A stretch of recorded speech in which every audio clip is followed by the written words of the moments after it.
similar initiatives around the world. Now let me address 4 key questions to each one of our panelists, and we will move on with the discussion based on these questions. Allow me to address the first question to Mr. Abdelghani. Let's talk about digitization. This theme involves infrastructure, networks, connectivity, digital literacy, and other items, other issues.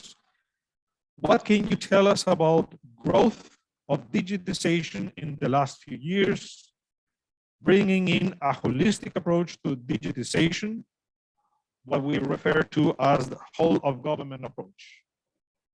Karim, over to you. Oh, sorry. So thank you very much.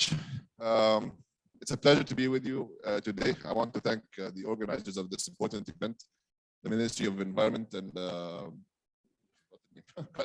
Ministry of Climate Change and Environment, and of course our partners, the FAO, for the excellent organization and for inviting us actually to speak in this important event, and the rest of the partners, obviously.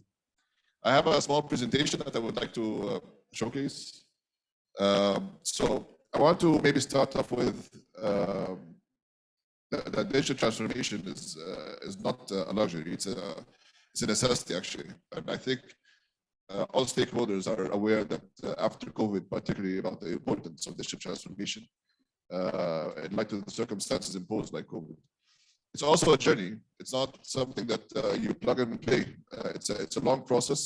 It requires a lot of stakeholders to be engaged, and it requires a whole of society, a whole of government approach. In order for the agriculture sector to reap benefits of digital transformation, it has to be within a whole of government, whole of society approach. Otherwise, it will be standalone initiatives that are not sustainable, and I will display more about this. But let me start more about explaining about the background, the ecosystem. What's the status of the infrastructure today? So the best indicator about the status of the infrastructure are how many people are online today. Today, there's around 63% of the people that are online in 2021. 4.9 billion people online. That's a huge number.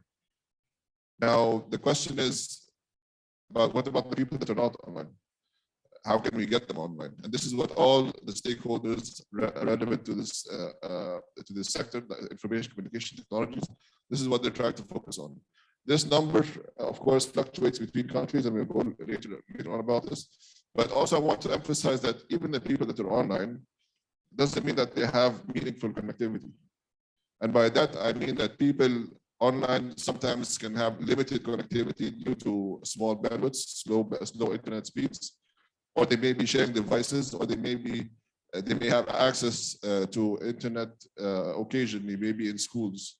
And we've seen the impact of this during COVID.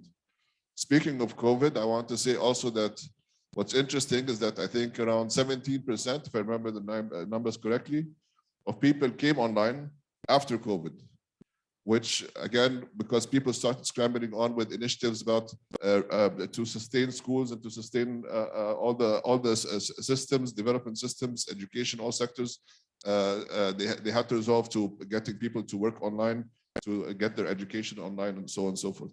And so there's been a huge effort to get people online, and this number obviously is increasing. Now, what about the regions? So trying to go to the next slide. Yep.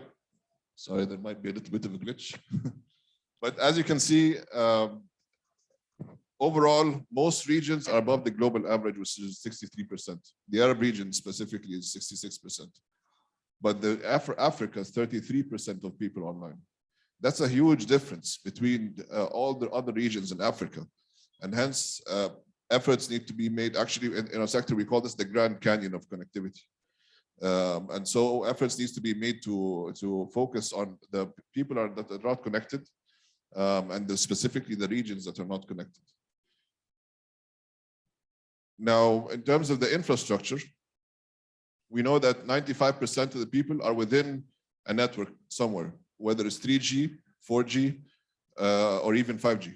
In some countries, even the region rolled out 5G, including the UAE. Now, people that are connected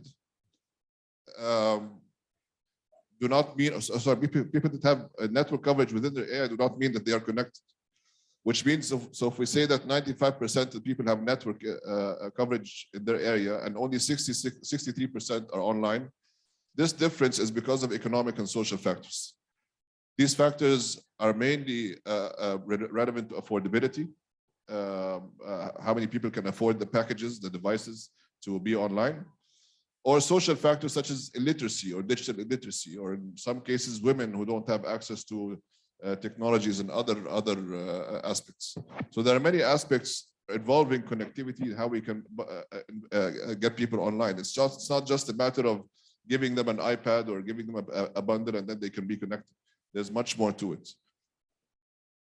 When we talk about gender, let me talk about a series of gaps that we also have noticed. So gender, there's about 62% of the men that are online, as opposed to 57% globally online. This number obviously is different when it comes to developing countries versus developed countries. And if we dive into this deeper, you'll see the difference clearly among countries, regions such as in Africa or the Arab region, which this number increases, obviously. There's also a gap between the youth and the rest of the population. Many of us at home have our children using iPads, maybe even giving instructions to their parents on how they can access specific applications on their tablets. They are natural learners of these technologies, and so they have there's a good connectivity for them as opposed to the rest of the population. More of them are online than the rest of the population. That said, I should highlight that during COVID, much of those 71% children and youth lost their access because all of a sudden, when the schools that they go to, they're relying on online education systems that some of which might not have been that good. Maybe they're sharing devices at home. Maybe they have electricity problems at home to access the online classes. And so this number, I think, fluctuates, let's say that. Now, when we talk about urban versus rural, and this is also important when we talk about farmers in rural areas. So this is a huge gap globally. This gap also increases in developing countries, and particularly in regions such as in Africa and the rest of the population, the rest of the regions, I mean. And so this is another gap that needs to be addressed. Now, there's also a gap in terms of affordability of bundles. The Broadband Commission, which is a commission that consists of a variety of stakeholders, set a benchmark that broadband needs to be 2% or lower than GNI per capita by 25. And so many of the regions have already reached that target, but there are regions such as in Africa specifically that the number goes up to 4.4%. That's a huge affordability issue for people to be online. And it's a big factor to why Africa is largely affected by this. Least developing countries as well. If you add, I mean, some of the impacted least developing countries, this number increases a lot. And so the ITU and all other stakeholders are working with regulators and the telecom operators and the rest of the ecosystem to try to liberalize the markets, create more competition, and use some of the best practices in the world to lower these numbers to get more people online. Now, building on all of this, in order to reach digital transformation, what should happen is that national development priorities, as governments come and develop their national priorities, they normally identify their political, social, economic, environmental priorities. And then in order to have a real impact by information communication technologies on all these sectors or all these priorities, this needs to be viewed as a cross-cutting issue across them, and it needs to be viewed as an enabler to reach the national development priorities, including the SDGs, by the way, as well. So there are 3 layers to this. There's adoption, access, and affordability. So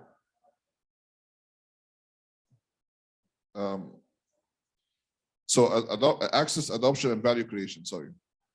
So we call this the wheel of digital transformation.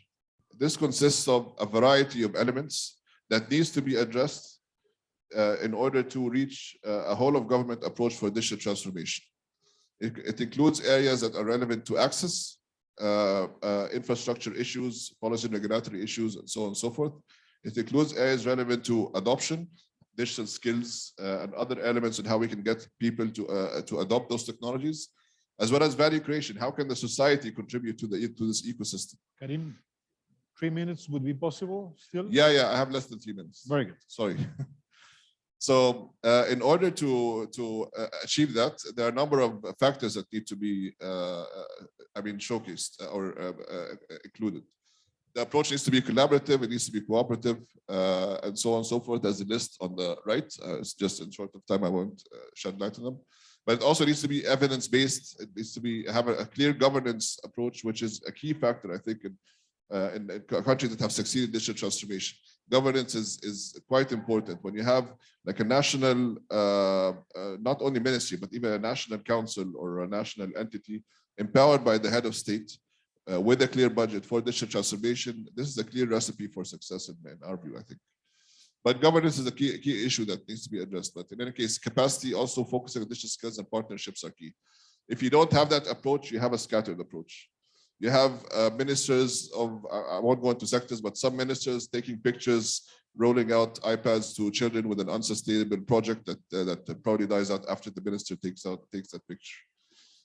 What needs to be happen is that the whole of government needs to drive that change, lead that change, needs to engage with multi-stakeholder partnerships. Private sector has a key factor in this. But also the UN has a clear commitment, a clear contribution in this. As you might be aware, the UN is trying to approach countries through a one UN approach. And so cooperation frameworks between the UN and governments are being signed, outlining how the UN contribute to the national development priorities in all the countries around the world. Now, within those cooperation frameworks, as a regional office in the ITU, what I can tell you is that many of the cooperation frameworks we've seen in the region and probably globally have digitization as a cross-cutting theme across all the outputs. And this is something that is acknowledged by the government and is led by the government, but also the UN as well. So when we get all of that, and then we drive a whole of society approach, in our view, this is how you can reach digital transformation. So with that, I want to thank you again for the opportunity, and I hope I shed light on the ecosystem. Thank you. Thank you very much, Karim. This is a very good start on the topic. Now let me come to Dr. Torero. And let's, Dr. Torero, Maximo, let's talk about the role of digitization in addressing agricultural challenges. Please share with us your thoughts on how digitization helps in overcoming challenges in agriculture. In that context, kindly give us some examples on opportunities and challenges. And what would you say about the role of public sector on this? Over to you, Max. Okay, thank you. You cannot hear me. Let me go. Shall we get the mic? Okay. Okay, so thank you so much. It's very nice to be here. Let me follow up on the previous presentation, and then I will make the link to agriculture. So first, it's important to understand that the gaps that he's showing in terms of numbers is even worse when we go to rural areas. And that's where agriculture happens. So the digital gap that we have in rural areas is significantly high. And that brings to several constraints that we need to be able to overcome to be able to resolve that so that we can start talking seriously about digital agriculture. And I have 4 elements which I think are really important to look at. The first is cost. If I want a farmer to access, needs to have cost that is affordable to him. And that requires investment. And that's where the government has to play a role. Because the government has to play a role, especially to do the investments that requires economies of scale, what we call monopolies, natural monopolies. Because there are huge investments that are required to be able to then do the last mile connection to the farmers. And that is linked today to broadband. Rural areas' access to broadband is extremely restricted. And if we want them to have access to digital technologies, they need to have access to broadband. Of course, they can operate with 2G or 3G, but still, if we want them to have quick response and be able to respond rapidly to make decisions, they need to have the best possible connectivity. We have to level the field. And governments can play a role on that because they can deploy specific investment to deploy fiber optics, for example, and then we can do private competition for the last mile connection to the rural areas. So the cost of access is central. And we need to bring information to the potential suppliers of this cost of access so that they understand the benefits that they will create to the farmers and to the rural agriculture. The second element is content. So cost, the second one is content. Digital technologies are just a mean, nothing more than that. It's a mean to facilitate something to flow through them. And if we don't have good information on what we share through digital technologies and we don't have good systems for them to interact, then basically it's useless. And we have seen over time how that has been evolving. When the first systems of prices for agriculture came up, many farmers don't use them because the prices that they were provided in the cellular phones were prices of the wholesale market and not prices of the local market, not prices that will allow them to better negotiate with intermediaries. So we learn about that, and many developing countries invest in this system of prices, but they were really not useful for farmers. So we need to accelerate the content and bring best practice around the world, and we need to make it more dynamic. It needs to be a feedback process. It's not just for the farmer to know the prices of the local market that a trader will have to better negotiate. It's also for the farmer to know where to sell, where is the demand, so that they can move to the appropriate market. Farmers normally won't move to the closest physical market. Farmers will move to the market that will pay the highest price, which could be closest to the biggest market. So there are two different dimensions, and we have tested and validated that. So we need to find ways in which we create this information system of good content, quality content that is demand-driven, that is what the farmers need. And today, this goes bigger than just prices. It goes also to technologies. It goes also to food safety issues, to standards, but also to help them to resolve pests and diseases, which is so important. So that element of information and good quality content is central. So cost, content. The third element is capabilities. Farmers need to be able to use what they have. And if many of our rural people are illiterate, how they will be able to use information on prices, how they will be able to use information on weather, on climate, on insurance, if they don't know how to read and write. So we need to find ways to innovate on how we present the technology, and there is a lot of innovation happening today. Videos, ways to do it, working with kids, with younger people, so that they can transfer that information to their parents. What we have learned in FAO is that the kids at high school or the youth can be the perfect translator to the parents or the information we are sharing to them through digital devices. They can build a bridge and convert that content, good quality content, into something that their parents can use. This is what we call upward intergenerational mobility. So we teach the kids, we teach the young people, we give them information on how to resolve a pest, for example, and they will be better catalysts than even extension services because they will be able to translate the way this information to get to the farmers. So content is central, and governments again can help on that, can invest on that. We can have mobile clinics today to resolve problems. We don't need to have extensionists everywhere. If we are able to, we can take a picture. This is how picture-based insurance works today, for example. You do it in developed countries, no? You take a picture of your crash in your car, automatically goes up to the insurance, they estimate the damage, and then they pay you, and then you go and fix your car. Exactly the same we can do in agriculture if we do it properly. And the fourth element, the 4C, for me is creating a community of practice. We need to learn South-South. Why? Because we have very little resources. Countries, developing countries, have very little money to do things, and they cannot fail. They cannot repeat the failures of others. And that's what we call leapfrogging. So we need to jump.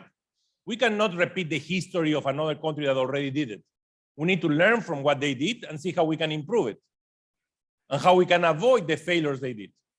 So cost, content, capability, and community of practice. Those are, for me now, the 4 Cs which are central in creating this digital for agriculture. Now, what are we doing here?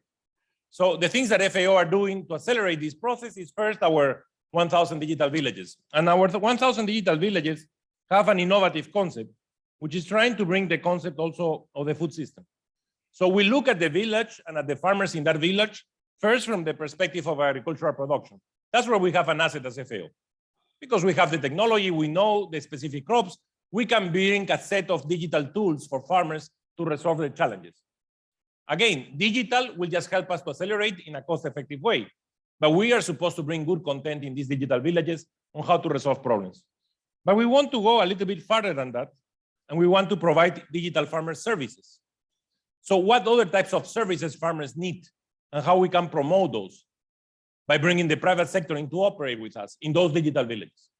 And the third element, which goes even further, is how we can promote the development of the village. And that is linked not only providing tools for agriculture, but also providing tools to diversify income, because we need to diversify income of those villages. And that's where tourism could play a role, agrotourism could play a role. That's where other tools will help families to diversify the income so that they have, and they are more resilient to potential shocks. So that's the first thing that we're trying to do to achieve the content and the capability part and increase income. In terms of the first dimension of cost, we are working with ITU and others on the Broadband Commission to try to find solutions that could help and could bring practices for governments when they can invest into this type of investments like broadband deployment and fiber optics deployment, but also using state-of-the-art low-level satellites that will help us to give a cheaper access to this type of technologies. In terms of the community of practice, one thing that we were able to approve through our board, our members, is what we call the International Platform for Digital Food and Agriculture. And the name is kind of strange, no? Because International Platform of Digital Food and Agriculture. So many people ask us why digital food, does that exist? Digital agriculture, yes, we know it exists, but digital food is kind of a complicated concept. And the goal we're trying to do in this platform is to work with countries, developed and developing countries, to bring best practices from their own that we can validate what were the policies that has worked properly in their countries so that we can accelerate the process and leapfrog, what I was saying before. So this is the community of practice. Why we call it digital food? Because we're trying to bring the concept of how we can digitalize the improvement of access to food around the world. Okay, so it's not that we're going to do a digital burger or a digital tomato, but it wants to bring this idea of how we can digitalize the movement of a change in the way we produce and we facilitate reducing the problems of asymmetry of information that we have in the world to be able to achieve the goal of food security and nutrition. So those are the dimensions we are operating, and that's where FAO is trying to accelerate. At the end of the line, and let me finish there, what we are looking for here is we understand farmers, especially smallholder farmers, have a serious budget constraint. We also understand that they have lack of access to tools to be able to create and solve the challenges they are facing. But at the same time, we know that if someone has to have precision farming today, are those smallholders. And the only way we're going to achieve precision farming with them in a cost-effective way is based on digital technologies. So we need to find all the innovations possible complying with those 4 C's that I mentioned before: cost, content, capabilities, and community of practice, so that we can help them to break the economies of scale and to have access to digital technologies and content, good content, to resolve their problem and use precision agriculture, because they are the ones that have to use the resources in the most effective and efficient way. Thank you. Thank you, Maximo. That's a very good follow-up on our topic. Now let me come to Mr. Kotach. It's covered, but like, I'm totally fine. Sorry? It's Or covered, Bernard. but it's totally fine. Bernard is fine. Don't worry. Bernard. Yeah, sure. Let's talk about now the role of innovation.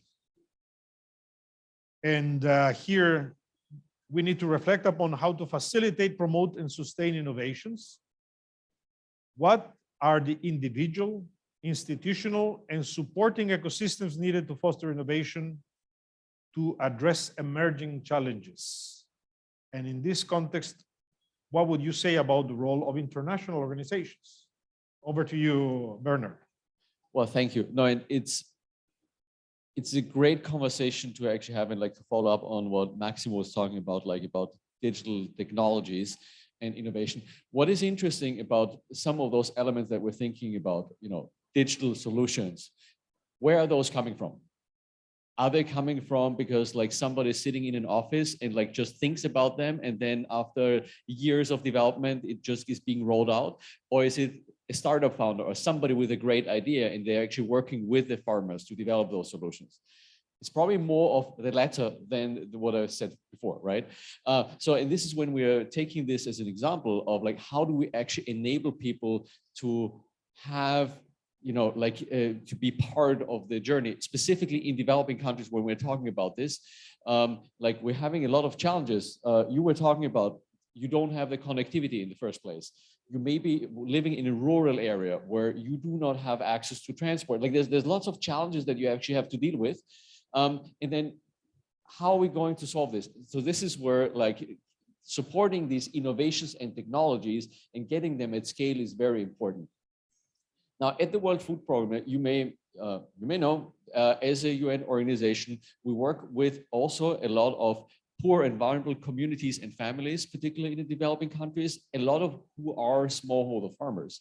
Now, what we've learned, and I'm the head of the World Food Programme's Innovation Accelerator, is we are looking for innovations and startups globally. We then typically run them through our innovation bootcamp process with a pitch event. We expose them to governments, private sector partners, investors, where people can actually see those startups.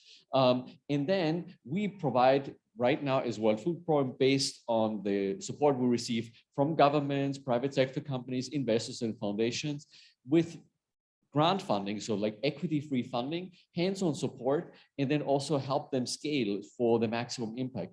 Now, how does, like what we've observed is that we need to broaden this. Like it's not just we as an international organization, as the World Food Programme do this, but there has to be more of that, like private sector startup accelerators. There has to be government startup accelerators. There have to be support mechanisms for these types of things. Specifically, agriculture is an underinvested area, and agri-tech, food tech, whatever you call it. It's even underinvested in developed countries. It's even more underinvested in developing countries, which means that the more we can actually show people that this can be an area where it's not only something where you do good and you lift people out of hunger and you have sustainable food systems, but you can also make money. I think that is something that's very, very important in that regard. And Maximo was talking about like bring the private sector along. I think it's very important to think about how might we create this cycle of bringing in private sector, like larger scale companies that then also bring those types of innovations to people. Now, we have been piloting and actually scaling solutions. Like one of them is called Farm to Market Alliance, where it's actually an alliance of where we as World Food Programme would purchase food from smallholder farmers, and there's different private sector organizations, Bayer, Syngenta, Rabobank, IFC, Yara International, like there's different partners who then provide seeds, fertilizers, credit, and then it's being passed on to retailers. So how do we create this kind of virtuous cycle of like smallholder farmers that have access then to technology, then actually lift them out like up in their productivity, so they actually have surplus production to then bring them along. Now, to go to your question about like the support ecosystem. And this is something which is very important to me personally as well, where I do believe that what we do as Innovation Accelerator of the World Food Programme, we also open source everything that we do. So like the mechanisms, like the innovation boot camps, the pitch events, so that others can replicate. This is something where I think we need a lot more people that are active in this space. There's so much opportunity. There's so many problems, like we should look at those problems as opportunities to actually take action. And we can actually encourage, it could be private sector companies, it could be government agencies to actually like do their own thing, but we can also share like whatever we see. Like it's a great example, like to be here today, like startups that we see here. These could be things that we actually accelerate in our program, or that you accelerate as the FAO or any private sector organization or government agency. Like if you want to support some of those, we need to think about not just what we do, but like how we can better collaborate. And just to say, like last year, we actually ran a total of 18 accelerator programs as WFP Innovation Accelerator, not just for us, but also for other agencies. Not because we necessarily want to do it, but we learned that there's a demand out there. We need to do much more to support innovations and technologies. And the opportunity we have is immense. So you were saying in my introduction, our portfolio of innovations as of last year has positively impacted 8.6 million people already. Like we've doubled the number of people reached since we started in 2015 as Innovation Accelerator. And that just goes to show it's not just about like a small pilot with 100 people, 1,000 people, 10,000 people. We have positively impacted 8.6 million people already. And that's just the beginning of this. If we do more, if we work more together, like also with private sector, I think there's a lot of opportunities we have to really broaden this and actually impact more. Thank you, Bernard. Thank you so much. Now, let me check if Mr. Hamiladin is with us, connected. Joseph, are you with us? I am. Can you hear me? Are we connected with Joseph? Can you hear me? Hello, Joseph. Great, great to see you on connected with us. That's great to hear you too. Okay. A tone of voice. So, Joseph, great to meet you. Great to meet you now. And allow me then, Joseph, to go straight to a question for you. Let's, following up the discussion we have had, let's talk about now the role of private sector. Well, I mean, I'd like to take you through.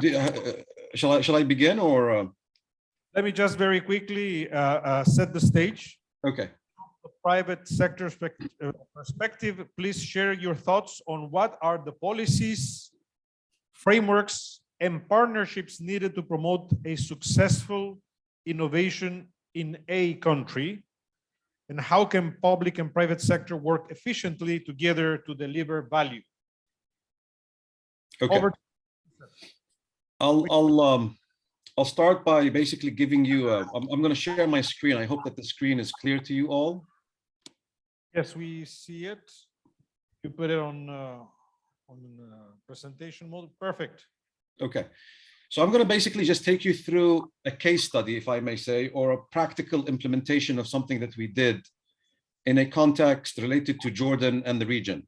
And in that context, we basically worked on launching a concept. I mean, as a private sector, VentureX is a VC firm based out of Jordan, works out of the region and addresses the Middle East and North African context specifically. And what we do is we focus specifically on launching accelerators, startup accelerators. We also design funds that deliver on that specific mandate from a private sector perspective. To do so, we have been working a lot on creating, first of all, a macro perspective on the importance of acceleration as a concept for it to be adopted by national organizations. In this specific case, we created a partnership with the Ministry of Digital Economy and Entrepreneurship in Jordan, and we launched what we labeled as Accelerate Jordan. That umbrella approach, that macro approach, allows us to keep the narrative and focus the national narrative on the importance of acceleration as a response to the challenges that we are facing currently. In a similar context, but now a bit different from the Jordanian context, we did another partnership with Munshaat, which is another government agency in Saudi Arabia, and we launched Accelerate Saudi Arabia, the same umbrella approach, advocating for a narrative that emphasizes the importance of acceleration as a concept. When we go down from a macro perspective to a micro perspective, we focused on specific sectors. Today, we are addressing agri-food tech, which is a key element in our portfolio of interests, but we also focused on post-COVID-19 for tourism, health, and the creative industries and the cultural sector with partnerships across this between private and non-private sectors.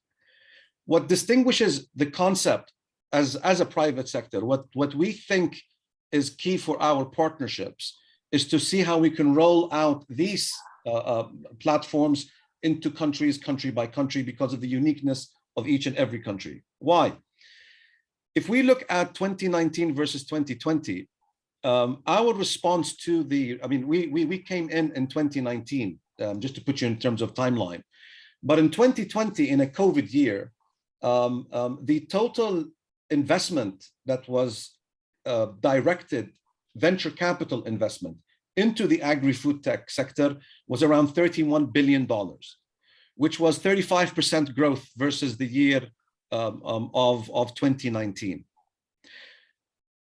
Unfortunately, if you look at the total globe, and this is the global investment of VC capital, the Middle East and North African region does not have a share of that. It's not even in the top 20 countries as a region. Collectively, it does not basically get a lot of attention and focus. So for us, that is a key indicator of the gap of investing behind innovation from a venture capital perspective and the pipeline of startups and ideation that happens at the country level. And that gap is critical for us to address collectively between FAO, between organizations related to the agricultural sector, between the private entities and corporates and companies. We're working currently with one specific conglomerate in the agri-food business to see how they can start to develop an interest in building up startups in the space that we are focusing on.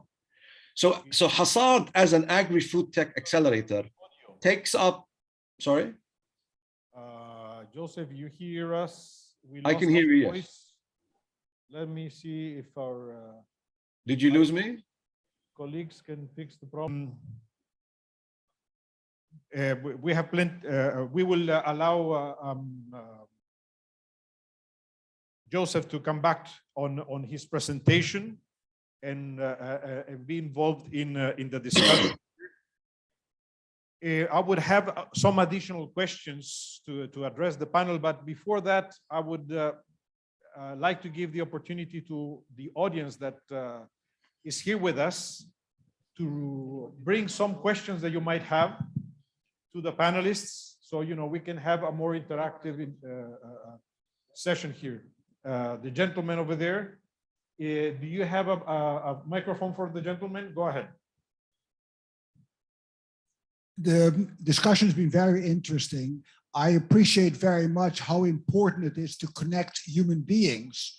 But when we talk about digital technology, the really big challenge that we're facing in the MENA area and in Africa is that at this point in time, the 20 billion or so machines that are around the world are not capable of access, because most of the countries in the MENA area, as well as Africa, do not have free spectrum, which means that the IoT business is essentially out of the game.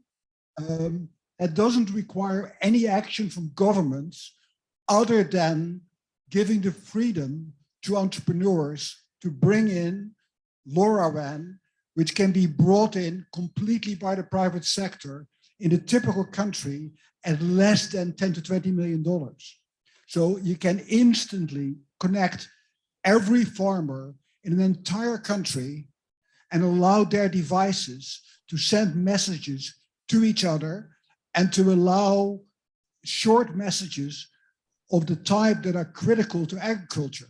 So the solution potentially to the enormous food problems we face in the world is to give the freedom to the private sector to solve the problems that the governments, because of coordination problems that are being faced in every government around the world, to give the private sector the freedom to actually materially change the way the things are. Thank you. Thank you very much. This is a very interesting comment that we could elaborate on. But before we do that, can we collect another? We have two gentlemen. The first one, Raidan, and then later on, our colleague down. Well, thank you for a very interesting discussion. The farmer, is it a he or a she? I'm asking that question because we know that employment in agriculture for women is a key issue, but I'm quite curious in relation to the entrepreneurship development and access to technology and access to market, the Digital Villages Initiative. How gender responsive and sensitive is that? And are they do they stand as women farmers to benefit? We have an analysis, for example, on land ownership issues and This is, and then please pass on the Thank you. mic to our colleague. Actually, I like talking about the 4 C's, especially the third one, capabilities. And this is remind me in some countries, some people say that not all farmers has mobile phones or smartphones, so the digital solution would not work. And this is not good at all. You have mentioned that the young people has the access to it. They are on the internet and they can fill the gap and transfer the information. And I would like to add to this that in the world of communication, this theory comes under what is called or among the umbrella of 2 steps communication models. Because actually it is unfair to look at the digital tools that it would not work unless each person has access to it. This is not good. And even with the traditional agriculture extension, the average of farmers that extension personnel are dealing with globally just 6%. I believe the young people that has access to internet and can transfer information to older people who cannot read and write is much bigger than this. And the another thing is actually the content. It is very good to start to look at the content because some countries has problem with connectivity, but the quality of content is very important. It should not be too long, but it should not also be too short because we do not need to have shallow content. Thank you so much. Thank you very much. Allow me to come back to our panelists. I mean, we have 3 points to reflect upon. The first one, you know, policy-wise, you know, the role of private sector. I would invite one of you to take on that one. Related aspect. And right now, you know, the way forward, you know, those who are less prepare for the IT capability. Karim, over to you. Sure. So I can try to maybe answer the first question. I have comments on the other 2 questions, but I'll leave that for the rest of the panelists. So the first question, excellent question on spectrum, which opens the door, obviously, about all the infrastructure issues for telecom and how we can avail it for all the population all over the world. Spectrum, obviously, is one of those key issues. And luckily, in the ITU, we have a whole sector, the radio communications sector, that is the leading entity globally, where stakeholders come and negotiate those issues and agree on the spectrum bandwidth that can be used for different uses. There's a world conference that's held every 4 years. Last one, I think, was in 2019 in Sharm el-Sheikh. And in between, there's ongoing work to review all those. So I'd be happy to engage with the distinguished participant to provide more details and how he can be engaged. What's good about it is it's open for all stakeholders, not just a governmental mechanism. ITU is one of the few UN organizations that has membership from multi-stakeholders, private sector, academia, organizations, so on and so forth. And so it is the forum or the entity where all stakeholders engage to discuss these important issues, and hopefully I'll be in touch with you, sir, to discuss that. Thank you. Bernard. Maybe if I can then just continue, like on the question, it's not just about gender, like of the farmers in general. It's also a question of like this, what's the income level of those farmers and what do they earn, what do they own?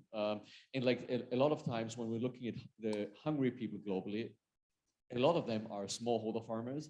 And actually there's a discrepancy for specifically female smallholder farmers, what they have access to, like if they have access to a plot of land, if there even is something like a land title or something like this.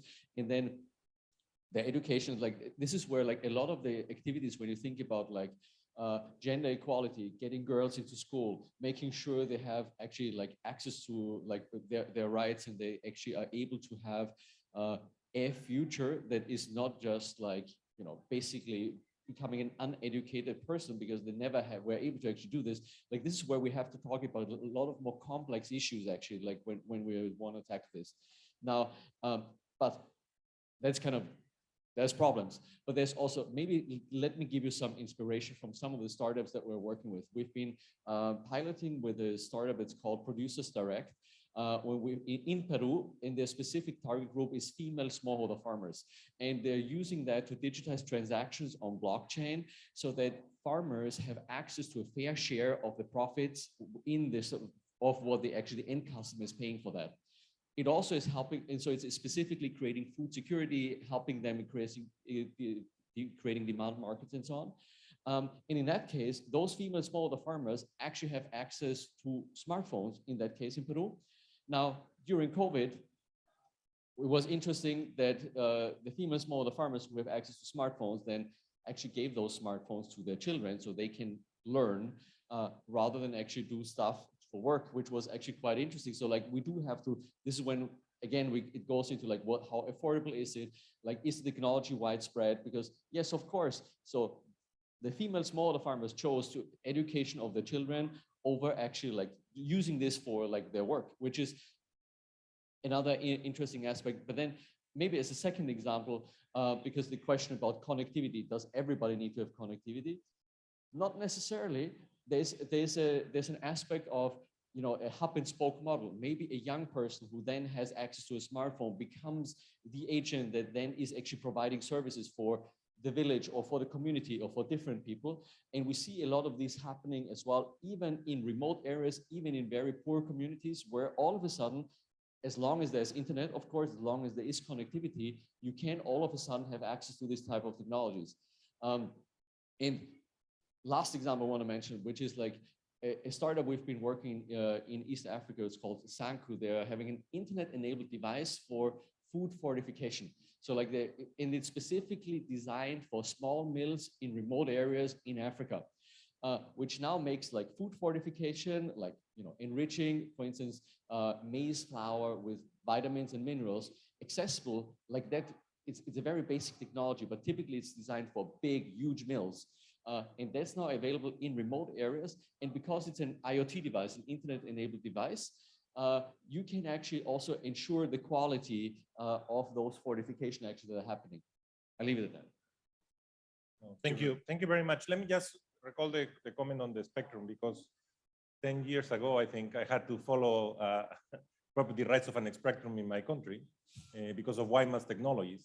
And they use a TV level of spectrum.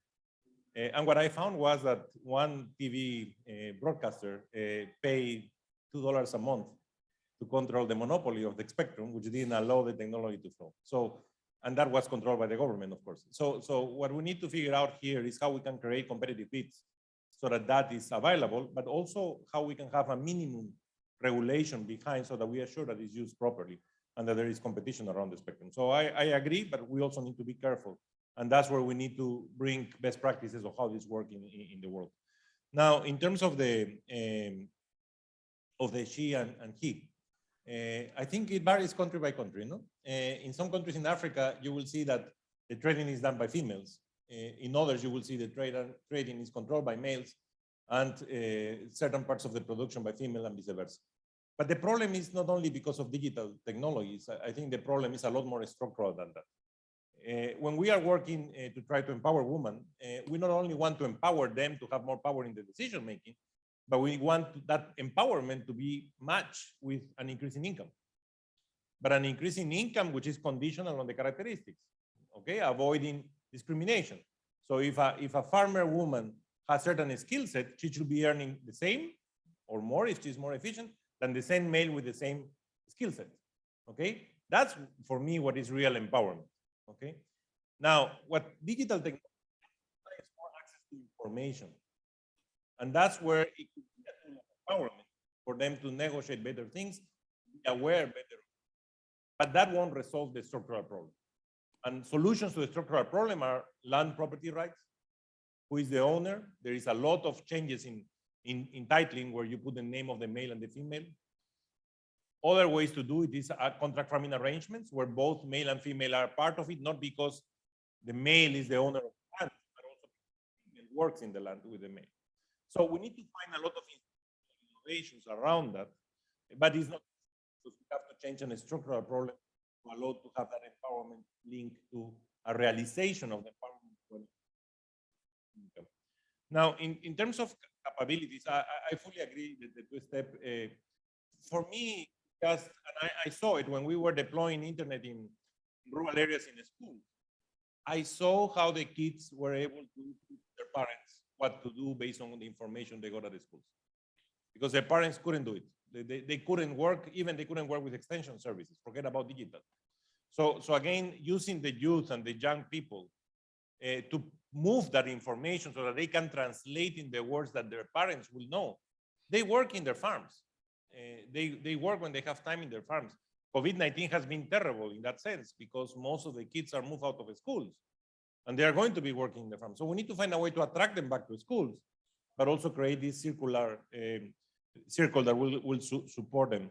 But the other thing that that's why I will keep talking about the means, that this is just means, cost-effective means to scale up, is we even tested information sent to farmers through traditional mechanisms, just papers in the communities of information on prices, relative to providing them private information in their phone. Exactly the same information, okay, the same quality of information.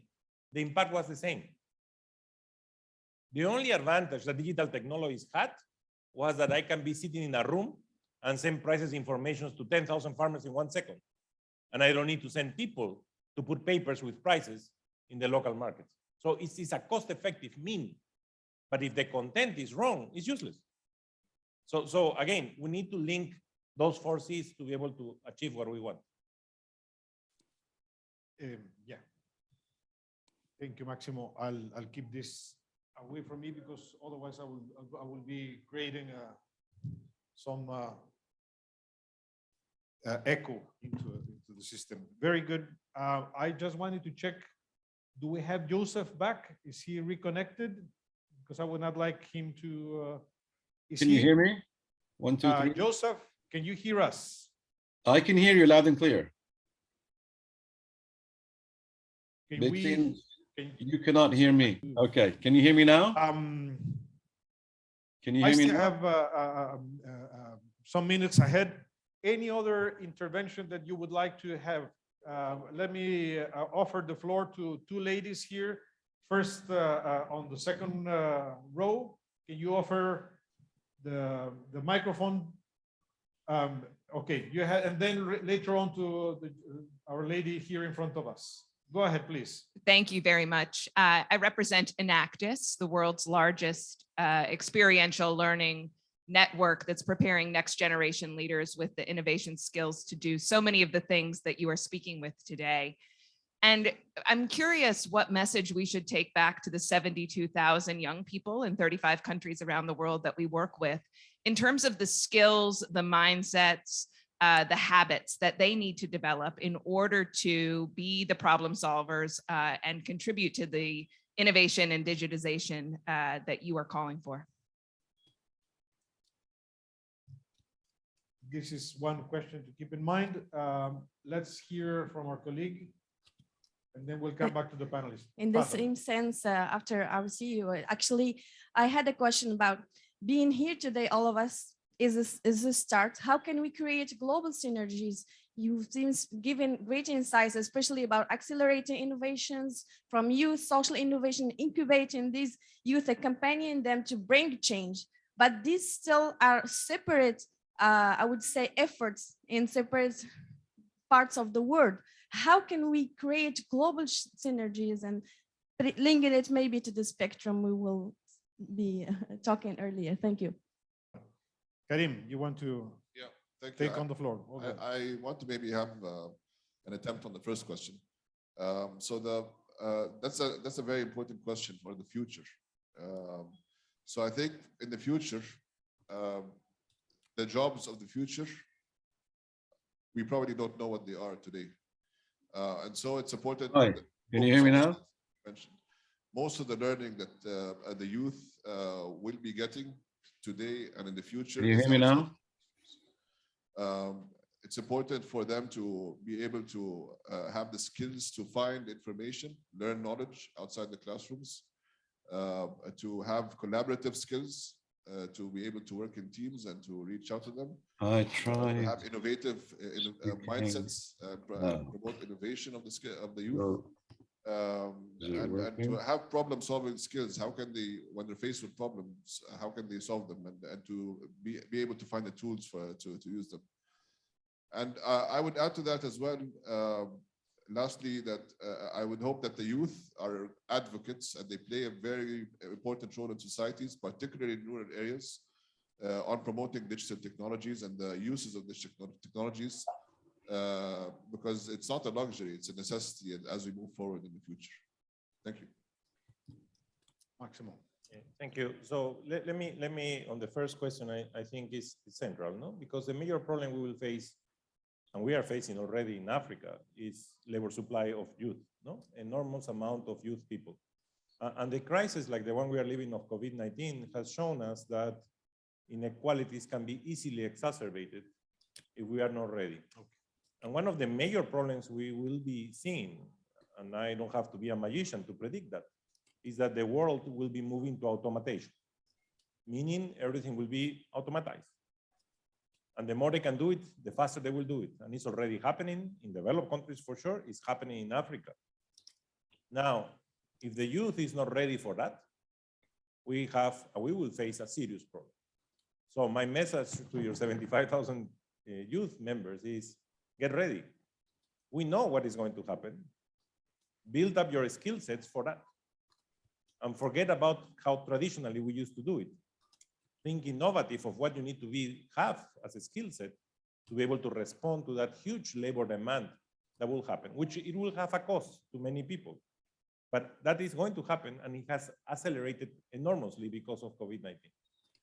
And then the second comment will be act small, but think big. So do something, try to resolve a problem, but think how you can scale it up. It's really important to have that in mind. In terms of the sharing, that's what I was referring. We are building this platform called the International Platform of Digital Food and Agriculture. And it's exactly to do what you were saying. We want to bring best practices, how countries did, not only if they have impact or not. We are obsessed sometimes in measuring impact, but also trying to assess the process through which you get into that impact.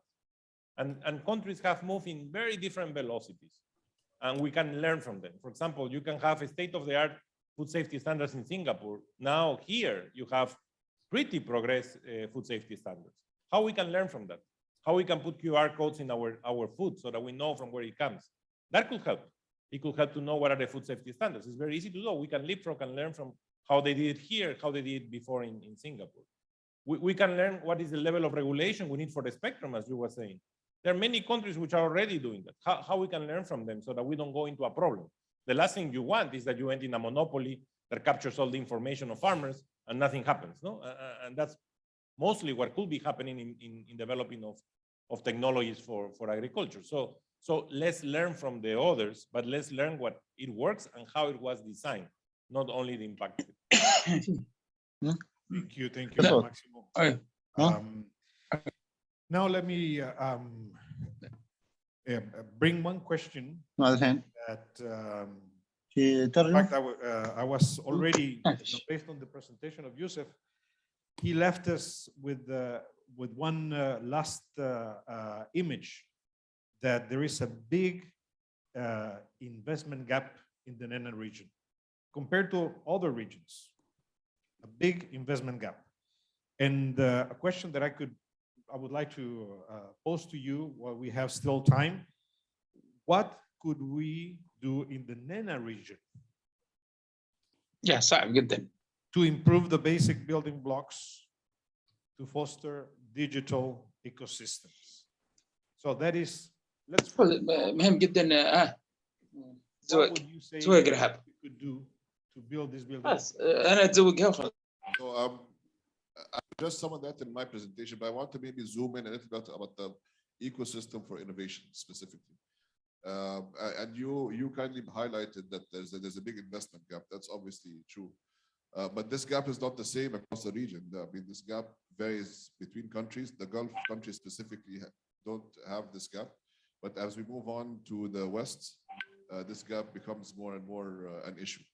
There's also a market fragmentation issue. So let me give you an example. If a startup opens up in Egypt, they have access to excellent digital skills and mindsets over there and innovation mindsets. But to access capital, they have to open another branch in the UAE to access capital in the UAE. And then to access a larger market in terms of monetary market, they have to open another branch in Saudi Arabia. And so there needs to be a regional approach on facilitating regulations cross borders. How can we empower the SMEs for them to grow anywhere in the Arab region or the NEN region where they have the same opportunities and the same access to markets and the same access to funding and investment? I think that's a critical issue that's not being addressed adequately, that needs to be addressed. Now, in terms of the rest of the building blocks for the digital ecosystem, this is a very, very big issue. But if I could go back to, I mean, I won't go back, but if I diagram that I showed earlier, these are the building blocks for building digital transformation in the whole of society. And if we zoom into agriculture, ministries of agriculture, private sector companies in agriculture, SMEs in agriculture, universities focusing on agriculture, faculties of agriculture, and so on and so forth. The whole ecosystem of the agriculture sector have to play an integral role in that, starting from the policymakers. I mean, you'd be surprised how many, not how many, but I don't want to be critical, but sometimes, and by the way, this coming comment is not just for the agriculture sector, it's across sectors, which is that policymakers sometimes do not acknowledge or might not even know the need for partnership with the whole of government and specifically the ministries of ICT to have digital agriculture strategies and policies and to collaborate across the whole ecosystem. This is quite critical. I mean, if ministries still work in silos, you will not have a whole of government or a whole of society approach for digital transformation. The initiatives that you launch will not be sustainable. They'll not be attractive to donors. Will not attract much funding, and so on and so forth. I can go on to mention all the other factors. But those are my comments on that. Thank you. Thank you. Oh, go ahead, Bernard. Maybe just to add to this, like I think, I mean, we saw in the presentation, like, yes, investment in food and agriculture, like kind of startups, it's like typically ag tech, food tech type of investment has increased. The matter of fact still though is even on global basis, ag tech, food tech is heavily underinvested compared to any other sector when you look at venture capital money. It's also, you have to go into like, what's the root cause? Is there not enough founders? Are the startups not good? Is the reason that people are not investing that the startups are not? The big issue is like, it's probably systematic where there's not enough funds that go into the sector in the first place globally. And that becomes exacerbated in the MENA region as well as in even more like when you look in lots of developing countries, like risk capital in particular is a big blocker for how do you accelerate that type of growth. So that's one element, which is like the professional VC aspect. There's of course an element of like public funding, government subsidies, like supporting ecosystems, universities, like academia to actually bring more investment into that, including like what international organizations like the World Food Program or FAO can do in terms of actually doing that, and then the private sector. And I can just say, like, if we want to see more activity in the MENA region in particular for some of these startups and like actually more progress, there needs to be more in the support mechanisms. There just isn't enough of this. Either like, I mean, generally not, but in particular in digital agriculture, when it goes for some of the most vulnerable people, I can only say, let's encourage more people. Maybe there has to be more philanthropists. Maybe there has to be more foundations that actually say, well, this is something that I am willing to put my money towards because I believe in the impact it's going to have. Thank you. Only one thing that is linked to economics here, because normally when we look at investment needed, we look at the gaps and we look at how much money is needed. These are public sector type of thinking. And what we should be looking is where I'm maximizing my profits, which could be private or social. And why is that so important? Because if I know what will be the returns of my investment, then I know how much is the rate of return that I will have and how much the risk will affect that rate of return and how much de-risking I need to do. But if I don't have an idea of the other side of the coin, the benefit side, social or private, then what I am talking about, what is the investment gap? Because the investment gap could be covered by private sector if I have proper risk or proper de-risking, or it can be covered by international organizations, by IFIs, or by public sector. But it's very important to change the way of thinking and not thinking on minimizing costs, but think on maximizing benefits. And for that, we need to understand the benefit side. Thank you. Allow me just to say very few words. We have had a very rich discussion here. We have 1 minute to go now.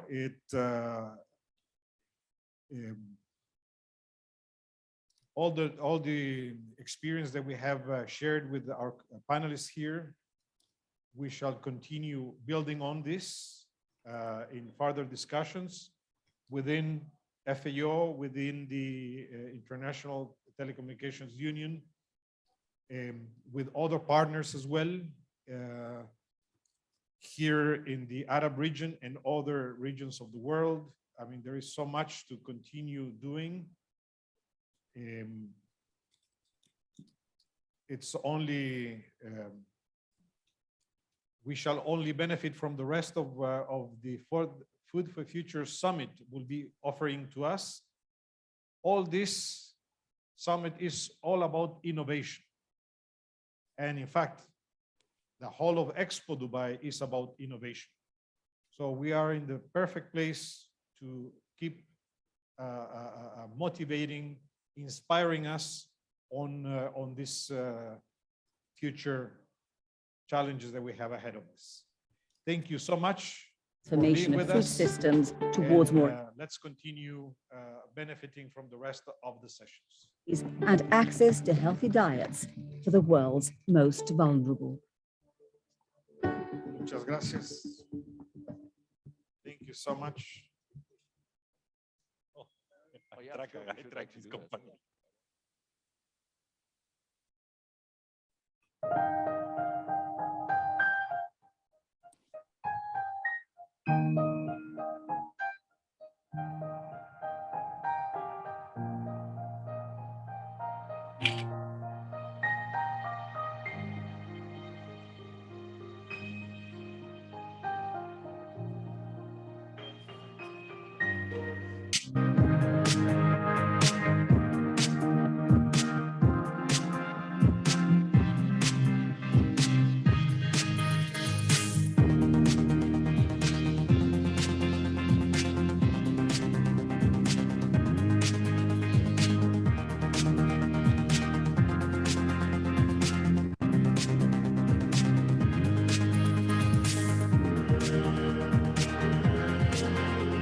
أسعد الله صباحكم جميعا. Good morning everyone.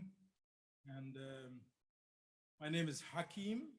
Just refer to me for short, Hakim Elwar. I'm the Assistant Director General for the Near East and North Africa region of the FAO. We are very grateful for all participants today and the speakers that we will come to know in a minute to join us today at the Food for Future Summit, within which we have this high-level panel, trade, innovation, and technology as enablers for transforming agri-food systems in the MENA region. This is something that, of course, hits very hard. We know very well today that the challenges facing the region, starting from climate change to water scarcity, and to top it up, in the region particularly, conflicts, inequality, and many other aspects that makes it more demanding. And there is an urgent need for extraordinary actions. We need to invest more on innovation, trade, and technology in order to be able to meet the demands for food security. We're here today. We have a number of speakers with us. We'll start with the participants on the Zoom who are connecting online with us. His Excellency Salim Abdullah Al-Suqatri, the Minister of Agriculture and Irrigation and Fish Wealth, the Ministry of Agriculture in the Republic of Yemen, who is connected with us now through the Zoom. We also have Ms. Annabelle Gonzalez, the Deputy Director General from the WTO, World Trade Organization in Geneva. We have here in the hall Mr. Maximo Torero, the Chief Economist of the Food and Agriculture Organization.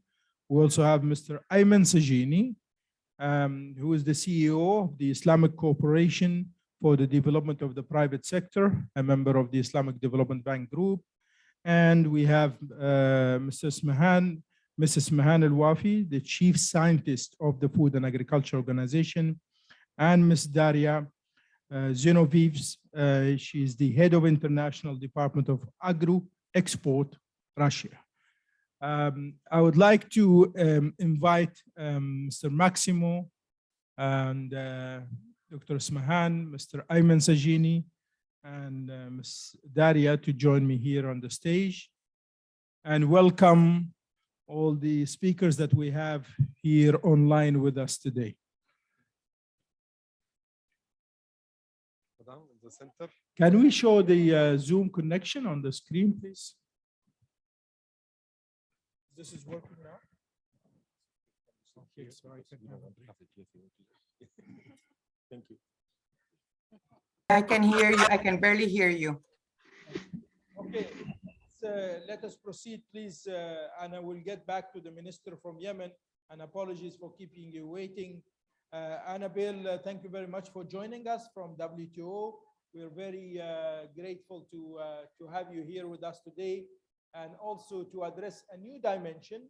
It's been on for some time, but how trade can be an enabler for achieving food security. Now, this has emanated from the fact that, especially in our region, at the MENA region, sustainable food production is not attainable at the moment. Water scarcity remains a big challenge. Climate change increasing in its adverse effect.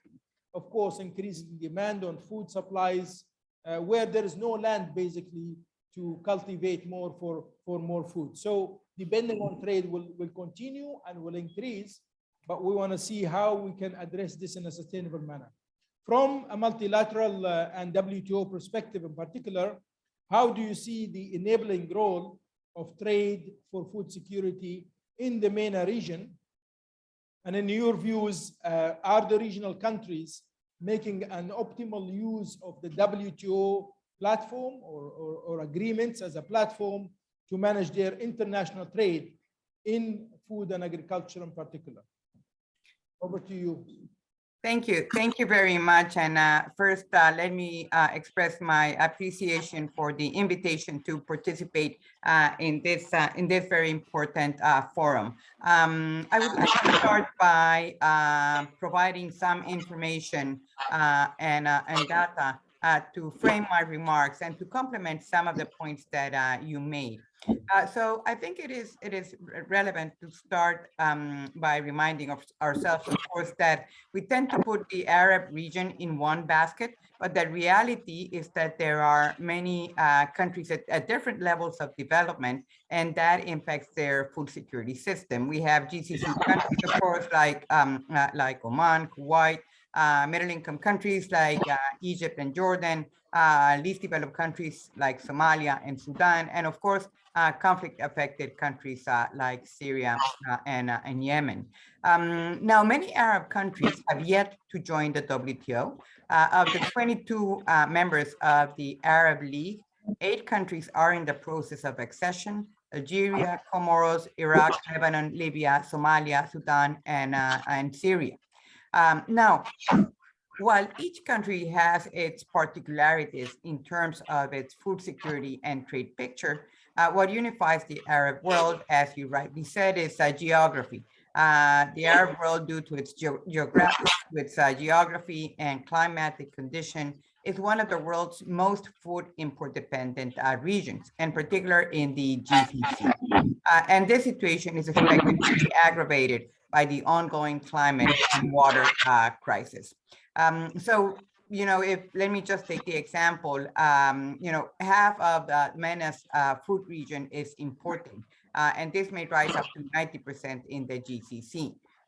Looking at wheat alone, for example, of the total wheat consumed in the region, 63% is imported, and GCC countries including 90%. Now, while with the Arab population growing at double the global rate and expected to increase from today's roughly 460 million to 770 million by 2015, there will, of course, be much more mouth to feed. And of course, COVID-19 has just deepened some of the challenges that were already there before in terms of high levels of food insecurity and also prevalence of undernourishment and obesity. So with this background in mind, what is the role of the WTO in the region on food? And clearly, I think it is to stabilize the region's food supply given the region's extremely high import dependence. In this region, probably more than any other region in the world, there is a key interest in a well-functioning WTO and a well-functioning and dependable global food market. So you asked me, is the Arab region participating actively in the WTO on food security matters? And I would say that yes, of course, they are, but there is still more room to go. A very clear example stands out for me, the case of food export restrictions.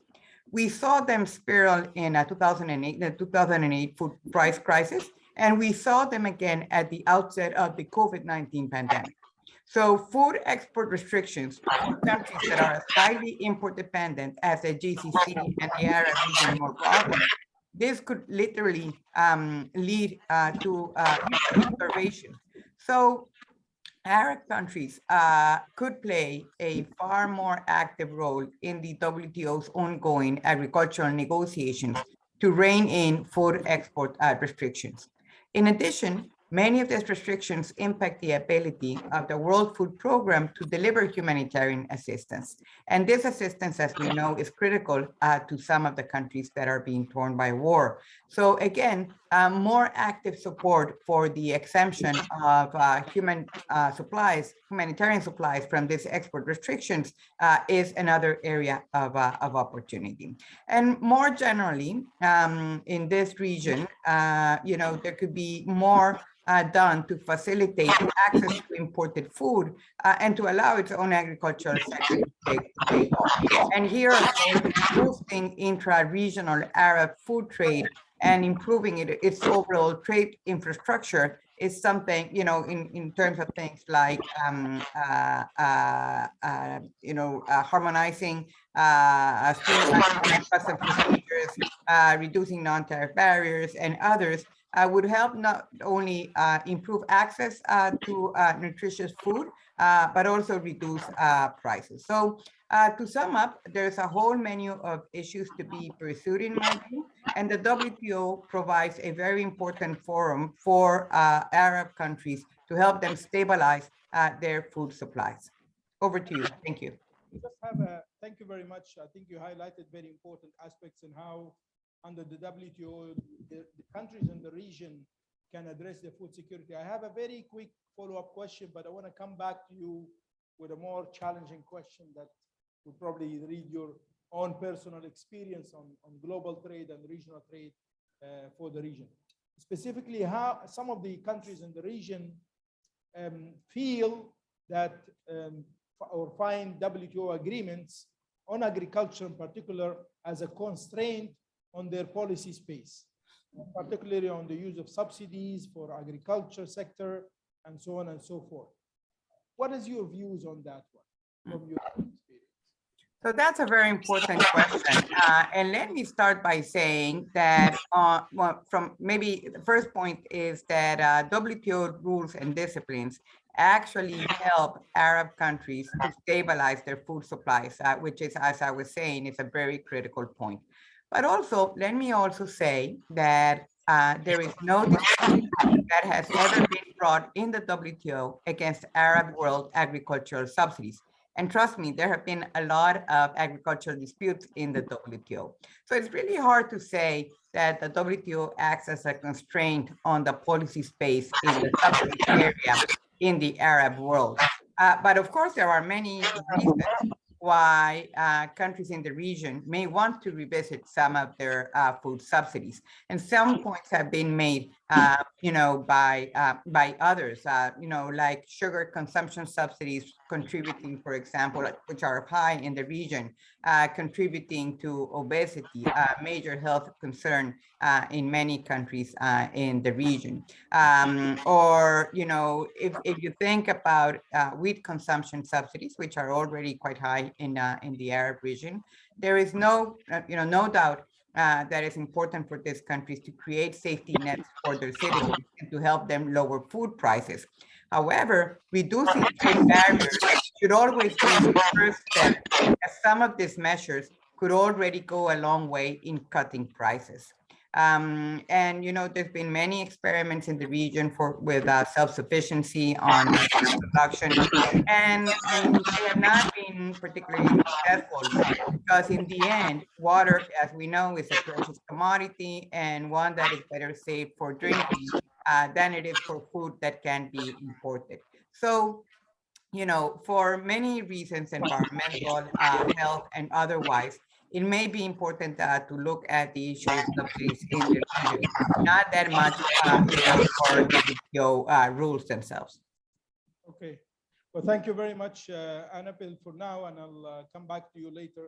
Just have a round with the panels. Let me check if His Excellency the Minister is back with us. معالي الوزير سالم السقطري، أنت معنا تسمعني؟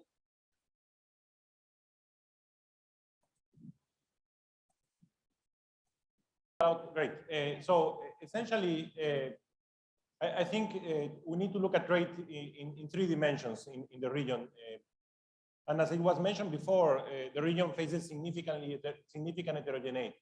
There are countries at different levels, but the common is the geography. And the second common aspect is, of course, that there is a lot of imports that are needed in the region. Now, this is challenging, especially right now under COVID-19 and the pressures that we have in terms of food availability. We know that we have enough food, but there is also an increase in demand, which is being reflected in increasing prices. We are okay in terms of supplies, and the region is okay in terms of access, but the prices are going up, and that could create a problem in the future. Now, what we can do to minimize those risks and how trade can help. The first element, which I think will be central for the region, is to increase intra-regional trade in the MENA region. And to be able to achieve that, to increase intra-regional trade, you will need to have a common standard, harmonized standards across the region, so that you can level the huge differences that you have right now between the different countries in the region. And that's important, that's linked to food safety issues, and is linked also to trade facilitation across the region. That could help to increase one element of resilience in the region.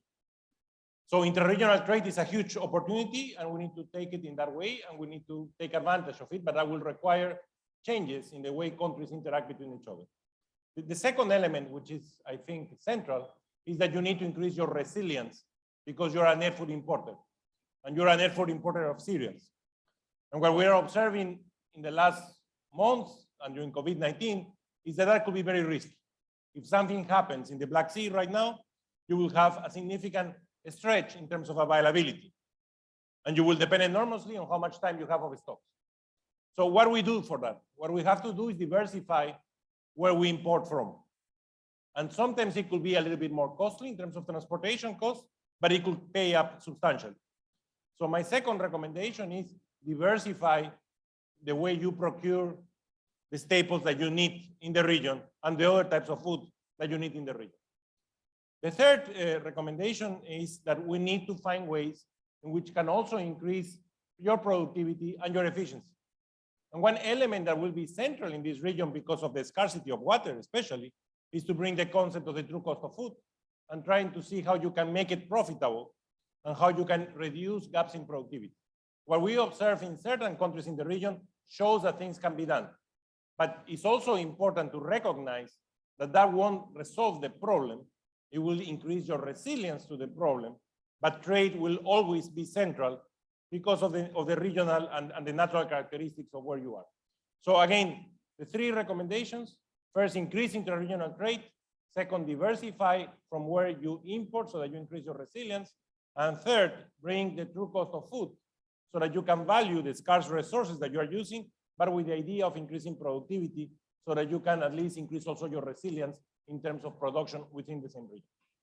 Okay, well, thank you very much, Maximo. This is, I think it's a very good call for maximizing interregional trade, cooperation, and you gave us the way through standardizing the standards, harmonizing the standards among the different countries. A good example, Sudan has a massive animal resource capacity. They cannot export basically to any country in the region because of the standards issue and the transboundary diseases that have different standards in different countries. Diversifying sources of supply is another one, and then the productivity with also innovation to it. Let me move slightly to the private sector side and call upon Mr. Ayman Sajini, the CEO for the Islamic Cooperation for the Development of Private Sector of the Islamic Development Bank Group. And would like to at least see a different dimension because we talk from a perspective of international organizations, either WTO, in this case, and FAO, from a country perspective and policymakers. And we want to know from your perspective as an ICD, what are the gaps, challenges, and pathways to enhance the availability, access, and use of technology in agriculture in our region? From your perspective on supporting and financing private sector, what are the gaps mainly against access to these technologies in our region? Sure. Yeah, you can hear me well? Yeah, good. All right, thank you. So technology is going to be the future, as all of you know, in almost all aspects of life that we have. So agriculture is no different. It's going to have a great impact. The belief that we have is that the technologies that are going to be used need also to make sure that they focus on what is the real need. So the gap is recognizing where the real need is at. The other side is, for the financing side, there's a lot of education that's required for financial institutions. We have 119 financial institutions or so in 55 member countries, but there's a need to have the staff that are in the financial institutions to really understand and appreciate what agriculture is all about. And that's a requirement that we see is a gap that is needed to have that side done. On the other side, from the agriculture side, there probably will be some issues in getting the investments into agriculture and agriculture technology. Just the nature of investors, they're always worried about agriculture, thinking it is high risk and maybe unpredictable, and there might be other exposures that they haven't planned for. But I think the more we become more structured and we could familiarize the investor base with what is there as a risk and what is the solutions, what's the mitigation. So technology can really help them monitor their investments, feel comfortable with it, and recognize that there is more advancement in recognizing where there is a prediction of future weather, or there is a future of understanding of how the production outcome is going to be, where it's going to be transported, to where it's going to be transported, what's the cost benefit between them. The agriculture farmer himself is probably finding himself also in need of this technology, where we could connect the farmer with the end seller of their products, so they get to know the price differences and benefit out of it, and not be at the short end and the least beneficiary of the most important part, which is the production. So there's clear value proposition in taking also the value chain of the agriculture in totality, and maybe analyzing it and making sure that that becomes very transparent and for everyone to know where the benefits are right away, and really connect the dots in that same. The regulatory framework comes on top of all of that. And I think once the regulatory framework makes it easier for the agri-food businesses to flourish and do trade between each other, I think that would be the greatest outcome of all. Thank you very much. Okay, thank you, Mr. Ayman. I think that's quite essential and critical in terms of how to achieve access to technology. Simply knowing that with the resources, or the lack of resources in the region, either water or land, there's no way that we can continue produce food, as Maximo said, with the increasing demand, increasing population, without investing in technology access. I think the sound, guys, either you talk to other colleagues in the other hall to reduce their sound so that they don't disturb us, or you raise ours so that let's have a competition. Thank you. So let me shift to science and see, because we're trying to do a 3-in-1 package here on trade, innovation, and technology. And I will come back to Daria later. But I want to ask Ismahan Louafi. She's our chief scientist. At your view, how can we upscale and increase and deepen the use of science and innovation in our agri-food systems as a whole, to meet the growing food security challenges, and maybe more focus on how FAO is addressing this particular challenge with the increasing climate challenge, water scarcity, the other aspects that we refer to, especially in our region, the aspect of conflict increase, and then the aspect of more demand on food supplies. We want to see how science and innovation, in a practical terms from FAO perspective, can help to resolve these challenges. Over to you, Ismail. Thank you very much, Hakeem. And maybe let me start with a note of hope. So I think really science, technology, and innovation can help us. So that's a given. We are at a time in history where things could change. So there is a huge interest worldwide in the food system. We have a recognition of the importance of food system as part of everything, be it our nutrition, be it our health, be it our economy. So I think these years and the next 5 years will determine the future in terms of who are the biggest player. And I think those that gonna use more science, technology, and innovation gonna be the winners. So I think this is like an opportunity window for the region to do it and do it right. And within that, as my colleague said, all the speakers, the region is very heterogeneous. So we have different level of development. We have different level of using science and technology and innovation. And we have different levels in terms of environment that is conducive for innovation. But what is sure that is in common between all the countries in the region is that in general, we have very low level of investment in research. So most of the countries are below 1% of their GDP. So and some of them, as a matter of fact, it's 0.000 something.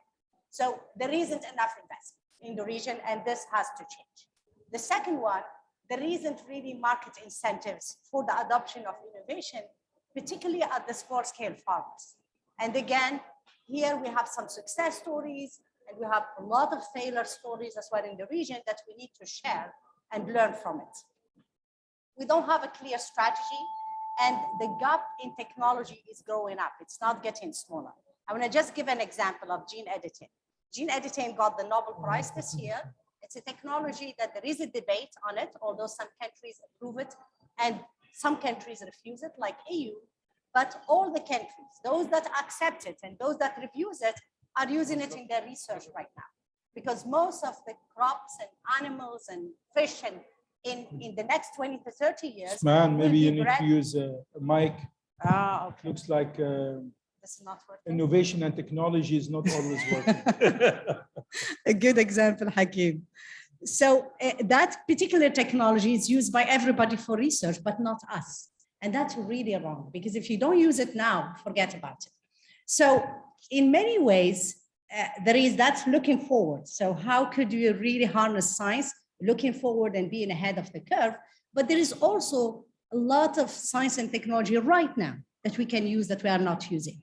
So there is an issue with the deployment of technology and innovation in the region. And those problems are related to affordability, because most of it is imported. So you don't have control over it. There is also, as I said, investment.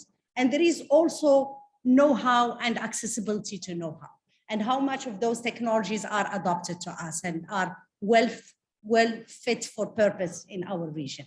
So I think if I want to sum it up, Hakeem, what we need to do, it's really think big, and we need to invest big as well, but we need also to prepare the regulatory system, the policy system that really will bring the private sector, the academia, the policymakers, and the different countries together.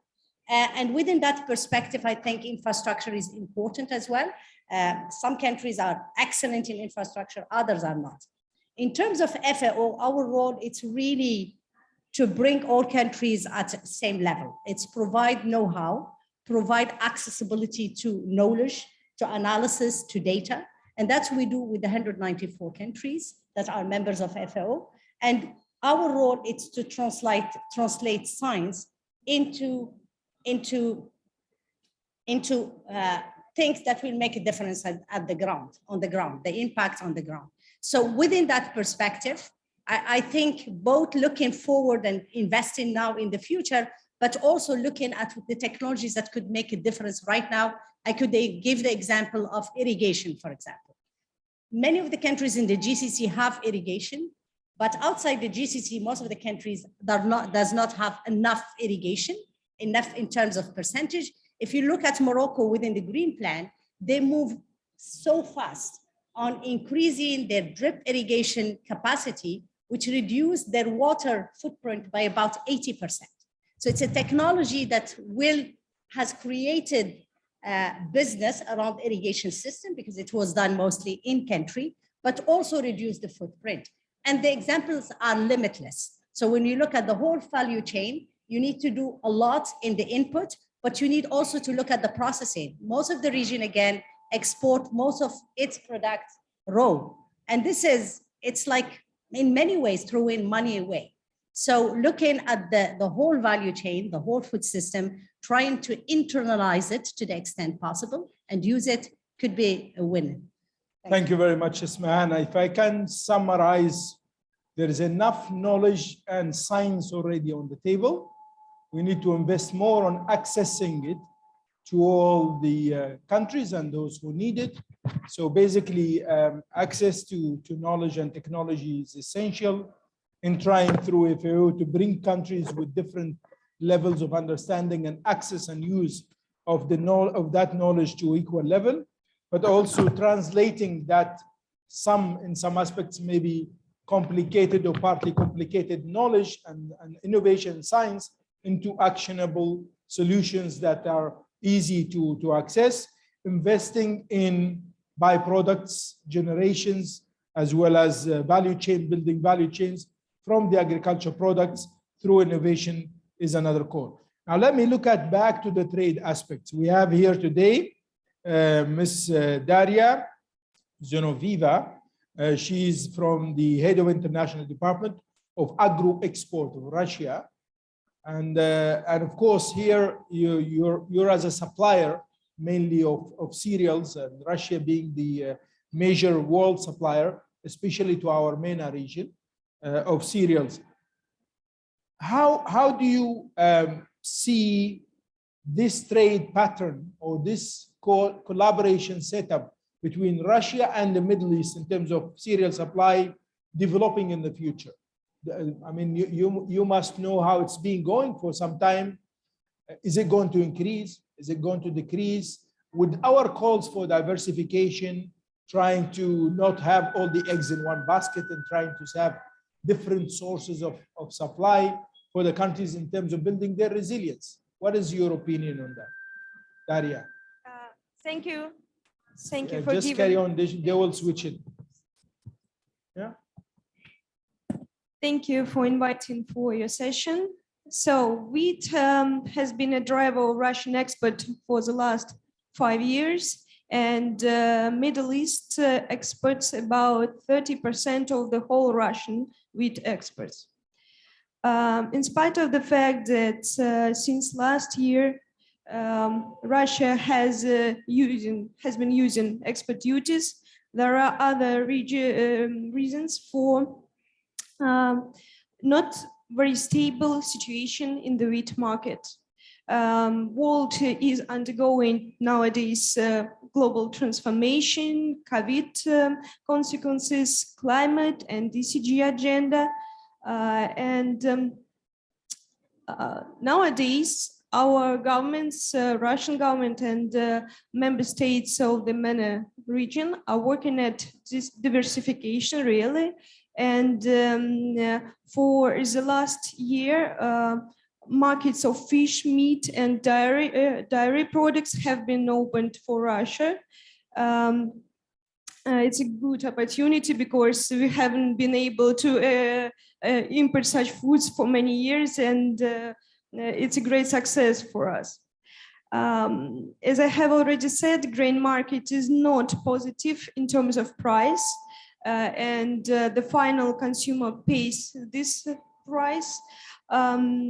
In this connection, for me, as I see the situation, the investment in infrastructure, transportation of the food, storage of the food will be a good solution in the near future, in fast understanding of this situation. And nowadays, there are announced and implementing 60 investment projects by Russian producers. They announced, and they concern new production facilities, expansion of existing production facilities, and modernization using new technologies. Moreover, nowadays, at a national level, we're working at developing transportation linkages, especially in Egypt and Morocco. We use green corridors as Russia also needs MENA products, as MENA region needs our products. So I think that. Okay, Daria, well, very important. You added an element of trade exchange. So you're promoting Russia importing from the region, things like fishery resources, where the region, we had a session yesterday, I launched it on the transformation to blue economy and how, especially for the GCC countries, the blue economy can become an alternative for food security, because we know that depending on land and water is not sustainable in the region. And in the future, we have to change cultures to build more capacity on producing food from fishery resources. And now you're calling for that exchange. Maybe something that I would like to also use it to shift back. Hopefully we get the minister from His Excellency from Yemen and linking it back to you. Do you think that from your perspective, looking at mutual interests and benefits for the exporter, the beneficiaries and the importers, would it be viable that Russia supports countries in building their storage capacities for strategic commodities? It's important, and many of the countries in the region do not have these facilities today to keep cereals for a long time. And it's essential for them to face spikes on food prices, shortage supplies, and all this. Would it be something that you think for promoting export from the Russian side to support countries that don't have facilities to have such facilities, to allow them at least to have some stable supplies instead of dependent on ad hoc all the time on short-term supplies? Thank you for the It's question. a resilience issue. Sustainable trade is a result of sustainable agriculture. Firstly, we need to invest in our agriculture and make it stable and not dependent on prices fluctuations. Nowadays, we are working at it. And as for transportation storage facilities, our producers are also interested to avoid fluctuations. They want to be stable partners with stable contracts and avoid any problems with deliveries. As Middle East is important market for us historically, it has been important market. So last week it was a Gulf food, and many Russian producers were interested to invest money in innovation development and transportation facilities. Excellent. Thank you, Daria. معالي الوزير تسمعنا الآن ولا ما زال في مشكلة في الصوت؟ And I don't want to turn this into a TV. ايوه نعم. معالي الوزير سمعني؟ ايوه. معالي الوزير تسمعني؟ نعم. طيب سؤالي كان حول كيف تستطيع اليمن في ظل الظروف الحالية. نحن نعلم ظروف النزاع زائد ظروف الجائحة اللي أدت إلى نقص شديد في موارد الغذاء عالميا مع زيادة الطلب محليا. كيف تتمكن أو ماذا تستطيع اليمن أو تأمل اليمن أن تقوم به لمواجهة تحدي الأمن الغذائي، خصوصا أن اعتماد اليمن على خصوصا السلع الأساسية ما زال على الاستيراد ومستمر على الاستيراد بشكل مضطرد وكبير. تفضل معالي. بسم الله الرحمن الرحيم. الحضور جميعا كلهم طبعا نحن نسمع الصوت شويه رديء لكن الان تمام يعني شكل حاله افضل. كما سالت الامن الغذائي في اليمن يشكل Maybe you should shift the channel for us, the speaker, into English, I think, because we don't have. You have? I don't have. Okay. No, I don't need it. تفضل معالي الوزير. تفضل. طبعا كما ذكرت في بدايه سؤالك منذ سنوات اليمن تخوض معركه شديده مع جماعه الحوثي، وذلك مع محاوله الانقلاب التي شنها على الحكومه اليمنيه منذ 2015، وتركت هذه الحرب آثارا سلبية زادت على أثرها حالة التدهور المعيشي لدى السكان، ناهيك عن الأوضاع الأخرى والتغييرات المناخية والأعاصير وكل ما يترتب على ذلك. هي كلها أعمال متراكمة ألقت بظلالها على الوضع اليمني بشكل عام، على الأمن الغذائي الذي نتحدث عنه. تدهور وضع الأمن الغذائي في اليمن يشكل معضلة كبيرة خلال السنوات الماضية، وصل مستويات خطيرة وفقا لأحد التصنيفات المرحلية في الأعوام الماضية أو في الأشهر الماضية، حيث وصلت النسب كبيرة من يعني اللي يعانون للحصول على لقمة العيش أو الحصول على الوجبة الكافية من غذاء يصل إلى 16 مليون أبناء اليمن في الانعدام الغذائي الحاد. كما أن 8 إلى 8 مليون شخص سيتلقون حصص غذائية مخفضة، بينما 5 ملايين في حد من معرضين لخطر الانزلاق في ظروف المجاعة. طبعا الدولة في ظل حكومة التعافي الحالية لا تعمل على جاهدة على إحداث بعض الاستراتيجيات بالتنسيق مع الشركاء الدوليين في ذلك الداعمين كمنظمة الأغذية والزراعة ومنظمة الأممية الفاعلة، إضافة إلى التحالف العربي والمنظمات الإنسانية، على تفعيل عدد من الإجراءات الأولية في الحد من هذه الإشكالات، وخاصة في الظروف التي تمر فيها البلاد.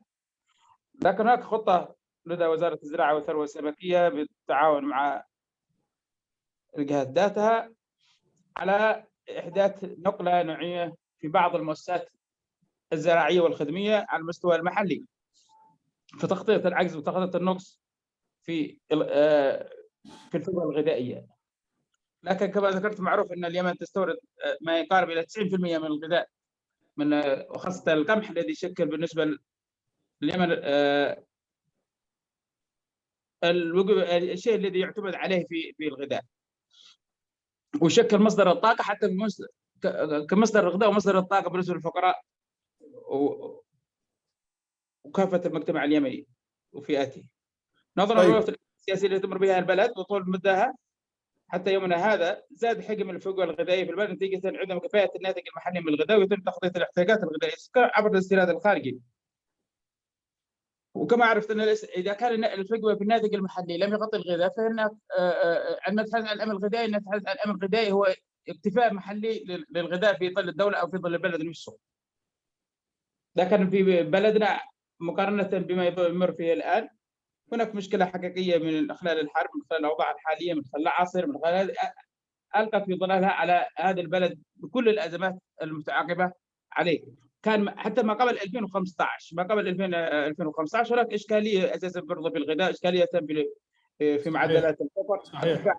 البطاله. طيب معالي الوزير لو سمحت لي، انا في نفس السياق اللي انت تكلمت فيه الان، احنا نعلم ان اليمن يعتمد بشكل كبير على الاستيراد، ولكن هناك ايضا يعني في ظل التحديات القائمه، سواء كان النزاع الداخلي، سواء كان الجائحة، الظروف العالمية لزيادة أسعار الغذاء، أيضا هناك بعض الاعتماد أو الاعتماد الكلي في الإنتاج المحلي على الطرق البدائية.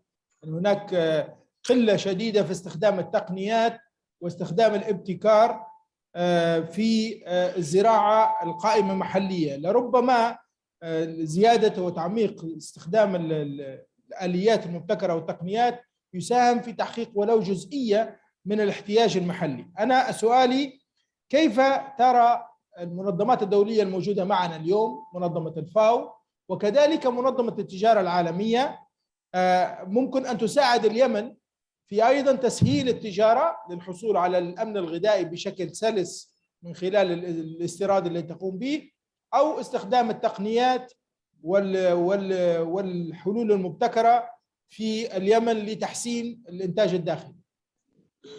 طبيعي شراكة الحكومة اليمنية مع المنظمات الداعمة فاعلة وعلى مستوى عالي من التعامل، ولها دور كبير بالنسبة للتعامل معنا، وحتى كوزارة الزراعة أساسا في تنظيم ذلك، خاصة منظمة الفاو والمنظمات الأخرى.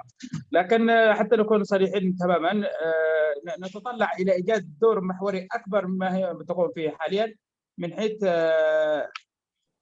إعطاء نوع من الإصلاحات على مؤسساتها في الداخل، بحيث أن يكون هناك الأداء فاعل أكثر مما نحن فيه. لو نتحدث عن الدعم الأجنبي لهذه المنظمات التي يصل إلى المستفيد حاليا مقارنة بما يتم اعتماده، صراحة بنسب ضئيلة، وليس في المستوى الذي نقدر أن نقيمه الآن أنه في المستوى المطلوب. حتى لا ننقص من هذا، لكن ينبغي إعادة تفعيل دورها بصورة أكبر عن ما هي عليه الآن. أوكي، شكرا معالي الوزير. خليني Daria, I want to go back to you, and I'm just following up on what the minister said. He's saying that 90% of cereals of Yemen are imported from outside, and I'm sure Russia is a major exporter to Yemen. How, in light of the ongoing conflicts, the challenges, can agro-export Russia help Yemen to have at least not less dependence, but at least more sustainable supplies? Because this is a conflict situation country, it's very difficult. And I mentioned earlier about the facilities and the storage and the supply. Are there anything in the prospect in terms of mutual corporate responsibilities from the supplier to the beneficiaries that can help Yemen to have a more sustainable supply of their imports, maybe in less needs? So it's a rather difficult question, because it claims the structural approach First of all, I'd like to say that Russia is preparing special trade representatives oriented only on agricultural products. And we are sending them to the MENA region countries just to understand the gaps in the region, what is needed to be built, how much time does it take to bring the products, how does it cost, and so on. So I think that the first step will be the understanding of Yemen country as our trade partner, and what is a minimum they need and what is the maximum they need. And after understanding and realizing this situation, we will be able to suggest the terms of the contracts of our trade that will be suitable for them. As I have already said, the final consumer pays the price for this wheat. So, well, the reason why I'm focusing on Yemen, because it's a very challenging situation. And I think if we succeed together to resolve that issue, it will be much easier to resolve all the other situations where it is less challenging. Maximo, from the FAO perspective, this is, I mean, you know the region very well. Ismahan mentioned that this region has gaps. There are extreme countries that have the capabilities, either financial, fiscal space that allows them to expand, or have other means and resources. And there are the complete extreme opposite where people and countries do not have this, besides the inequality inside. What would be your advice, since we have representative from the region here? You've given us 3 solutions earlier. If we want to focus and go to our regional conference at the FAO with the ministers, what would be their actions on the ground that would make a big change in terms of achieving food security at less risk of what we're facing today? You've mentioned the Black Sea supply, and everybody's panicking in the region. So they were waiting what's going to happen. We don't know what will happen, but we have to come together and find a sustainable way to overcome the food security. And I would wish that you say something on the blue economy, which seems to be a potential for the region to grow an alternative for food supply. Thank you. Okay, so let me start by saying, I assume this will work at some point. Yeah, it's working. Let me start by saying that don't wait, act. You don't need to wait. It's an opportunity to diversify your sources of import. So start mapping where sources of imports come. You have ministries here present in this meeting that come from huge export suppliers of cereals, like in South America, for example. So again, you need to plan and diversify. But what are the actions that I think are something that we need to move and move pretty fast?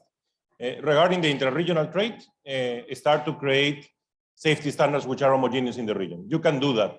Ministries can put the efforts together. You have amazing experience on food safety standards in here, that from where it can be learned and from other countries, but you can come together on a common pool practice to try to share knowledge and accelerate that process so that you can minimize non-tariff barriers and that you can accelerate the process of interregional trade. The second thing that you need to think very carefully is that this region is not only a region that has problems in some of the countries of undernourishment, it's a region that has a problem of overnourishment.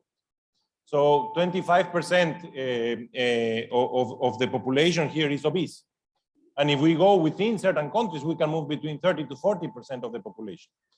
And we are obsessed in production policies, so policies on the production side. And we forget the demand side, and that is linked to your aquaculture side. We need to start to put policies on the demand side, because if we want to change this overnourishment problem, which also have health problems and will have huge costs for the economy, we need to change behavior, and we need to change behavior of consumption of people. And that's why will allow us to promote exactly what you are saying. I was hearing yesterday that people don't like to consume fish here. Yeah. Okay, that we need to change, because that could be your alternative to move away. The only way you will be able to move away from consumption of cereals, which basically today represent 57% of the calories you intake, is diversifying diets. And what better than having an aquaculture or a fishery diet, which we know is so healthy and provides the micronutrients we need. So moving towards a healthier diet I think will be a crucial policy, and that's demand side policies. On the supply side, I wouldn't be so convinced on your idea of storage facilities. You know, storage facilities have the pluses and the minuses.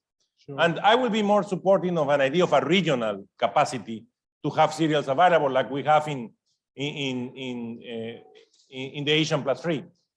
How we can create a mechanism for emergencies, not for stabilizing prices, that won't be correct. It won't help, it will create problems. But for emergencies to have a regional capacity with a very clear trigger mechanism that will allow you to supply when it's needed in an emergency situation, with very clear rules of the game. Because we know at the country level it's problematic, it has a cost, a lot of food losses, because if you do that, so we need to be very careful on not going back to historical policies that we know have created problems in the past, and think more on market-oriented, but yes, clear capacity on emergencies. That is really important for the region. So again, one more recommendation, demand-side policies, I think will be central. Well, thank you. This is, I'm going back on the storage. We'll have another discussion, maybe offline, but it's an issue today with the fragile world. With so many conflicts going on around. It's an issue that really panics all people, populations, and governments in countries that they know they cannot sustain. With the food prices fluctuations that we've seen, we have to consider how countries can have a stable or global market. I think FAO is doing great job on the transparency, providing data, information about the global market, but that's still not enough in many countries. Diversification remains a challenge. And on the blue economy, so everybody must have fish for today's dinner. So, okay, so that that's a commitment we take. Today, we will have water-based food. Annabelle, I think you're still here with us. And I really wanted to hear from you on the access of technology transfer through WTO members. How does WTO policies allow, especially in the agriculture sector, how does it allow and promote that aspect of technology transfer? We still have, I mean, I'll tell you frankly, what is our challenge? Our challenge in the region, especially the major producer countries, Egypt, Iraq, and where the real abundant water supplies are, is an inherited job. Agriculture is an inherited job. So somebody is a farmer, they inherited this throughout the generations, and they inherit all the practices as well. And we know that doing agriculture in the same way as an old business, in the same old way, in the lack of resources, is not sustainable. Technology has to come in, innovation has to come in as a solution if we want to continue to produce our needs, or at least minimum supply of food. But that technology is not available. It's not simply attainable, especially in the agriculture sector. How does WTO policies allow technology transfer, especially from the developed nations and countries and businesses, into the developing ones? So that's a very important question, and a number of the factors that I mentioned in my previous interventions, I think it sort of reminds us of why it's so important for the MENA region to access new agricultural technology. Its rapid growth, harsh climate, the steep onset of global warming make it imperative to save every drop of water, save land from desertification, and boost agricultural productivity. And now we know that the GCC countries are at the forefront of the large-scale agri-tech movement happening through collaborative partnerships between startups, private business, and government.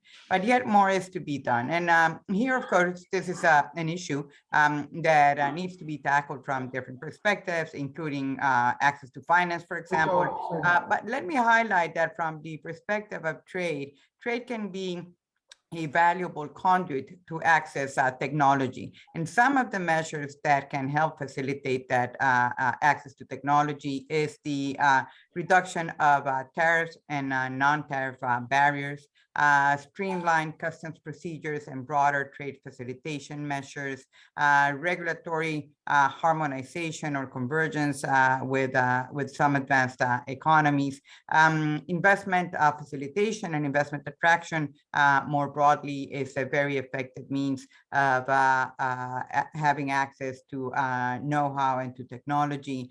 The role of intellectual property rights is also important in terms of protecting protecting innovations. So there are a number of ways in which trade and WTO rules in particular can help access, agricultural technology, coupled, as I was saying, with measures, of course, in other areas that are of course very relevant.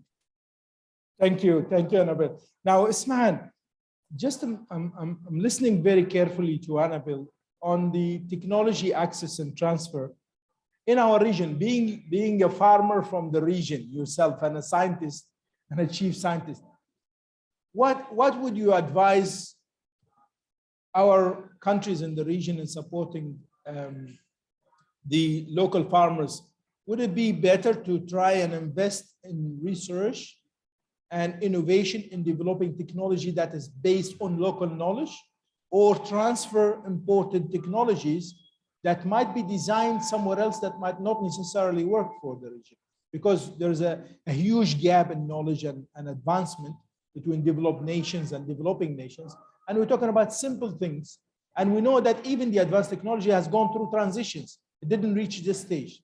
Maybe bringing this advanced technology to some of our very basic traditional farmers will just cause a shock instead of actually providing a solution.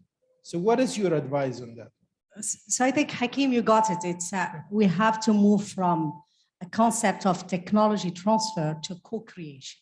Say, co-create together something that works well. And I think that co-creation comes from, again, a window opportunity that we have right now. And I fully agree with Maximo that the demand side has to be addressed. And the demand side in this region, we need to diversify our cropping system. Most countries have planned to produce rice where they should not produce rice or wheat. So the diversification, be it in our fisheries, be it in our animal stock or plants, it's very important.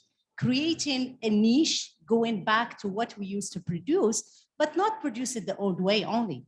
Bring in technology. So if you know that by putting fertilizer, you're gonna get 3 times more productivity, go for it. If you know that irrigation at this level, it's needed to get this productivity or this nutritional value, because the region has to move, and I think the developed world have moved to nutritional values, not calories per se. We need to do the same. And the region, because the region is the center of origin of so many plants, so many animals, so many fish stock, that's where our future is. We need to bring it back. Not on the blue transformation is very important, and we discussed it yesterday, Hakeem, and how we have to move to more nutrition, more amino acids. Like most of us take omega-3, and omega-3 and omega-6, most of it come from the fish, but most of it is done again in the north. So the key, it's a diversification of the food system, diversification of the cropping system per se, like sheep instead of cow. We have adopted cows because we think we can copy the ecosystem in the north. No, our ecosystem, it's better with certain sheep and certain goat and certain other animals. So I think our plans were very much copy-paste, very little taking in consideration the ecosystem and what works better. What we need to do is think it well, but not only produce and then think about export. Okay. Again, going back to the national market and the regional market and plan it well. Interesting aspect of culture. Until recently, I come from Libya. Until recently, people at household cannot put beef meat for guests. It has to be goat or sheep or camel. And it is something that, it has to change culturally with the supply. I mean, you've mentioned whatever is easier and sustainable for them to grow in the region, but there is a huge shortage of the supply from meat from sheep and goats today in the region, especially with the existing drought, and there's still high demand, and that of course takes the prices up. And maybe Hakeem, just to bring it, because we have an issue with employability, we have an issue with youth, getting you to be busy, and that's where you have to do it. So if you put agriculture with innovation, but it's things that works well in the ecosystem, works well with the culture, you got a win-win. You need to bring those pieces together. I just came from Saudi Arabia, where we announced the International Date Palm Council. And I told the ministers that were there from the countries establishing the council that you really have to transform that date growing from that passionate, romantic relation of the Arabs have with the palm tree into an industry. It has to come an industry that creates jobs, that makes value chains, that creates some byproducts and all this. They have to get out of there. And even they have to take their exhibitions out where the markets are. Private sector, but I want to warn, because we have a little, I want to take 2 questions from the audiences after we finish with my last question to the panels here on the private sector engagement. Mr. Ayman, we've heard all the challenges: technology, innovation, export and import. Minister spoke about the challenges on the conflict. What is the role of private sector here? Because we know that nothing happened at the end without the private sector getting engaged. What does it stop private sector being engaged at really contributing to food security? We've seen a few examples in the region of mega scale companies that contribute to private sector. What is it that motivates them to do more? Sure. Basically, we believe that the private sector can bring in the innovation and the tools that are needed and move much faster than governments would. Nevertheless, we do need the governments to also support them in what is the infrastructure, and we could do so through so many different aspects. Now, if I look at the big scale on how ICD could help in, is whereby we could issue green sukuk or blue sukuks for some of their projects that go in the billions. The next layer that we could go into is the financing of those private sectors, where we have 119 financial institutions in 55 member countries, whereby we make sure that they are as close as possible to those needs of financing and the requirement of financing. Next would be also that we have PPP, public-private partnerships, where it could help both sides to work together and really go for a much better stage of doing it. We are also in belief that the value chain can be actually taken step by step and be funded and understood and invested in one by one. In that sense, we believe that by taking also our 190 financial institutions as an introductory style for exports of some of these products, because that will help then the agriculture. Last but not least is our BRAVE project, where we do go to conflict areas or fragile states, where we specifically help, like in Yemen, we had supported a lot of agriculture technology and projects in order for us to really ensure that they survive this difficult time period. Because once, hopefully, this conflict ends, the SMEs are still standing there and will be able to really support the economy much faster. Thank you. That last point you mentioned, you're talking about ICD as an institution, which is a multi-government institution to support private sector and finance. The problem that we still have today in our region, that private sector is not grown to take up risks. There is a conflict, high risk, they will immediately pull out and withdraw. And we've seen opportunities are great in Iraq. There is no presence for private sector. And we always call government has to provide for a legal framework. They have to provide protection. Anybody can do that. And we really want our private sector in the region to be more on the risk taker side. Yes, government has to provide the financial institutions some cushion backup for them to at least mitigate some of the risks through insurance, for example, for investment. But there is huge reluctance. Yemen is another example where there are opportunities and they wouldn't go there because of the risks associated. So maybe thinking along the lines of G20 was thinking about political risk insurance mechanisms to support countries to survive in a more sustainable way and allow private sector to invest in more money. So that is something I'll keep you with. Because of the time, I want to see who is on the audiences here. We have 2 questions. Where? I'm only taking 2, so I see one hand there. Yes, with the blue mask, so that you're looking at everybody. So it's there. Sorry, here. That's where you stop. Ladies first. Thank you. Good afternoon. Thank you. Thank you very much for the beautiful presentation. And with experts around us, we are talking about innovation and sustainability. My name is Amina. I'm representing Zamka Technologies, a tourism and aviation magazine in Nigeria. So I have ABC questions I would quickly like to ask. Number one, what are the lessons that the government and emerging economies should learn as they launch digital agriculture? We're talking of innovation, so data is really important, isn't it? Data.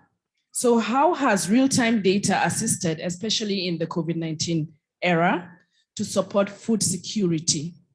Then the last question is, what are the high-risk operational challenges that can be experienced when delivering digital transformation? And how can these challenges be mitigated? Thank you. Amina, thank you very much. So, digital transformation, how does it help food security? And we want examples from FAO on specific countries in the region where that helped. We'll keep this now on the side. I want to take the other question. So, right behind, yes. Hello. I don't see anyone insisting to take the floor, so I will stop there. Okay, so my name is Omar Barakat, and I represent a Moroccan company which actually have developed over 30 years of R&D, organic pesticides, which can help with the food security in a very natural way. So, and also we have like additives for the animals which help reduce methane gas by 30%, for example. Is this something that ICD, for example, would be interested maybe to have further discussions maybe after the exhibition? Thank you very much. So we're talking about business deal, yes. We'll get an answer later. Thank you. Okay, but Thanks. it's excellent. And Thank that's you. the purpose of here. Thank you. I see one hand that wanted to be, but I don't want to see more hands. So here, right? Here in the middle here. And we close the questions there. Thank you. Thank you so much for giving me opportunity. I'm an agriculture engineer here in UAE. Last 4 years, I'm working here. I listened to the panel. My question, main problem in UAE is a water salinity. Innovations. Water salinity. Yes, we can achieve everything with the innovations, with new technology. But first, we have to check the problems. We have to check where we can control these problems and where we can cost benefit ratio. As you will mention, the private sector will come, there is a risk factor is there. Okay, when you will take actions for that one, cost benefit ratio will be go high. So market and the field, it will be a big gap. So this is the, I want to check from the. Did I hear you well? You said water salinity? For water salinity, yes. We will put instruments. We will reduce the water salinity. We will put so many things. Yes. So it will increase the cost. Yes. So when the private sector will come into the field, they will grow. Yeah. So cost benefit ratio will be high, and there's a lot of difference. Yes. And another question is, I am checking from last 6 months or 1 year, vertical farming. Every person is saying vertical farming is the solution for the innovations. Vertical farming, we can bring leafy crops mostly, or tomatoes. What are the other crops? Like ma'am said, rice. Why we are not going towards rice? Okay. So we have to go towards the cereal crops.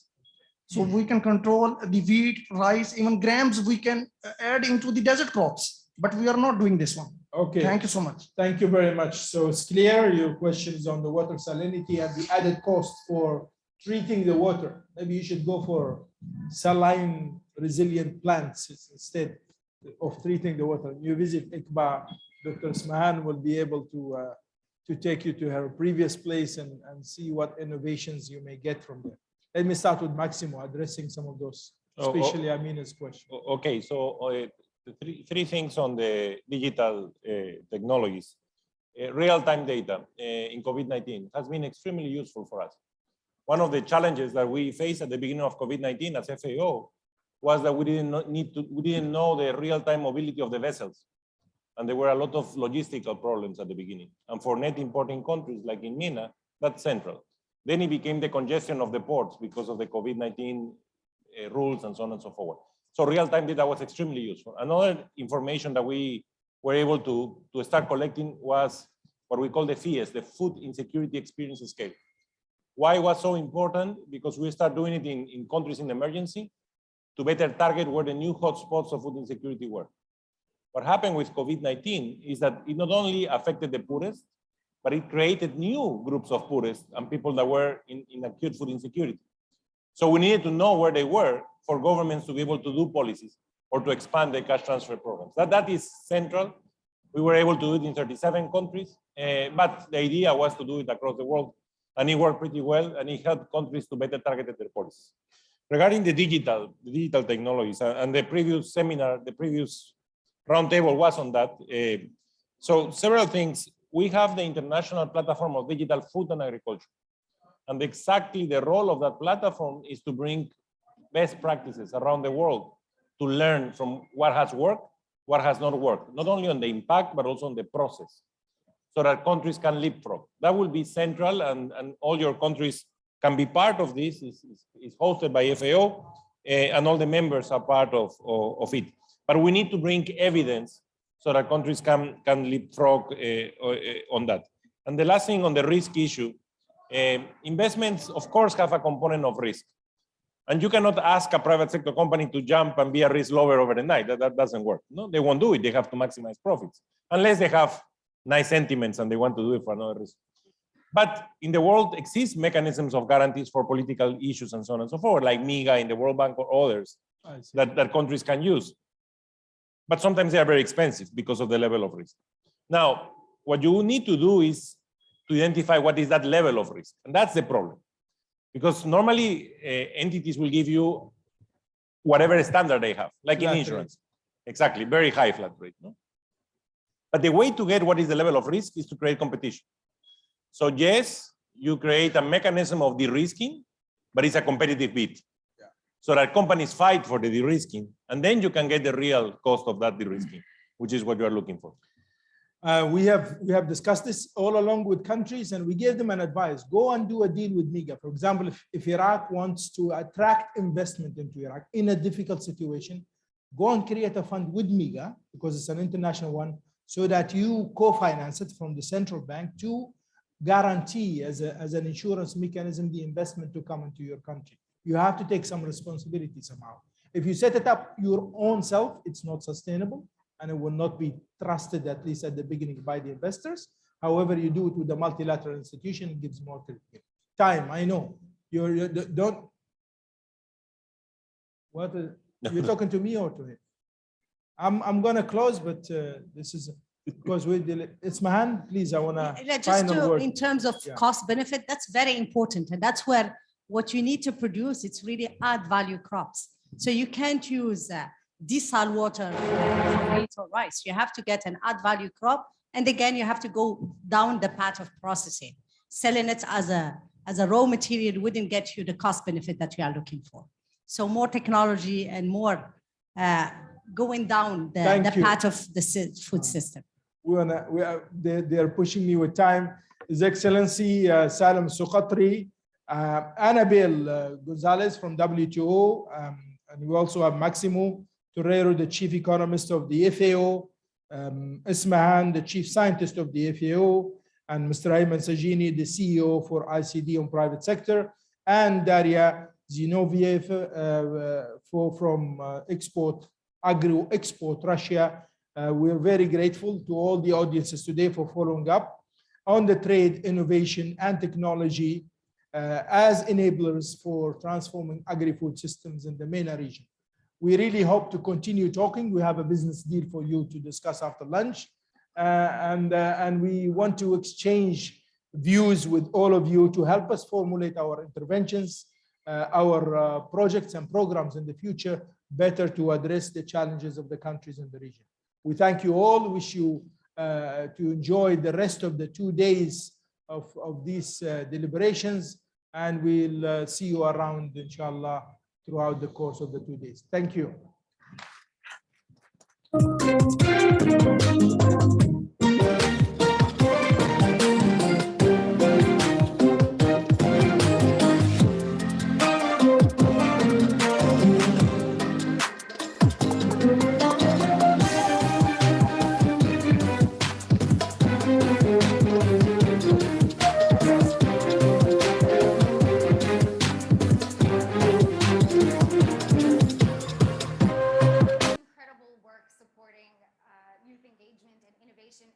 If we could just amplify your efforts, it would already be a great start.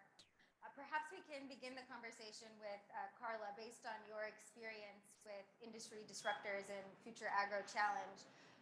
What is it that we need to do in order to nurture or cultivate the entrepreneurial or innovative talent of young people in the agri-food system?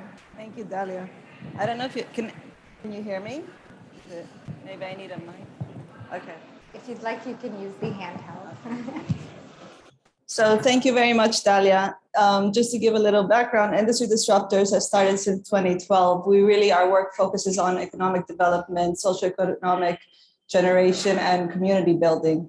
A lot of that has been through the lens of innovation and entrepreneurship in wide sectors, but a big focus in agriculture. And this is where Future Agro Challenge has come about as a global initiative in over 60 countries, really starting as a global competition that has grown organically. Doing the work that we have done and looking at startups across the world, we come to the point where we realize that ideas are great all over the place. It's not about one area or another area. We've seen good ideas. We've seen teams that really are working about doing something well. We've seen the funding come in and everything in that aspect. And yet we tend to see that they're unable to scale. So having done that and taking a look across different contents, we were trying to understand why are they not being able to scale? And it really goes down to the maturity of each ecosystem. With that being said, we tend to see that either startups leave a country after reaching a certain point, having been funded in order to scale in another country and register themselves somewhere else because the ecosystem doesn't support growth, or they stay in the country because they want to do well, but yet have very much difficulties in doing that. So a lot of the work is really, how you see the food system is how you perceive it. And the truth of the matter is that numbers don't tell the whole story. The relationships do. And local ecosystems differ from one area to another. And we have to see local ecosystems as mechanisms to become solutions to big challenges, and this is the way we could come about with creating economic prosperity. But speaking of ecosystems, we need to see and focus. We've been focusing a lot on parts and not really how the parts come together. And that comes back to the relationships we build between the parts. And that comes to where people play the center of the role.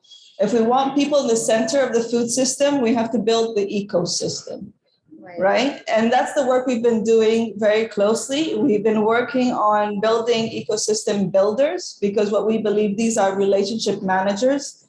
Ecosystem builders are the ones who come to see the ecosystem as a living organism. There's not one toolkit that can make it happen. There's not one policy that we'll put in place. We know that policies take time, but if you want things to move and adapt as innovation adapts, the ecosystem has to adapt too. With that being said, we need to empower our ecosystem builders. These are individuals or organizations who are doing work. They're really the mother of the startup that's coming about.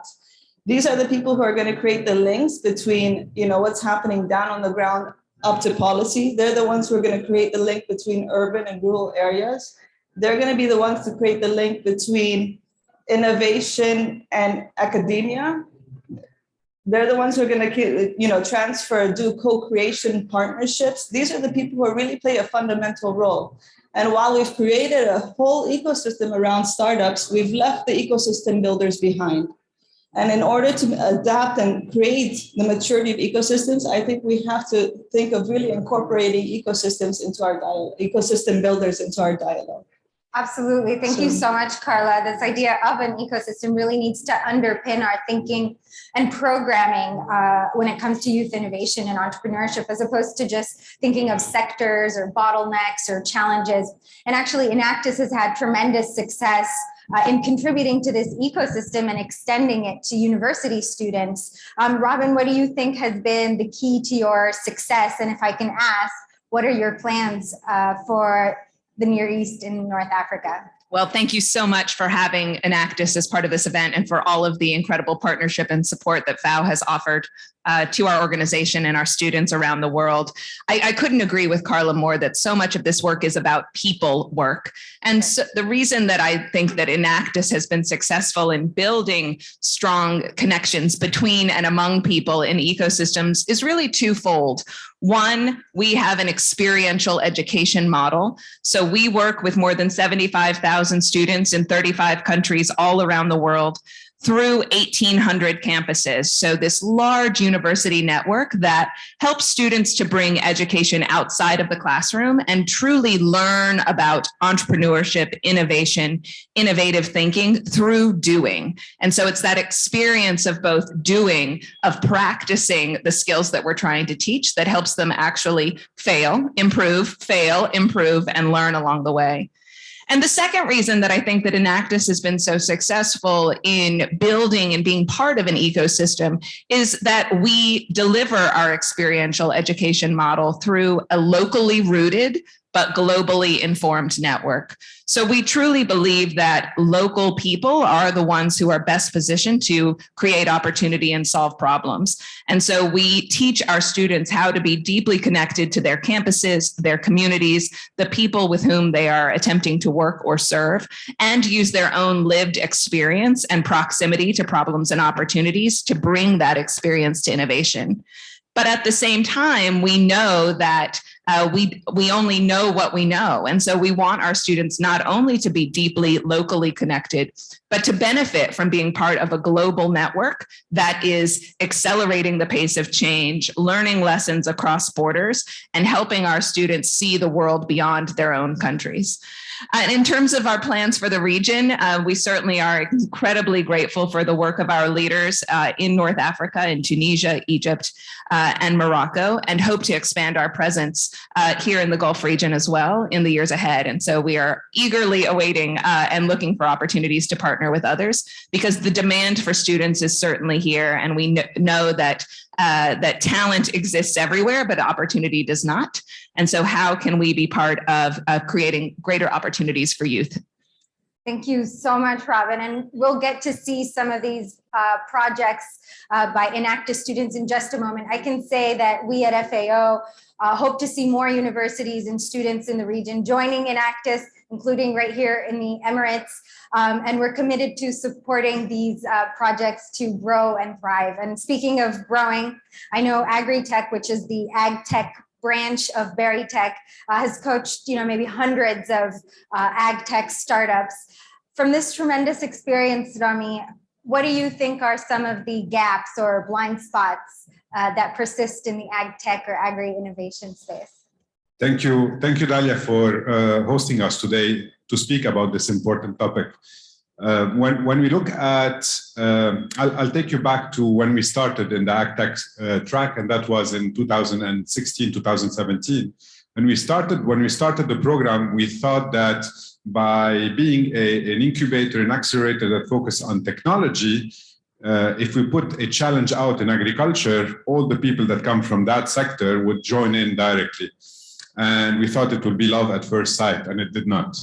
It did not, because students, people are siloed into what they learn. So if you go to an engineering school, we see that they're working on mechanics, air conditioning. Very few of the universities do look at system approach, looking at agriculture and technology, agriculture and engineering, and so on and so forth. So That was the first challenge that we realized, that in academia, the systems do not connect. They don't talk to each other. Then we went to the public. We looked at young professionals and so on, and the perception of agriculture was more half arts, half culture and traditions. So people looked at farmers as, you know, the old guy with the old tools and so on. Whereas agriculture today is half science and half engineering. This is how we can produce more food in a more sustainable way. This is how we can export. This is how all the tools that are there into different systems are there. So we started connecting people to each other. The third component that was a challenge was connecting rural and urban. A lot of the rural people don't understand how the rural side and agriculture works, but are excited to go and, you know, solve problems, but they don't know the root causes. And a lot of people in rural areas do not want to deal with agriculture because for them, their dream job is to be in an office 9 to 5. So this was also a problem. So what did we start doing? We started bridging the gap. So we started doing sessions, bringing, you know, inspirational talks, workshops, design thinking, and so on, to get people to talk to each other. We started taking people from universities to the field, organizing field trips, getting them to understand the challenges, bringing hackathons to, rural areas to get people to connect. So if I am to answer your question, Dalia, what are the blind spots? The blind spots are in terms of getting people to understand how, you know, they can use innovation and looking at the sector from a different angle. When we have all these young people that are into the STEM fields, I think they can look at solutions to solve problems other than the traditional ways. And I think this is where the disruption could happen. So what can ecosystems do, as Carla mentioned, and what can students in university do, and everybody around, is to get to bridge that gap, to get them to see where are the potentials, and get them to understand, especially for young innovators and researchers, get to understand that if they are excited to start something up, if they're excited about technology, if they're excited about developing solutions, one thing that we know for sure is that people need to eat at least once daily, and that the population is growing. And this is a problem that we'll always have to face and solve, much better than, you know, other applications that are more commercially based and so on. So there is a lot of pain points that could be solved, and I think this is where these use can deal with it. Thank you so much, Rami. Thank you for bringing this up, because system thinking is something that is still missing when we look at the agriculture sector, and for a lot of our young people, when we try to equip them with the skills they need for the future. And then also bridging rural-urban divides, it also goes a step beyond that, but also, you know, when we talk about innovation and entrepreneurship, you don't think of the extreme poor. How are we helping reduce rural poverty? And if we're not moving in that direction with our innovation and with our entrepreneurship, then we're not in line with the SDGs or what we're trying to achieve together. One thing I really love about Enactus is that you're giving opportunities to students from very diverse contexts, from different socioeconomic backgrounds. How are you facilitating learning and exchange among your students to bridge these economic, spatial, and even disciplinary divides? Well, it's such a great question, because we really believe that the diversity of our network and the diversity of our student population is one of Enactus's core strengths, that solving complex problems requires diversity of experience, of background, of field of expertise, and diversity of thinking. And so we encourage our students to first and foremost create cross-disciplinary teams, that none of these problems can be solved by individuals. It takes multiple people working together.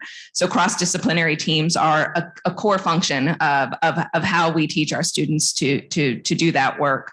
We also, of course, then are thinking about how can we innovatively support our country leaders in delivering the curriculum that is necessary in order to teach really the skills and to provide some of the context and experiences that our students need. So we use digital platforms, we use mobile technology, we use paper when we need to, and when digitization or mobile is not available, really meeting students exactly where they are. And that was certainly showcased throughout the early days of COVID, when so many of our schools were closed. And so students did not have the opportunity to gather in person. And many of our students lost access to the internet. And so we had to be very creative, just like our students have to be creative every single day in the work that we're doing. So we use a learning management system that can be adaptive and that can meet students to where they are. And really, again, are encouraging students to think about all of the diversity that they bring to these problems as really an asset that they can tap into, and that they need to see also the people and communities that they're working with as full of assets and diversity of experience as well. Thank you so much. That's really a wonderful way to look at it.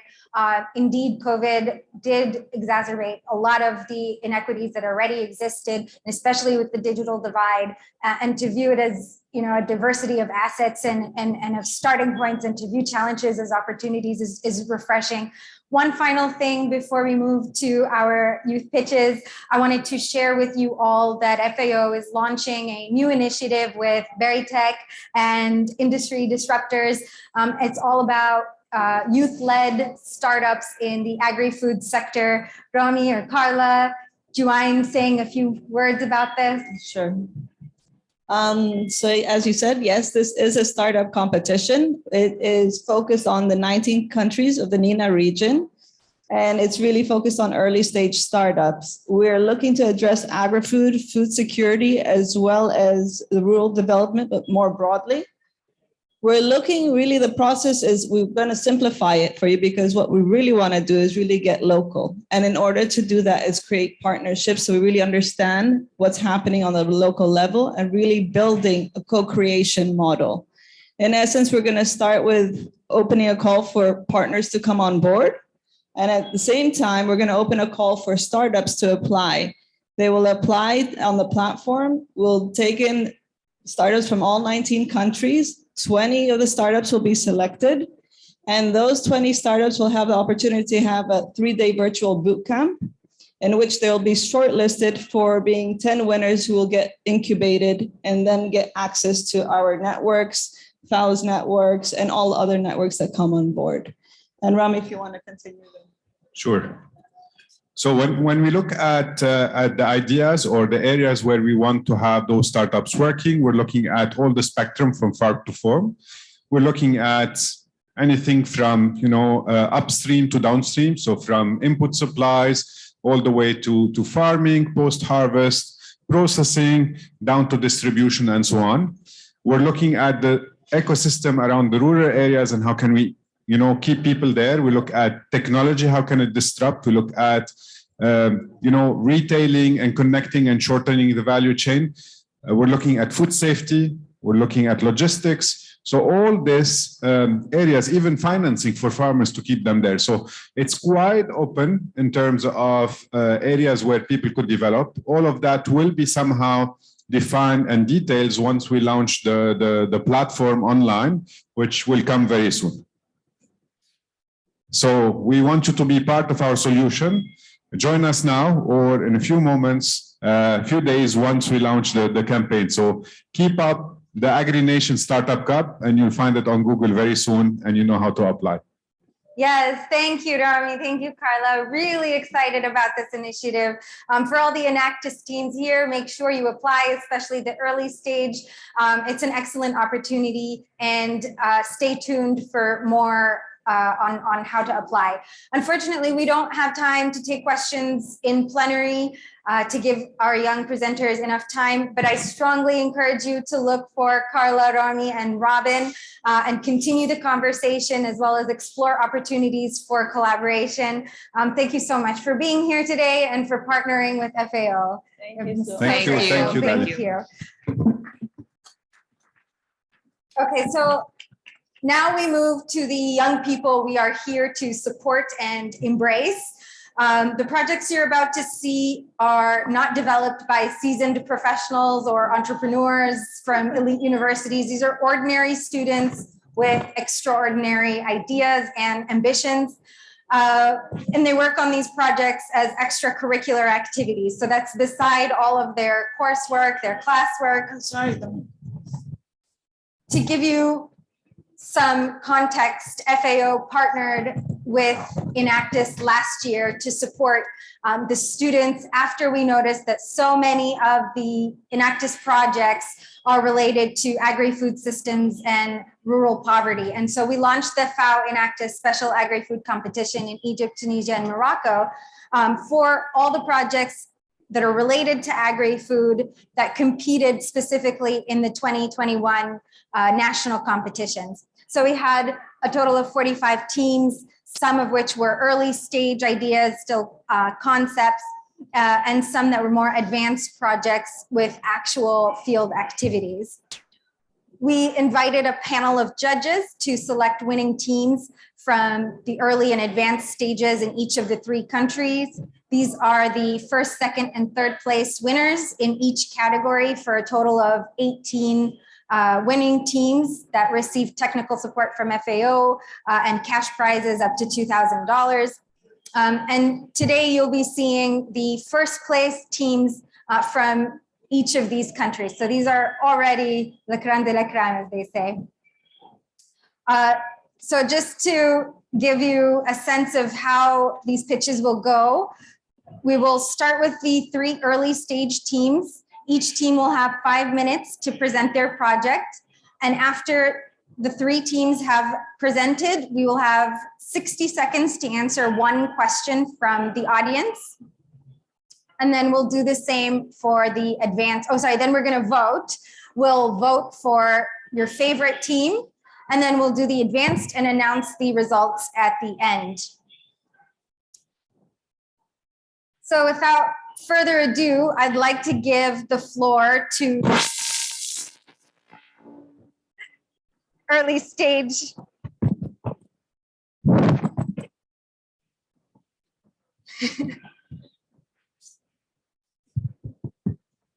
Indeed, technology fails us when we need it most. Okay, we give the floor to Detector.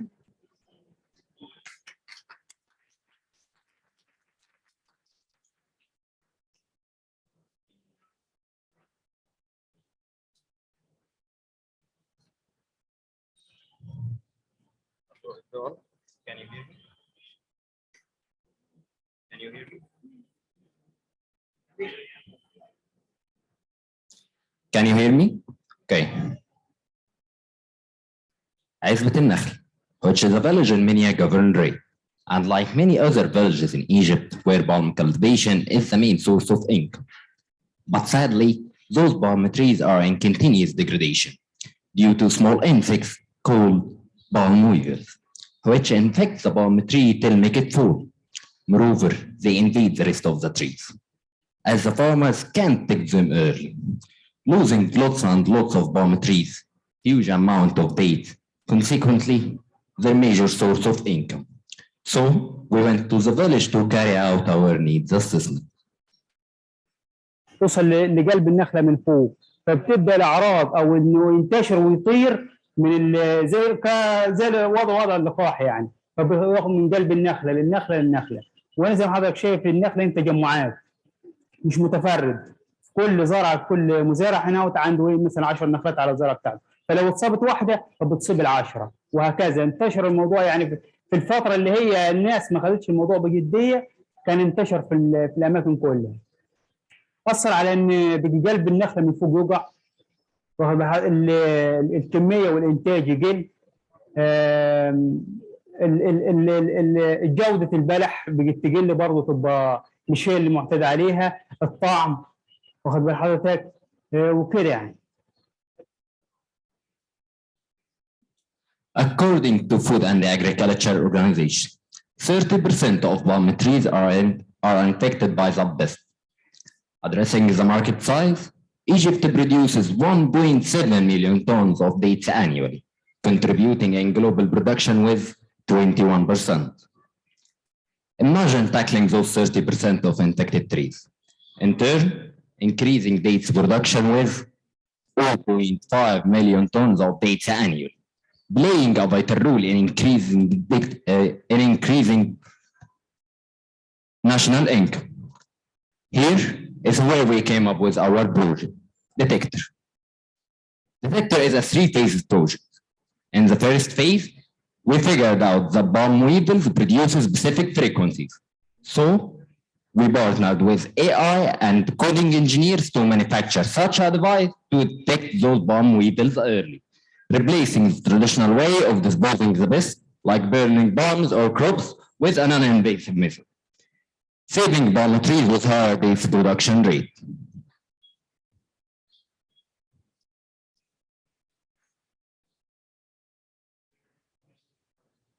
So after knowing that, we started, this led us to the third phase, as we figured out that we can create fish feed from those palm weevils. Great. From those palm weevils. As the fish farms lately suffer from the high cost of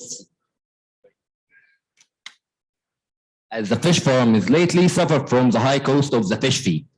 So we started farming and enriching those palm weevils to reach an organic fish feed with 3 times more protein and cheaper with 40% than the competitors. Then we empowered 10 unemployed young fellows, teaching them how to use the detector to extract the insect, with 10 women to enrich and crisp the insects to be suitable for feed manufacturing, under supervision of agriculture associations. We managed to partner with Misr Al Khair, spices providers, and the National Council for Women to be part of our movement.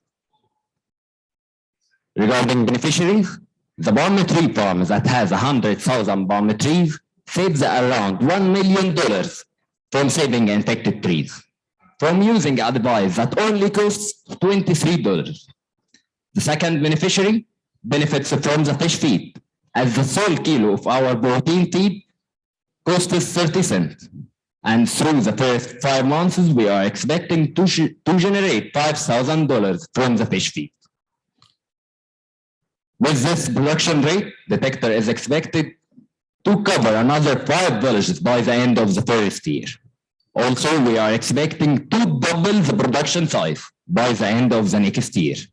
And from the standpoint of the SDGs, detector has achieved 3 SDGs: life on land, life underwater, and sustainable cities and communities. There are many villages yet to be rescued. Also, we have our targeted countries: Saudi Arabia, United Arab Emirates, and Kuwait that benefit from palm cultivation. With creating our website to widen our expansion. How can you help us? We are searching for sponsors or partners. Also, we need $50,000 in funds, $20,000 for creating our production line for the device, $10,000. Hector, your time is up. We're going to be very strict. It's 5 minutes. Thank you so much.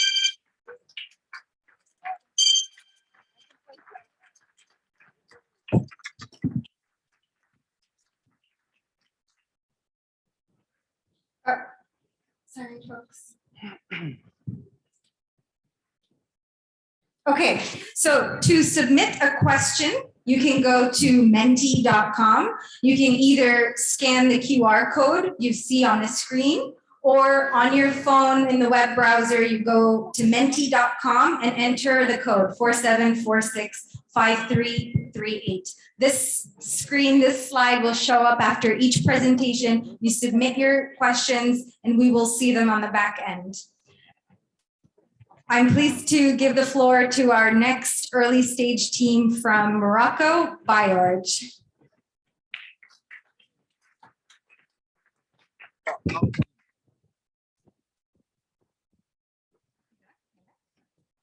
Thank you.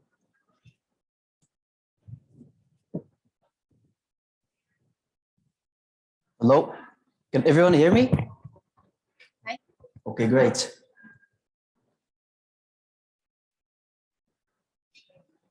Morocco is a country located in the north of Africa. It is well known for its diversity. When we talk about Morocco, we talk about Marrakesh, the Atlas Mountains, the Sahara Desert, food, tourism, and agriculture. Speaking of agriculture, our economy relies heavily on this field.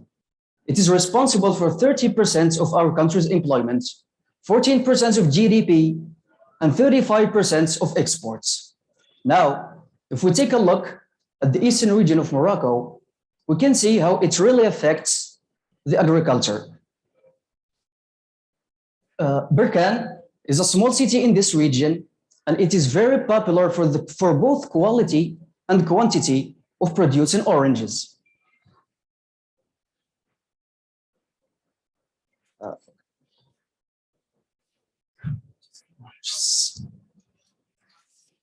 It is responsible for 17% of the national production.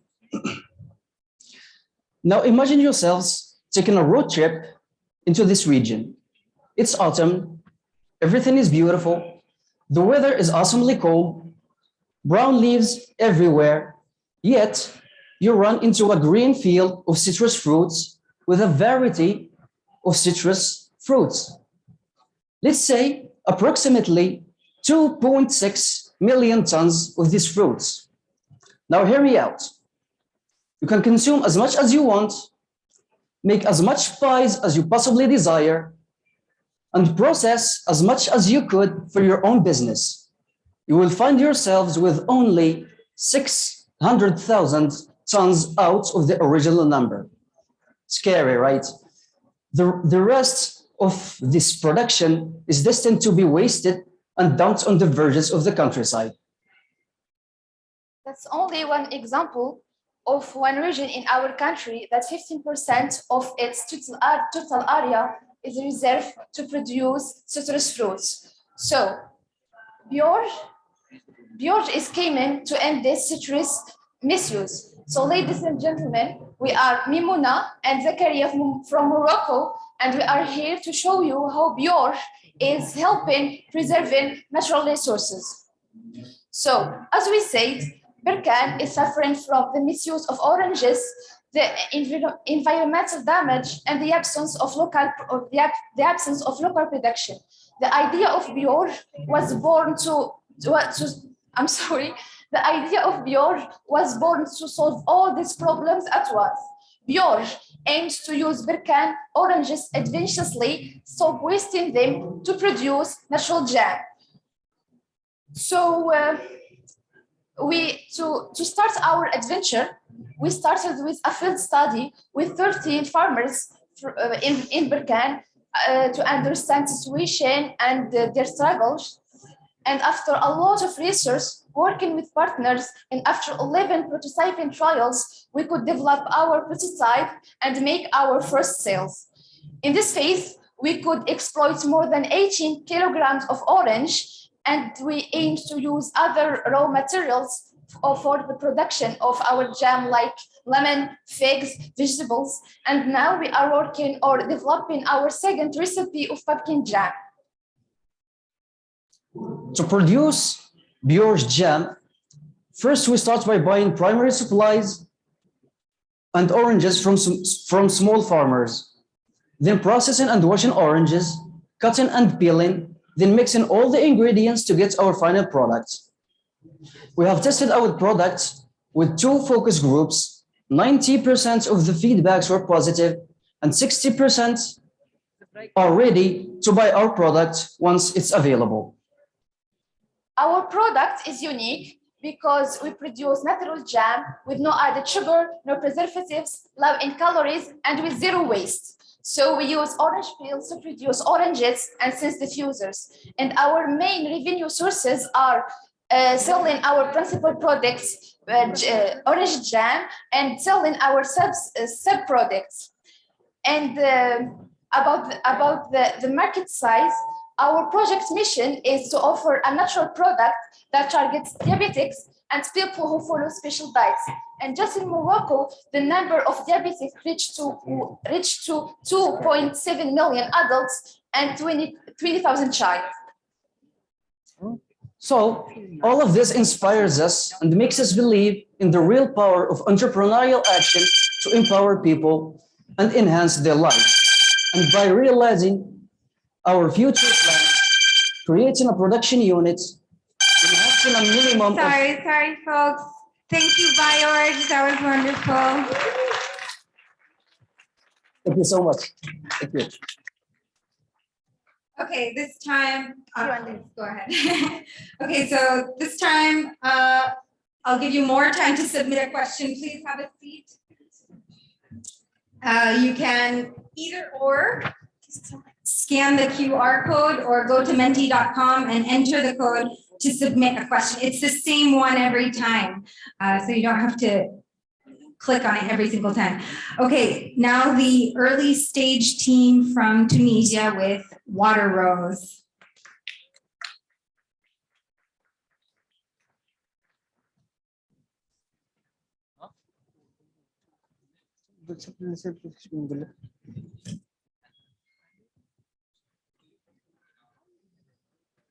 Can you hear us? Hola, ¿cómo estás? Ok, gracias.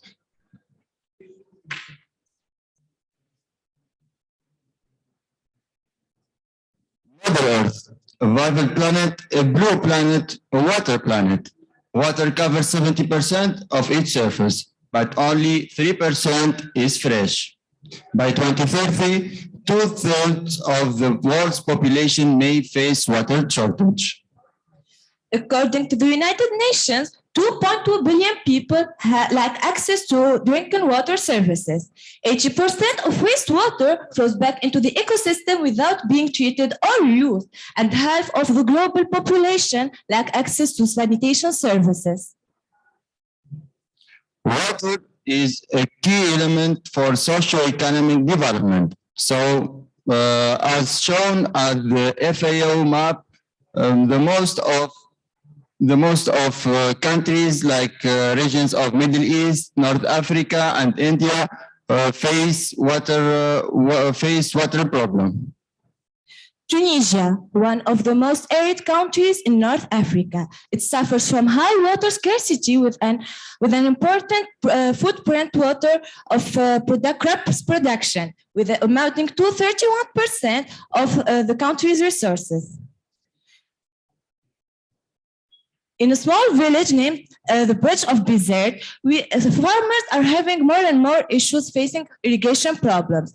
So we have investigated and studied the area for months until now. So we studied the area, and like Hadil said, Qantrat Benzart, and like we are agronomic engineer and enactors, we have to thinking outside the box. Thus, we came up with the idea of Water Rose, a project that is based on filter-treated used water and conducted to the farmers nearby. And in order to irrigate their parcels and to produce crops for animal feeding and fabric crops and ornamental plants. Thanks to a reliable, sustainable, and 100% efficient conduction system, we will be able to manage to establish greenhouses in the area, which represents another source of income for our beneficiaries. So, what makes us special? What makes Water Rose special?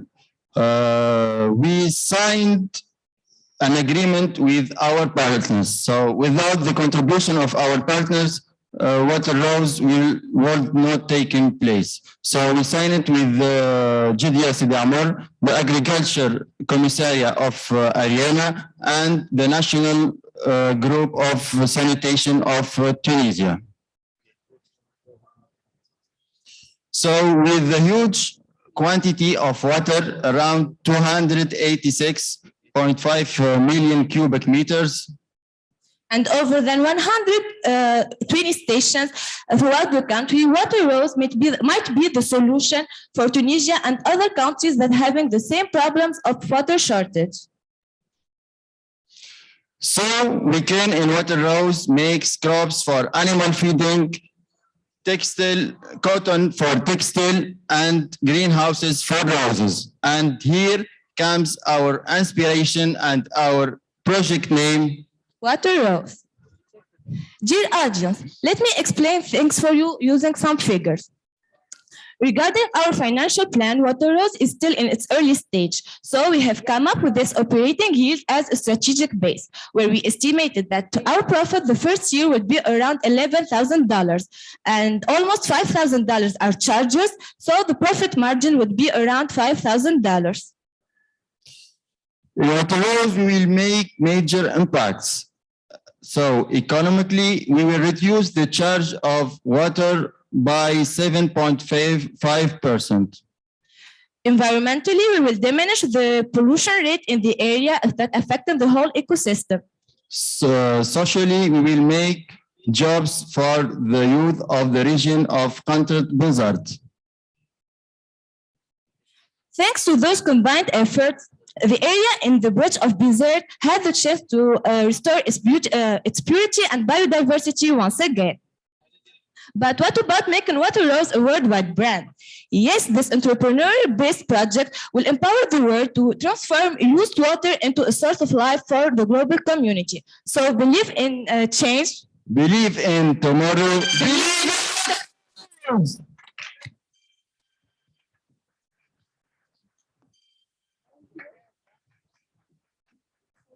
So much. Thank you, Water Rose. Perfect timing. Okay, once again, you can submit a question by going to menti.com or scanning the QR code. If I can ask the three teams to come up on stage. Now, if you go to Mentimeter, you will be asked to vote for your favorite early stage project. Before we go to the voting, I would like to invite the three teams back up on stage. We've received some questions, so I will ask each team one question and they will have 60 seconds to respond. So come on up.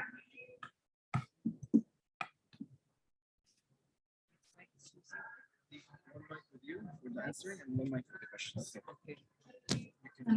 Yeah, you can interrupt. Okay.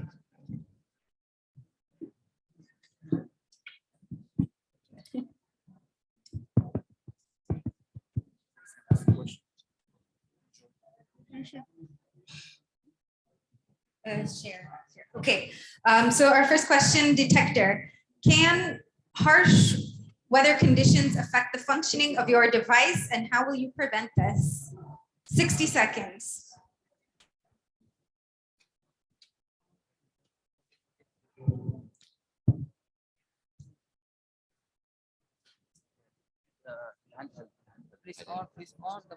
How can harsh weather conditions affect the functioning of your device and how will you prevent this? The design of the device is full protected for any conditions, the environmental or another insects or any conditions. Okay, thank you. The next question is to BioOrge. Why is there such a surplus of oranges in your region and what will you do if the supply goes down? 60 seconds. Hello. The question once more, why is there such a surplus of oranges in your region and what will you do if the supply goes down? Okay. Can everyone hear me? Yes. So for the first part, it's because of the exports of the production of oranges. The total of the production of oranges is really, really low. So what stays in the country is like destined to stay in the local markets. And as much as the numbers that we have discussed in our presentation, there's too much for just to be consumed, or there is very, very much oranges just to be processed. So a lot just goes to waste. A lot just goes to be dumped, not to be really used. Okay, thank you. The last question is to Water Rose. And in the case of receiving multiple questions, we selected the first one received. Water Rose, how will you ensure that crops produced using treated wastewater are safe and free from contamination? Can you hear it? Okay. Actually, we have an impact book that is registered that the crops that are destined for animals feeding are legally can be irrigated by the treated used water. So we have the authorization from the government and from the medical health of our country. Okay. Thank you. Thank you. Thank you. Okay, we ask our audience to either scan the code or go to menti.com and please vote for your favorite team. Now, thank you very much to you. Please have a seat. We will announce the winners at the end of the session.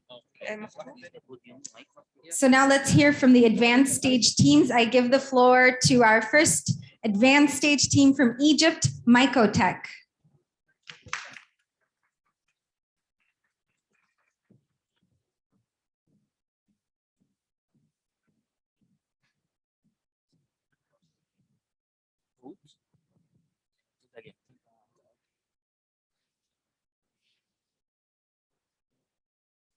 Mushroom production in Shaqqa Governorate compromises more than 100 tons of fresh mushroom per year.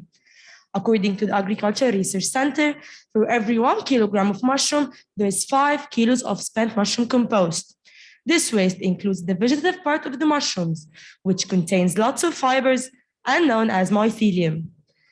After intensive research with expertise and partnering with the Ministry of Agriculture and the ASTMT Research Center, we are introducing 2 major products under the umbrella of Mycotech.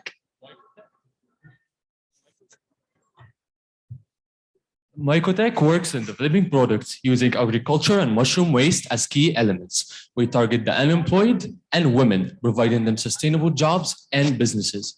We're willing to cooperate with construction companies, furniture industry, and market to end the problem of over-accommodating and burning of agriculture and mushroom waste. Building and construction contribute 39% of our carbon footprint, and Egypt's most available statistics show that construction accounts for at least 23% of our greenhouse gases emissions, granting it the world's top 20 greenhouse gases emitters.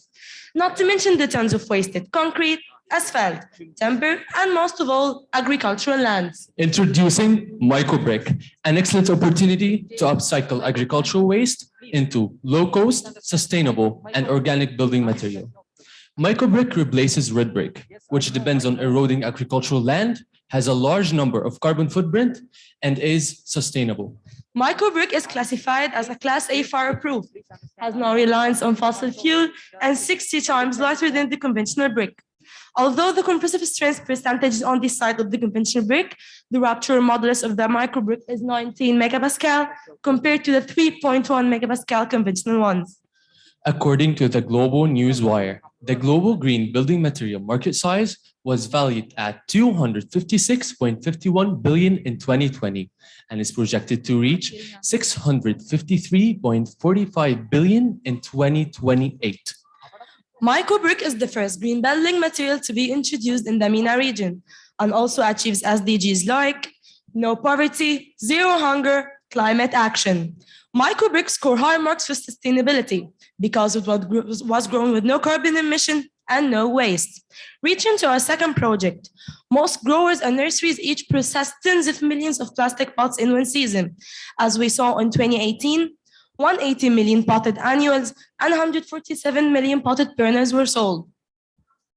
In response to the growing public concern about plastic pollution and excessive plastic waste generation, we are introducing mycobutane, which is a biodegradable pot that can be used in decoration, help plant nurseries, and farmers in the transportation of the small seed from the pot to the soil. In addition, it can be used as fertilizers for the soil after removing the paint and grinding it. And now it's time to leave you with our impact.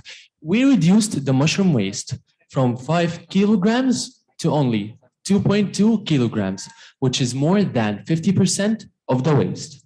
We started by directly impacting 180 people and indirectly 15,000 people.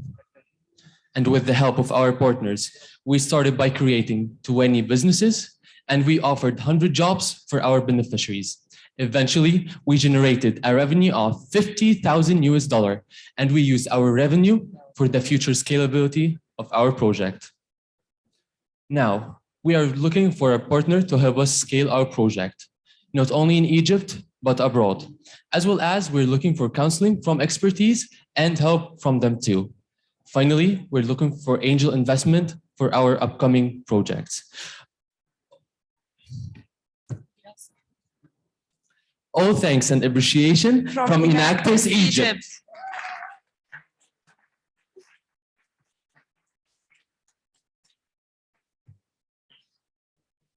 Thank you so much, Mycotech. Oh, can I have the?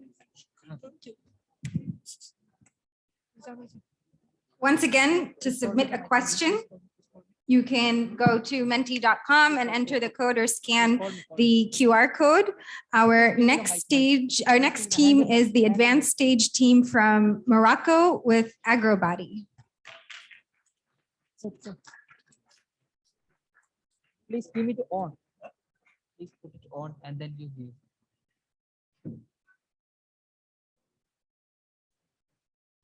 We have a clip on. Huh? These guys have clip on.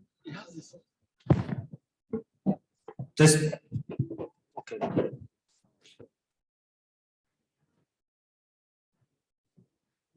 Did you know that the agriculture sector is vital for Morocco?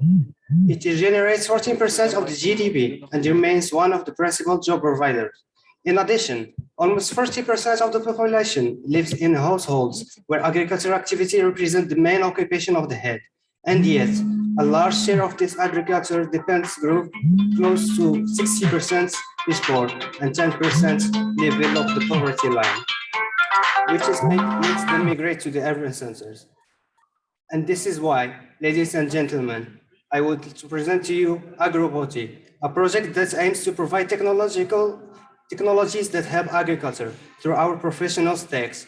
We aim to facilitate landowners' tasks by offering robots that can perform functions without considerable human intervention. We're considering environmental measures because we know for a fact that automation is the future. The process is easy. First, we meet up with the clients and discuss their needs, then analyze the risks depending on the client's environment. We ensure after to put together a conception and run some tests on the prototype, and lastly, finalize the product. Now we have 3 direct beneficiaries and we impacted 10 indirect beneficiaries.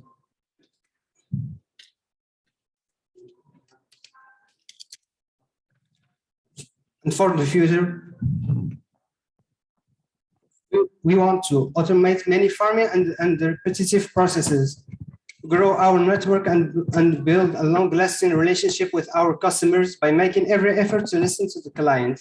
So far, we are trying to prevent payment facilitations, regular maintenance, and formations. Thank you.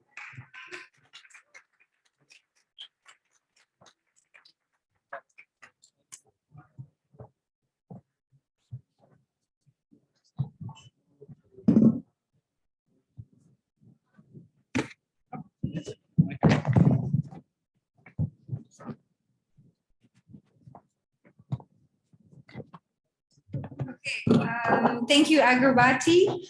Please submit your questions through Mentimeter, and we have the final team for today, the advanced stage team from Tunisia, UFI. Okay, Mr. Work.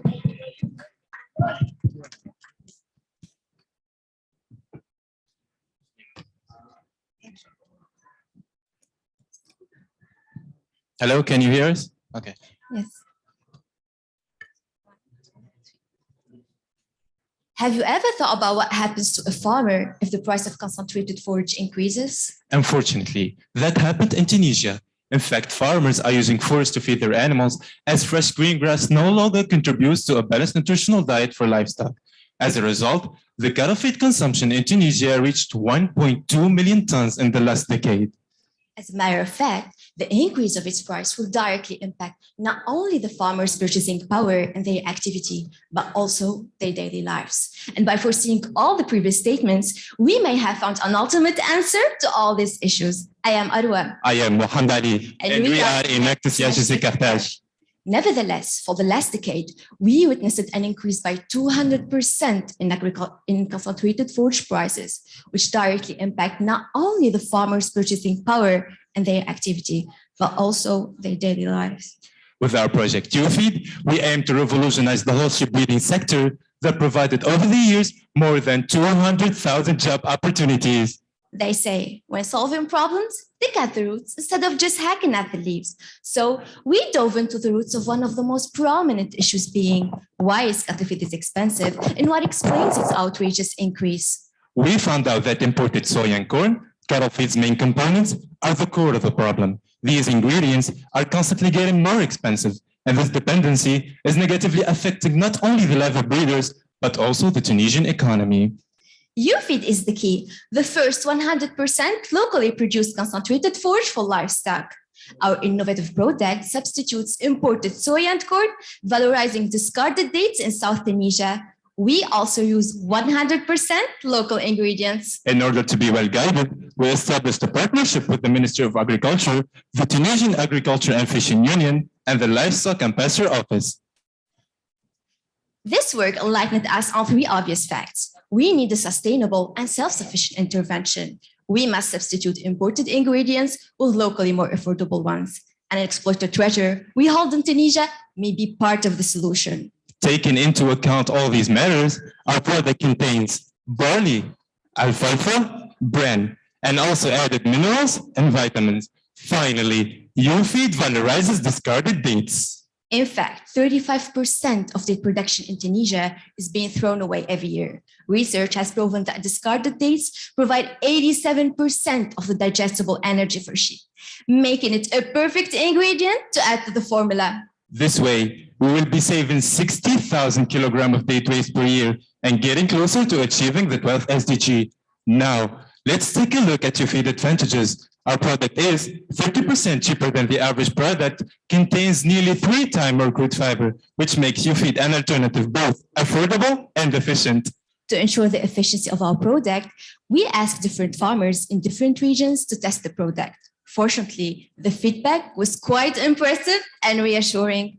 We then bought the necessary machines through fundings from the German Society for International Cooperation. Now, let us walk you through the production cycle. Workers grind the components separately using a machine. After mixing the ingredients, workers feed the powder into a machine that turns into small pellets, which guarantees better storage conditions than the powder form. Afterward, the product would be carefully packed and sold in 50-kilogram bags.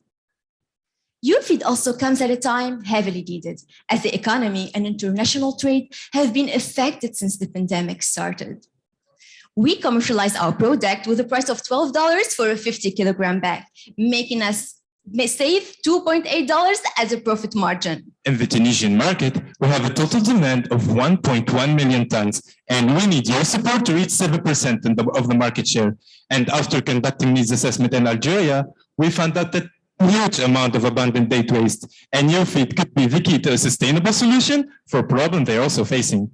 We then established an agreement with an agricultural development corporation in Gbili, South Tunisia, as they are going to be the project holders of UFeed. The latter happen to share our same goal, providing farmers with affordable feed for their sheep, which guarantee the sustainability and scalability of our project. Dear audience, by switching to our product, we made each of the 300 farmers save $85 per month. We created 5 job opportunities, addressed 8 SDGs, and generated a revenue of more than $2,500 in just 3 months. To widen our impact and reach our goal, we are currently working on setting up the legal status of our project, and this step obviously requires guidance and mentoring. We also need $40,000 fundings to ensure the development of our project through enhancing the production capacity and the quality of our products. Okay, thank you. Thank you. Thank you, UFeed. Please stay on the stage. If I can ask the two other advanced stage teams to come up for your questions. If you haven't done so already, you can still submit a question. There's time.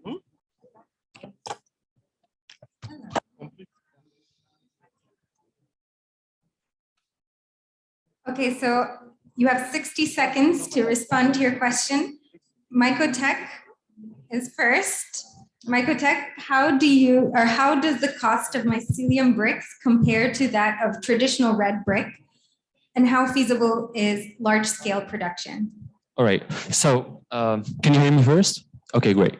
So first of all, the price of the microbrick is exactly 500 Egyptian pound, which is almost the same price as the normal conventional brick, the red brick. As for the upscaling of our project, and if we want to make a larger production, we are looking forward as it's going to be so easy since we have a large number of agricultural waste in Egypt, and specifically that the mycelium is already growing in Egypt in a large scale, and we don't have to introduce it in our society or in the nature. So we don't have to get any material from outside, and so the scaling of our project is going to be so easy because we're going to have large number of production since we already have all the material and all the machines that we're going to use. Thank you. Thank you, Mycotech. The next question is to AgroBody.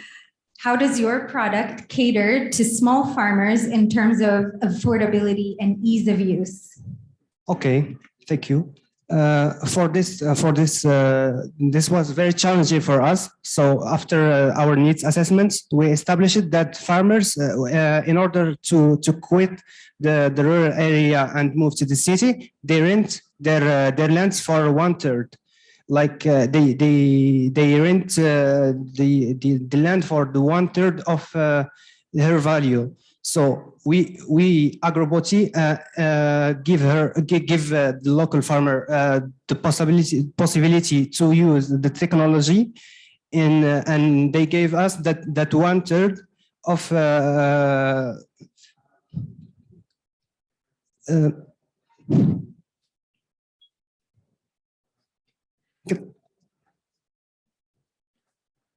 en français? Je peux parler en français? Go ahead. D'accord. D'accord. Pour les agriculteurs locaux marocains, ils utilisent un principe qui s'appelle le 1/3. Time is up. Time is up. Thank you. Thank you, AgroBody. The last question is to UFeed. Have you measured the effects of your fodder on animal health and compared that to competing products in the market? Thank you for your question. Thank you for your question. Of course, our product has certifications, like it's certified to use on animals. And what's the other part of the question? And have you compared its effect on animal health to other products in the market?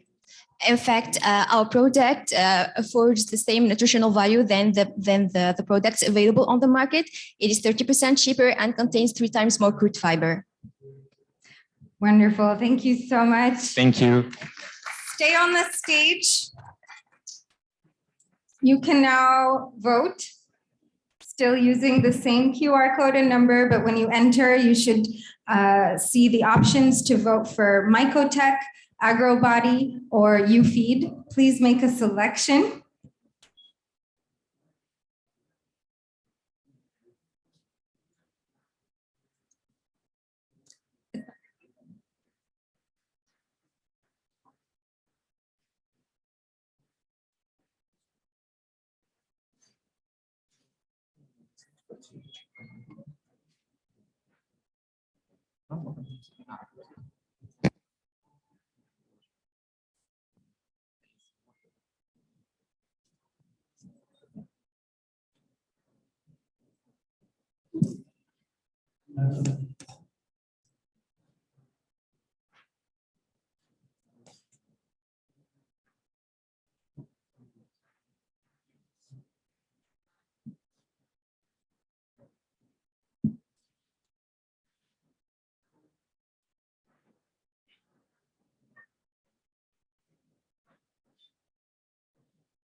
All right, when technology fails us, we do it by rounds of applause.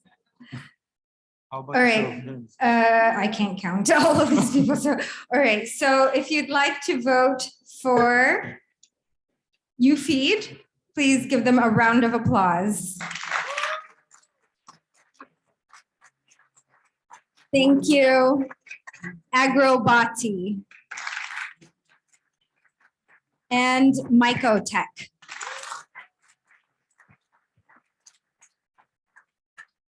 I don't know, that was close between UFeed and Mycotech. Let's do it again. UFeed and Mycotech. I think that's UFeed.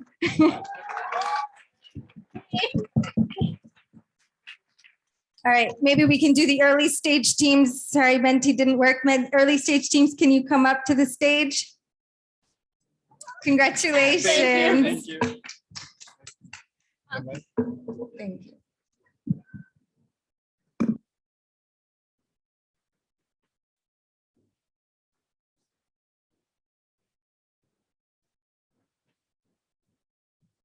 Okay, so we have Detector, the bread palm weevil, Biorge, the orange jam, and Water Rose treated wastewater.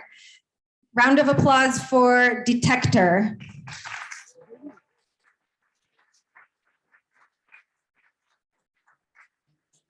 A round of applause for Biorge. And the third and final one, Water Rose.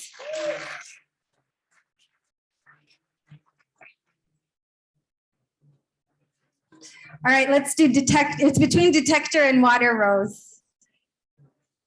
Okay, Detector, raise your hand. All right, Water Rose, raise your hand. I think Detector. All right, congratulations. Thank you all so much. We have come to the end of our session. Remember to meet with the young masterminds behind these projects at the FAO Enactus booth.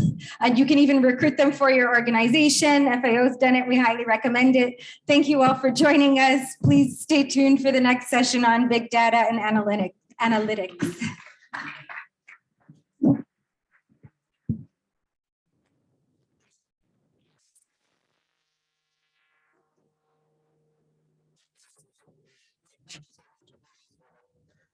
So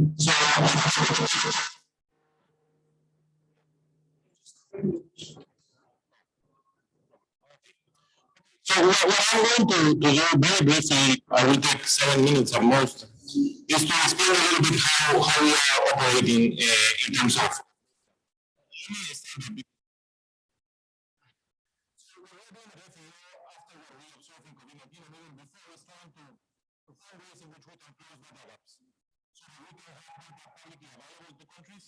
So we can respond to the crisis they are living or the situations where they are living, and they can make important decisions. Now, for that, we need to experiment with unconventional sources of data. And this is what you have seen here. We are trying to use different sources of data to be able to reduce the lower statistical capacities that we find in some countries, to be able to put funding on data statistics, and to reduce the weak data dissemination policy. One of the things that we found is that people are eager for data, and data is not necessarily in the public domain. So we're doing a huge effort to try to bring the data and to put it in a public domain so that everybody can access to that data. But of course, we create new data, we use new data, we have to be very clear that it's not official data. Just to give you an example, today we have the technology to measure what traditionally, officially, we call poverty maps. But poverty maps are measured every 2 years, every year, depending on the household service they are. With alternative methods, we can do real-time poverty maps. But we cannot call them poverty maps. We call them welfare maps because the poverty map is the official name. But for us, it's a very good instrument to be able to target policies and to move forward. Now, most of the statistical agencies today collect enormous amount of data. But what we need to do is to try to figure out what is really the demand, what is really the gap that you want to fill, and where we want to create new information to be able to do that. And we're using a series of methods. We have developed a data lab that uses text scrapping, artificial intelligence, different ways of collecting and analyzing the data so that we can find and create more information for the suppliers. We found, for example, during COVID-19, and I mentioned it before, that the mobility of vessels can be real time. You can figure out what food is inside the vessels and how much they are moving by the second. How we found that? Because the oil trackers have to know where the other vessels are. So we were able to pull that information, and that was extremely useful because it allowed us to understand where the food was and where there were problems of congestion, where the problems of blockages, and so on and so forth. And that was something new for us when it came up because of COVID-19. But we are using many other sources of data. For example, today we are tracking where are problems in rural finance, which institutions are having problems in rural finance, which is Center for Agriculture. We are also tracking where there are hottest spots prices real time. So we know where prices real time are going down and when they are inconsistent to what we expect to be because of the level of supply and demand. Now, one of the major sources of this data is the combination of what we call analytics of text data, Twitters, Facebook, everything that we can pull together, but also combining that with geospatial information. Because at the end of the line, what we are looking for in data is correlations, no associations, where we can find associations, and the bigger the number of the associations we find, then we can provide information for decision making. Of course, our job is to provide different options and different sources. And then the country is the one that will make the decision on how they use this information. So today we are combining geospatial data, text mining data, and we are doing machine learning, which is extremely useful because allow us for nowcasting, but also allow us to develop early warning tools that have certain capacity of predictive power. FAO hosts 15 early warning tools that goes from prices to IPC zones of acute food insecurity, to issues of zoonotic diseases, to issues of temperature, water, and so on and so forth. Most of those tools are called early warning, but they are not so early warning. They are warning tools because it's what happens today or what happened yesterday. Of course, for countries which are not too connected, it's useful because they know what is happening tomorrow. But what we want is predictive power. That's the only way we will be able to give information that increases resilience, because we will be able to allow countries to be better prepared. And in some tools, we have progressed substantially. In volatility, for example, we have tools that allow us to predict 15 days beforehand what will be a period of excessive volatility. In others, we are not yet there, and we have to keep working to keep improving on that. Now, one of the things that FAO did since last year, or 2 years ago, we started what we call our hand-in-hand initiative. And our hand-in-hand initiative focus on the poorest countries, okay? But it uses territorial approaches to target where interventions are going to happen. And to be able to achieve that, we needed to have good geospatial information. And what we did in FAO is we brought all the geospatial information that FAO has in one place, which is called the hand-in-hand geospatial platform. And that's a public good that you can access through the webpage of FAO. Now, the beauty of this geospatial platform is that allows to a country to take advantage of the different areas where FAO works and have very good, sometimes amazing geospatial information, but also bring their own layers in a private environment. So if Yemen wants to work on something on geospatial information, they can use our tool to bring their own layers, make it private if they don't want to share it, and combine with all the layers that we have in FAO. Not only that, we were always able to extend this with our partners.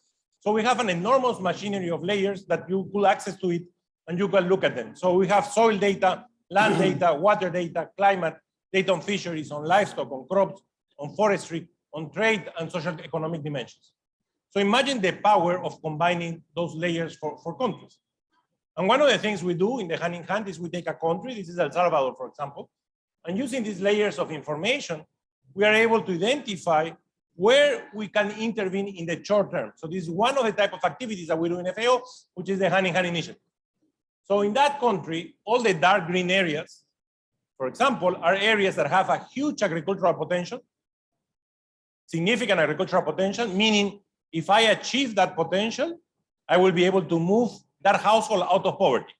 around $7 PPP per capita per day, if I achieve it. But today, I am not there. I am far from it. I am in poverty or extreme poverty. So what we do is we work with the governments. This is a country-driven initiative. And we go into those green areas and we identify the value chains. And then we do a lot of analytics to try to figure out solutions and then investment plans when investment is needed to resolve the problem. So this type of technology, as I mentioned, allow us to look at the potential, in this case, agriculture, and allow us to identify where we are and what we can do to make those farmers to move out. So imagine the power of that type of information. As a Ministry of Finance or a Ministry of Agriculture, you have a targeting tool that can allow you to move out of poverty if you do the correct investments to resolve the bottlenecks you have. Food loss and waste, for example, is something extremely important for us. We have a global initiative on food loss and waste, especially on food losses. Waste is handled by UNEP. But in the case of food losses, we have done text analytics and use artificial intelligence to be able to get all what is known in the literature on the magnitudes of losses by commodity and by country. And that's extremely useful because it gives an idea of what we know. And we can start to figure out ways in which we can collect new data to close the gaps so that we can target interventions in those locations. And also, we are using this type of machinery in the data lab, for example, to work with the results of the Food System Summit. As you know, FAO is hosting the hub to follow up on the Food System Summit. And the Food System Summit had mainly 3 areas of intervention. The coalitions, which were grouped in action areas. There were several coalitions like zero hunger, school feeding programs, access to healthy diets, zero waste. The second element was the country work, which was based on the transformation pathways. And the third group was the scientific work. Through this tool of analytics, we brought together the 3 areas. And we analyzed all the information that came in the transformation pathways document and compared them with the coalition's information and with the scientific work to see where there were matches. So how much what the countries wanted to do was reflected in what the coalitions were proposing to do and was reflected in what the science group was going to do. And that helped us enormously to start figuring out what needs to be fixed, where are the gaps, and how we can move forward. So a lot of efficiency gains in terms of how we can operate through all these different tools. And this is the system that we have developed, and the hub will be able to share it across with the information that we have, and we can keep building over it to improve the way we look at the Food System Summit. So with that, let me stop, but that's basically more or less where we are in terms of data. Thank you. Thank you very much, Maximo. You know, if I would be a non-FAO person, I would say it is quite counterintuitive. FAO, you know, being the scientific technical agency dealing with farming, agriculture, and here we are at one of the best data and analytics systems. I would encourage, please go and visit the geospatial data platform that Maximo mentioned, hand in hand.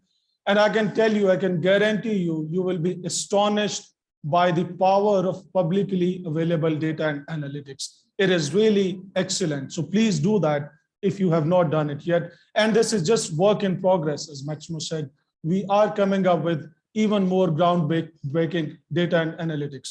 But now let's move to the practical applications or the field applications. We have David with us, who works day to day with micro farmers, if I can say, not even smallholders, but micro farmers. And he is using the power of technology and data with them. So David, if you can share with us some of the examples that you do to start with, but some of the lessons learned, and how can we take from these type of, let's say, ambitious projects of the global data and analytics that people like us, people like FAO are putting together, because there is a lot of private sector as well. But how can we transform that, you know, the bigger ambitious projects into the micro and the small scale farmers? So a practical experience or a practitioner's experience from the field. Over to you, David. Great, thank you very much. And first let me frame what we do a little bit. So we take very simple, low-cost smartphones and we adapt them for the very lowest income farmers in the world. We work in places like New Guinea and Ethiopia, in regions that have limited connectivity, and often farmers that are only earning a few dollars a day, and many of them have never even owned a phone before. So they don't show up on any of these things. And also, although they are potentially big users of data, they have no access to it because they have no technology systems. So what we try to do is give them often we give them their first ever phone, and we collect the very basic information. Firstly, we make the system so it does the basic functionality that we give them a phone that does the basic functionality that they need to do in their daily life. And that's so simple things. It's not things that we can relate to because they're problems that in developed countries might have been solved 100 years ago. They're things like, if I hand over my crop, is the guy going to pay me?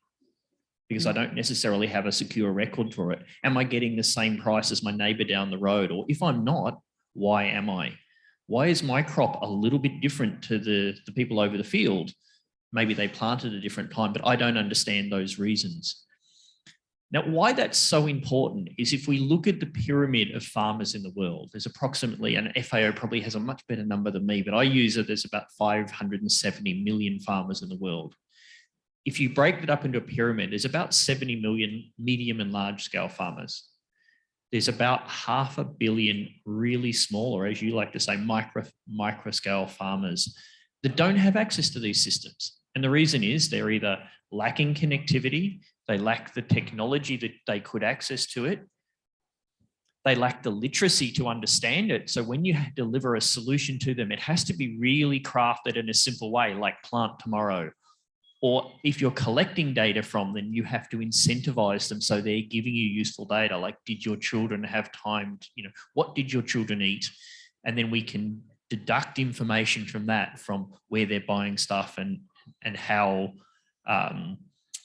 we can deduct other useful information from a collection of that. But at the moment, we can't collect that data. So first thing is you've got to get them on a platform. You've got to incentivize for them. And then we see another interesting problem that these farmers that we work with typically don't have bank accounts. They don't have credit cards. They don't really have any good way to pay for that information. Like they're probably a bigger, more needy recipient of weather information or planting information or soil, what additives they should use for soil and fertilizers and anything else. But if someone can provide it, how do they pay for that system? You have to build a whole ecosystem first. Otherwise, we're doing something very risky. And that is we're providing support systems and we're improving the lives and farming productivity of the 70 million larger scale educated farmers, while leaving 500 million people that support an ecosystem of 3 billion people.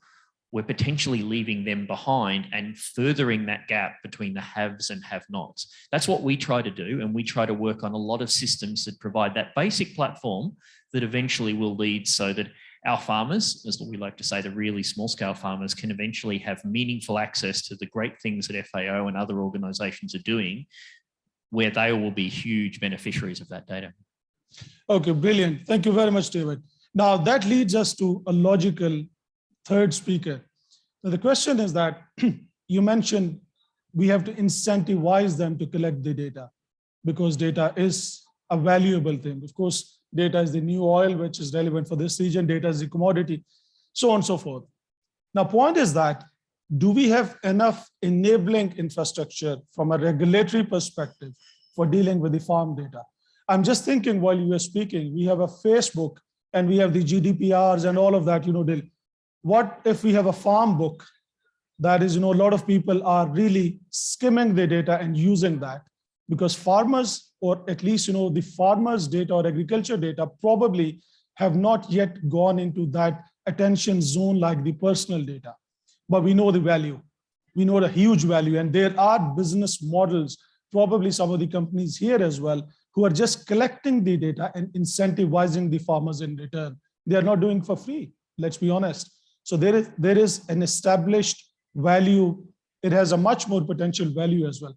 So that is why we have to look at this point from a regulatory perspective. And Mr. Khan, since you work with the governments and the regulatory systems, first, to start with, could you apprise us that what is the regulatory landscape of dealing with data? I understand there is a lot on the personal data, but do you think there is at least some sort of discussions or the systems on the regulatory landscape taking care of the farmers' data or agriculture data? Thank you very much. I think better to speak in this one. Thank you very much, Ahmed. Before moving on to this regulatory aspect, I would like to briefly just give a background about how we are dealing data nowadays, because we know that data is a raw material now for a new digital economy. And the collection and the use of data is very crucial for the business models of technology companies nowadays. And increasingly so for the retail sector and the fintech, healthcare, and many other sectors like insurance. And AI, big data, data analytics, these are very common descriptors nowadays in the new digital economy, where rules are still being framed with the passage of time, slowly and gradually, for the collection and the processing of data. Currently, there are few good codes available, like New Zealand Farm Data Code. There is one code in the EU and one in the US. Unfortunately, we do not have any similar code for the MENA region for the time being. But the problem is these codes, obviously, they have limited application. They are limited to their own jurisdictions. So their application is not very wide. But one good thing is they provide basic guidelines, because there are certain important legal principles which are very common in all these codes, three codes, which relates to data ownership, data right, data privacy, security, then the disclosure of data, consent management. So that is something which is very good and towards the right direction, and gives a guideline to other countries as well to follow similar kind of principles. And if we talk about the personal data, which you have mentioned, like GDPR, their scope is totally different.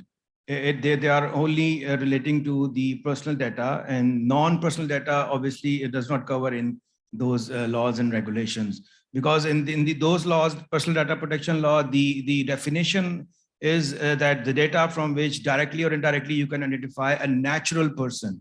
So it relates to the natural person only. And what I believe is these personal data protection laws have been framed to provide a fundamental right of privacy, which is actually guaranteed by constitutional laws in many countries. So these are two different aspects. Personal data is totally different. For non-personal data, I think we need to have some regulations. Actually, that was my follow-up question, but I think you have replied it. So that means we need to work from the scratch, particularly in this region. There is a lot of focus in this region on the personal data, particularly on the privacy side rather than the use. So do I understand correctly that we need to work on the regulatory systems that take care of the non-personal data, or let's say in our case, particularly the agriculture data? But what would it take? I mean, how do we start? What would be the first step to do that? Yeah, very good question. Actually, the important point to consider is, I think the lawmakers and the think tanks, they have to consider whether the current laws are good enough, or do they comprehensively cover the areas which can fully understand and fully address all the issues related to agriculture data. Just like the slide we have shown here. There are a lot of issues starting from the collection, then the access, then usage, storage, transfer, deletion, and then there is an issue of valuation as well. So the current laws in place, like contract law, the intellectual property, competition law, they are not designed actually to cover all these issues. So the competition law in a digital phase is totally different. Then IP law regulation is currently in place, does not cover each and every issue to tackle the agri data, cross-border transfer, the collection and the processing, and how the redistribution will be done. So I would say that if we talk about three most important issues which should be taken into the agri-based regulation, a new regulation, maybe a fresh regulation, it should cover the points like who will control the access of data. That is the ultimate first question. Second is the transfer of data, which you have taken from the farm, how it will be transferred. And third, the most important is the value, how you will determine the value of that data and how it will be redistributed to the farmer. So these are questions which are currently not being answered in the current legal framework. Okay, thank you very much. Now that leads to the crux or the key question over here. You have mentioned somehow, all three speakers, what to be done, but how to be done. And that is a question for the audience as well, because we want to have an interactive discussion. So please do not shy away from intervening. If there is a pressing point, we don't have to wait until the end for that. But let me pose a question starting with Maximo. You know, we know that there is something to be done from a regulatory perspective, or let's say, since we are one of the global organizations, that is why I'm putting you on spot, Maximo. What can we do, you know, the organizations like us, a multilateral system, let's say, in order to provide an enabling platform for all of these issues? We have seen what happened with the personal data. There were so many bumpy roads, and then we went to the European model of the GDPR, which still is probably not that much, you know, applicable, or there are, you know, some regulatory barriers in some of the countries. We do recognize the value of the agriculture data from that perspective. So how can we provide a uniform or a harmonized type of global benchmarking from a regulatory perspective? And first of all, can we, I mean, that's specific to Maximo, but to other panelists as well, can organizations like us be involved into this one, at least to have a ground prepared for that? I'm not saying that we need to have a model law tomorrow, because that would take a lot of time. We have good examples. We have, you know, some of the WTO related, for example, some benchmarking agreements on the trade. Can we have a similar thing? And we have many other codes. We have the intellectual property agreements and so on and so forth. Since this is a new discussion, and I thought that we can at least come up with an idea that sprouts from this Food for Future Summit, that what is the future of data and how we provide the enabling platforms. So we'll start from you, Maximo, please. So can we have the mic? Yes. Okay, I will just check. So we need to be careful here, because we don't want to over-regulate. No? The regulation, basically, the idea of the regulation, and you can correct me if I'm wrong, but is essentially to try to protect people which could be vulnerable to an abuse of position. No? So if I have a big company that sells you improved seeds, and because of the way they sell you the improved seeds, they get all your information on yields and so on and so forth. And that information is basically taken by the company to make future decisions, and the small farmer doesn't have the minor idea what is happening, then I am abusing my monopoly position because of the technology I'm using. So I think it will be very important, at least for FAO with our partners, is to identify where are those problems and where regulation could be needed to minimize those risks for small farmers and farmers that cannot protect themselves under that. So given said that, as I mentioned earlier today, FAO is developing the International Platform of Digital Food and Agriculture. And that's for us, the platform where this type of discussions has to happen, because we need to learn from other countries. We have seen the European law, we have seen the US law and so on, but not necessarily that we will adapt to the realities of developing countries. And that's where we need to leapfrog and to learn from those and how to improve. So I think that's a platform where this type of discussions can happen, and where we can find what to do in terms of this issue. But again, being very careful what we have to regulate and what we don't need to regulate, because it regulates itself. I can give you if I have a minute, I can give you a very short experience. I was doing some experiments in rural areas, and I went to Boston University, and Boston University has a very good IT department. And they have a technology by which I can just touch your phone and I get all your data. Okay, that's already, you can do that. Now, why I was looking at it, because I wanted farmers to share prices. Because it's very difficult to go to the market and for the farmer to know all the information that the intermediary knows about prices. And it's very difficult for him to negotiate. So imagine if you're in a community and all farmers get together, and whenever they get close, they get all the price information they have. Then you pull that into artificial intelligence, and you can give them an average, or you can give them the deviation so that they know where they can move in terms of price information. Now, by doing that, I am violating a privacy of the farmer, because I am taking some private records of how they transact their food.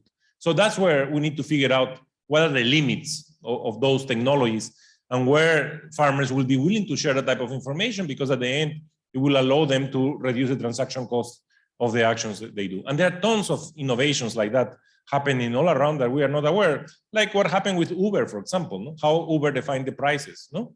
and many other companies that are already there from where we can learn. Now, the second area, and I stop there, where FAO can help is our job is also to reduce the gaps of information. And our job is to bring public data to the world and to the farmers. And we have to find ways in which we can provide that public information because that helps us to level the field for the farmer.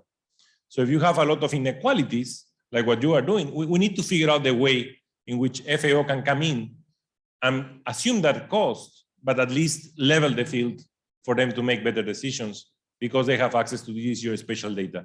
No, the type of geospatial data we have now, and I hope will keep improving, a farmer can take a picture of its plot. We immediately get the GPS location of the plot.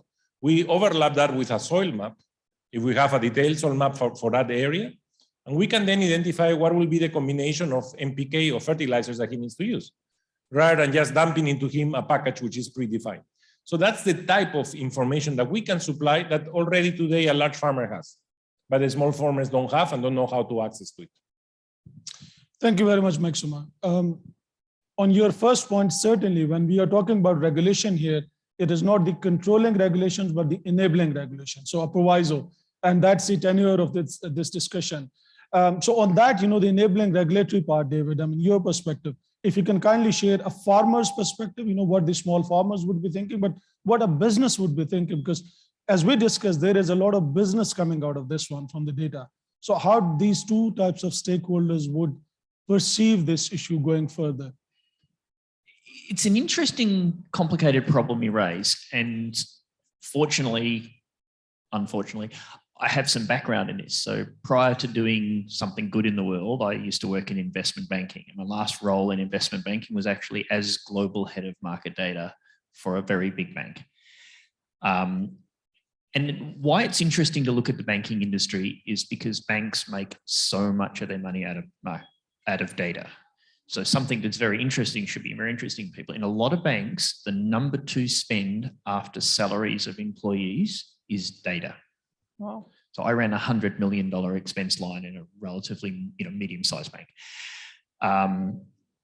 Because data is so important, and also because the ownership and who's buying the data is really critical. Like banks, people know that it's super valuable and they don't want to give it away for nothing. So what's happened over the last 30 years is the banking industry and the market data industry, which is dominated by Thomson Reuters and Bloomberg, have evolved that in a very, very interesting way that's very different to what happened with Facebook and Google in the social data area. In the Bloomberg and Reuters are transmitters of the data, but the original data often belongs to the exchange or the broker or whoever thingers. And what Reuters will do is give access of that data to a bank, collect the money, and then pay back on. So what's so important about it is the data licensing. And this wasn't done through regulation. This was done through an evolution in an industry where you have very, very powerful players who looked after their own interests. But I think it's interesting that it evolved in a very good way. And maybe that's the model. And I think there's a very definite role that someone like FAO could play in that, because let's face it, Bloomberg and Reuters aren't the best companies in the world. If it was a neutral party sort of playing some of that infrastructure role, just saying you can put your data on here, but it's your data. And if anyone uses your data, we'll make sure you get paid. We'll collect it from and make sure it gets paid. Some model like that, I think, is potentially the solution, because the problem we see is that particularly with very low income farmers, the ag tech companies are coming and saying, like, give us everything so we can help you. But what they're really doing is they're collecting data, and you've got no idea how valuable that's going to be in the future. They'll be able to tell the farmers, they'll be able to not only tell the farmers what to do, but they'll also be able to manipulate the markets because they know who's producing cocoa beans at which side of team, so they can adjust and push the prices. So those companies at the moment that are collecting the data, they know that selling it is extremely valuable to the big companies, and they're not necessarily looking after the farmers who wouldn't have much an idea that they are putting themselves in that vulnerable position in the future. So I think some of the solution has to go at looking at best practices and looking at an organization's playing this role as the middleman and trusted custodian. And that's not a role that an NGO like FAO could definitely play a fantastic place and do a much better job than Bloomberg Reuters do in the banking industry. Well, thank you. I think that's another interesting lesson that we need to learn. As you know, in the media industry, we do have these collective licensing arrangements, and it's a very good model that a lot of TV channels and others, particularly free to air, are following. I'm not sure whether FAO is exactly a collective licensing agent in that sense, because we have a certain scope. But as an idea, I think that is a good one to be discussed out there, because what Maximo is giving you as a chief economist FAO, I would say, is millions, if not billions of dollars for free. You know what I mean? So had it been a business, I think it would have been entirely different story altogether. So due to our scope and mandate being a UN agency, we cannot probably engage into these, pricing type of arrangements, but certainly something for the businesses to consider out there. So on that question, Mr. Khan, I mean, and then we will go to the audience. Now we have discussed that, organizations like FAO can play an enabling role, let's put it that way, maybe whatever we can do. But for the governments, there comes another issue. We prepare the ground, as Maximo said. We basically reduce these knowledge gaps or good practices gaps or whatever. But then, do you think the governments would be ready to venture into this one? Individually, governments would be able to do that, because many of the forward-looking countries like UAE are already ahead of the curve. But if there is a so-called collective stream of this work that we call, the basic plowing, as we say in the agriculture language, do you think there is an uptake for that? There is a room for that, where the development partners like us can come in and then, start preparing the ground for sowing the seeds of the data? Yeah, absolutely. I would just like to continue the discussion just for a minute, that the enabling regulations are extremely important, and uniformity in the regulation is the ultimate.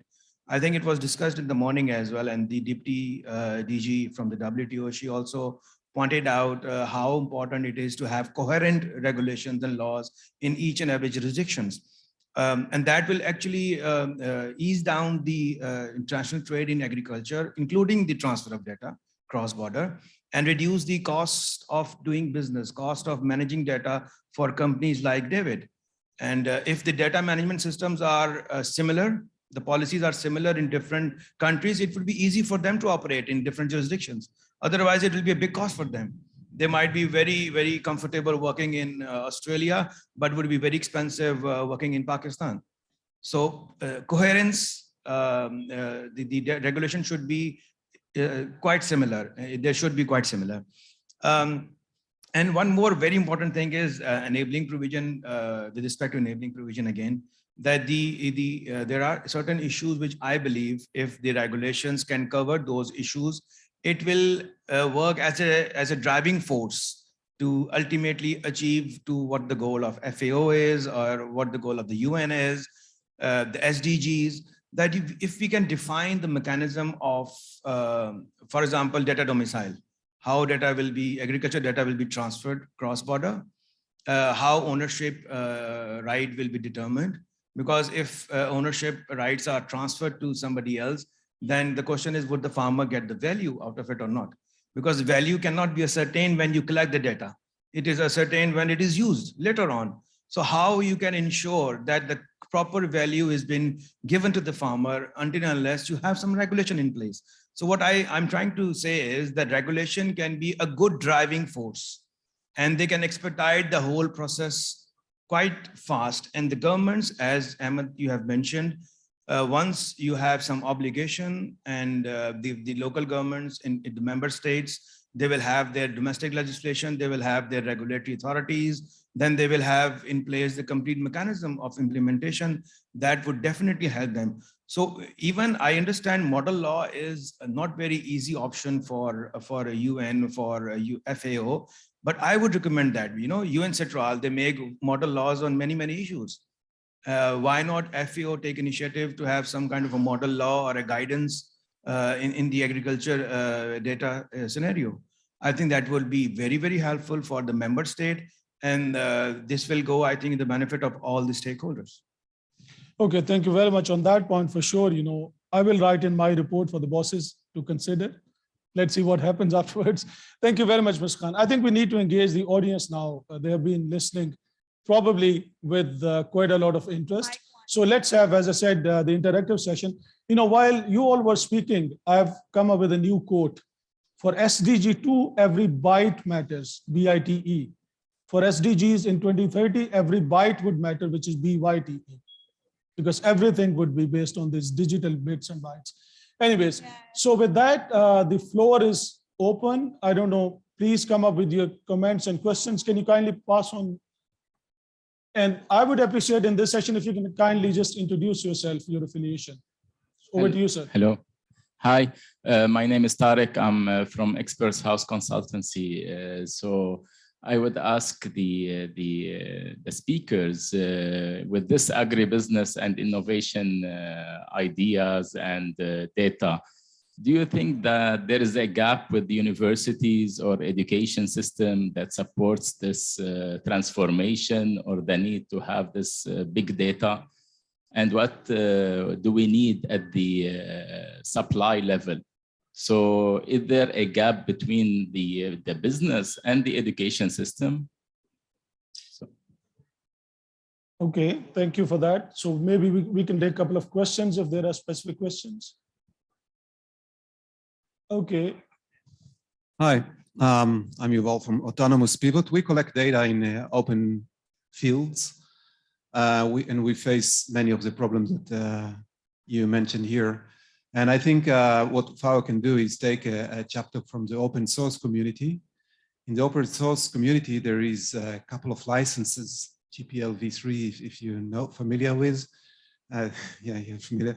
And like Maximo said, I think also there's no need for regulation. There's need for some kind of references. So if the FAO could, just provide licenses on the spectrum of full transparency to no transparency, and so that there will be like 3 levels of licenses, and each company should say if it's abiding to that license or not, and so that should be enough. So the end user, like myself, when I use an open source, I don't understand all the licensing thing, but I can say if it's GPL v3, then that's okay, I can use it. If it's BSD, then it's even more permissive. And so that's point number 1. Point number 2 that is not mentioned here is cryptocurrency that can be used like IOTAs, which are very good for machine talking. And then, the individual you don't need really the market that can be done. The market is self-sustained, self-managed with cryptocurrency that actually could be, backed by the FAO and generated. and so cryptocurrency back. Yeah, so you could take the IOTA and make a coin of FAO, and then the farmers could produce those for every bit of information. Like you said, every byte of information is backed by that. And then it could be traded with big companies or but not.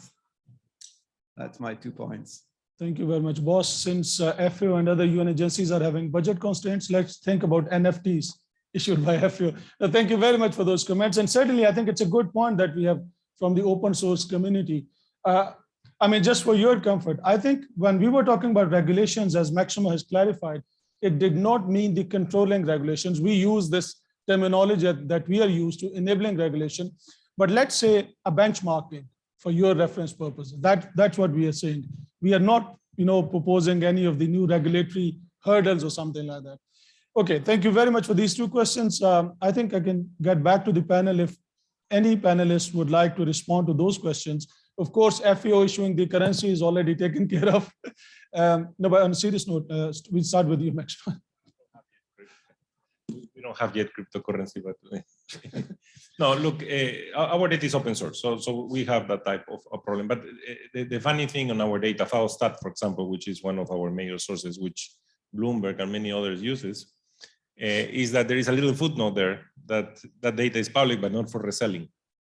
So one of these days, FAO will come back to all these companies using our data and charge them for the service. But again, the idea here is how we can provide public data that will help to reduce inequalities. No, that's the whole goal that we have in mind, because we can do analytics over it, which many countries cannot, or many group of farmers cannot do. But then in terms of the gaps on education and the information, so I found three issues. Okay, universities, depending on the university, depending on the field,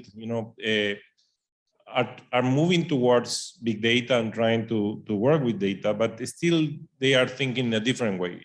They are thinking in their own design of supply and not necessarily responding to the demand that we have to respond, because we need to help farmers on moving ahead and trying to. So that could create. It's not bad, no. So one example that I always bring is the Genomics Bank, no. For cancer, there was this agreement in the US that all the projects that were funded by NIH on cancer genomics had to common pool all the information they were able to achieve. And that created a huge leapfrog in terms of solutions for cancer. So that's what we need to do also in agriculture in a certain way. We need to bring up a pool of solutions that has been funded by many and trying to see how we can resolve problems, no? Like you have wheeler problem in bananas. Okay, what are the solutions that has happening around the world and how much they are adaptive to the conditions that you have. Today, that doesn't exist. That system of information that responds to needs doesn't exist. But the other block of a problem I see in the statistical agencies at the country level, because they have budget from the governments. They have budget lines in their budget every year. But they keep collecting data historically, data that ways in which they have collected and the type of data they have collected for years after years after years. And it's published in books and papers, but not necessarily that data is responding to the need. So I believe that there is a big need to assess what the statistical offices are doing right now and what really is being used, what is not being used, and reallocate those resources to topics which today are not being resolved in terms of access to good data. Thank you. I think the second gentleman's been looking at our technology stack actually, because the AgUnity platform is actually based on a blockchain record keeping system. And so while I emphasize that what we really do is make a application that's simple for farmers so they can use it as an accessible, it's actually backed by a really sophisticated technology stack. And one of the things we're trying to do there is enable traceability and data collection. And one thing that I'm very proud about is when the farmers load data into the system, we encrypt it at the phone level before it goes anywhere. So if a farmer's say recording that they're handing over crops and what else is happening on their farm, that's all their data. It goes into our back end, but they're the only ones that have access to it. And then if that farmer wants to say, get a microloan, he can decide to give that data to the bank. And so we've created a system that works like that. And then to your digital currency, we've just in last year released a digital token system called Agriate. Now, Agriate's first been used for something I really love, which is that you can go into a coffee shop and you can scan a QR code on your coffee and the coffee company might give you $1 of Agriate token and you can see the farmer that grew your coffee and you can send that $1 to them as a direct tip, which is a huge amount. Like for a farmer in Ethiopia, $1 tip is just off the charts big. It's like it can be a day's wages. So it's a really lovely system. But another reason we created that is so the farmers can be paid for the data in microtransactions, because it's really hard for say a weather company or like a agricultural company to get soil test data and for a farmer to get anything meaningful. What you have to do first is create an asset in the field that the farmers understand and use. And I'm very happy to say, like, we released this in Ethiopia and Papua New Guinea. Papua New Guinea in particular, the farmers took a week before they were trading it amongst themselves. Like they were getting rewards from one person and then the next day they were swapping it to some guy for a fish and we're seeing it move around in the community. So it became a community currency like immediately, which is a really interesting observation that communities will use a digital token system. And once you create that, you've got a way of paying the farmers. It's very difficult for someone like a global company like a Cargill or something who wants to collect data from these farmers of what they're doing. How do they really pay microtransactions in farmers? So we're sort of heading in those ways. And I love the question because it was right on that one. There's an interesting point on the big data. It's like coming from a bank, we used to hire a lot of big data people. One of the problems with big data and experts from universities is it's a very competitive market. They get paid a lot. And right now, the food industry is just not competitive to get the good place. I think before the education system comes up, you have to sort of level the playing field as to what's important, because most of the people with big data experience, they're going to get snapped up by banks or other industries that have got a really big financial incentive and have been doing that in the years. So it seems to be a different problem in that area as far as I can see. Thank you, David. Saf, would you like to reply to any of the questions? Yeah, just very briefly, that it is a continuously evolving process, and there could be different school of thoughts. I will just give you one example. In mid-90s, there were universities in US, and their very senior professors, they were of the view that there is no such thing like digital law, IT law. There's no such thing. And the general laws are good enough to cater for all the requirements. But at the same time, in mid-90s, the UN Central, they adopted a model law on electronic transactions. And then gradually, each and every country, they adopted personal data protection law, pioneering by EU. But now you can see there are more than 60 countries who have this law and regulation in place. And I remember 3-4 years ago, I was in UNCTAD. There was a huge event going on in their e-commerce week. And I remember that in that week, there were a lot of people who were against this GDPR, this regulation, but now they are adapting it, and they say probably it has some positive side as well. And developing countries are adopting the same principle. So what the point I'm trying to say is enabling regulation, not very strict, but I personally feel it could be a driving force. I would repeat, it could be a driving force to achieve the larger goals in the longer run. Thank you very much, Chef. Do we have any further questions or interventions from the floor? If that is not the case, a thing that is in our title, but we did not touch upon that much, the power of analytics. Of course, we did, one way or the other. When Maximo set the stage, this is the analytics based on the big data.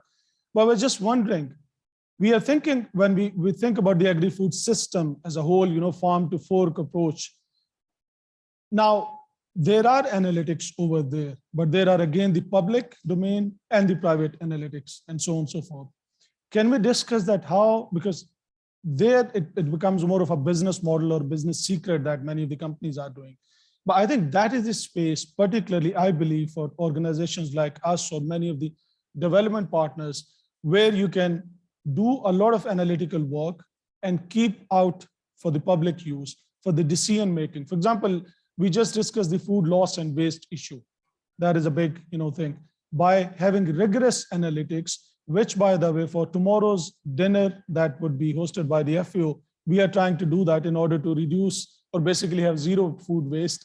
And then, the healthy diets and so on and so forth.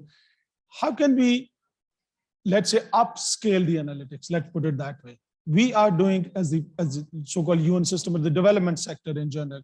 But is private sector geared to deploy those analytics? At least is that a possibility of being available freely to the public or the policymakers, not the data? That's the question.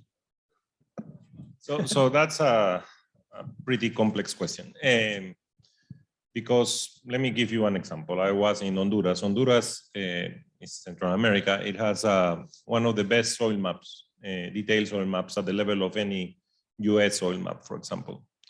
And they invest a lot of money in their Ministry of Agriculture to have the soil maps in place. And the soil maps are digital and also physical. The only people who use those soil maps were the sugarcane producers, which were huge, large farmer producers, exporters of sugarcane in Honduras. Honduras produces, Guatemala, produces ram and so on and so forth. And they were able to increase yields based on what the information, the detailed information they got in the soil maps. And that was analytics, no? They were able to analyze those maps, they have the capabilities and so on. So what is the challenge we face at FAO, and what is the challenge we need to override? The private sector, of course, the investment banks and so on, they have top analytics, although sometimes not necessarily so top, but they lead somebody which is a top in the investment banking.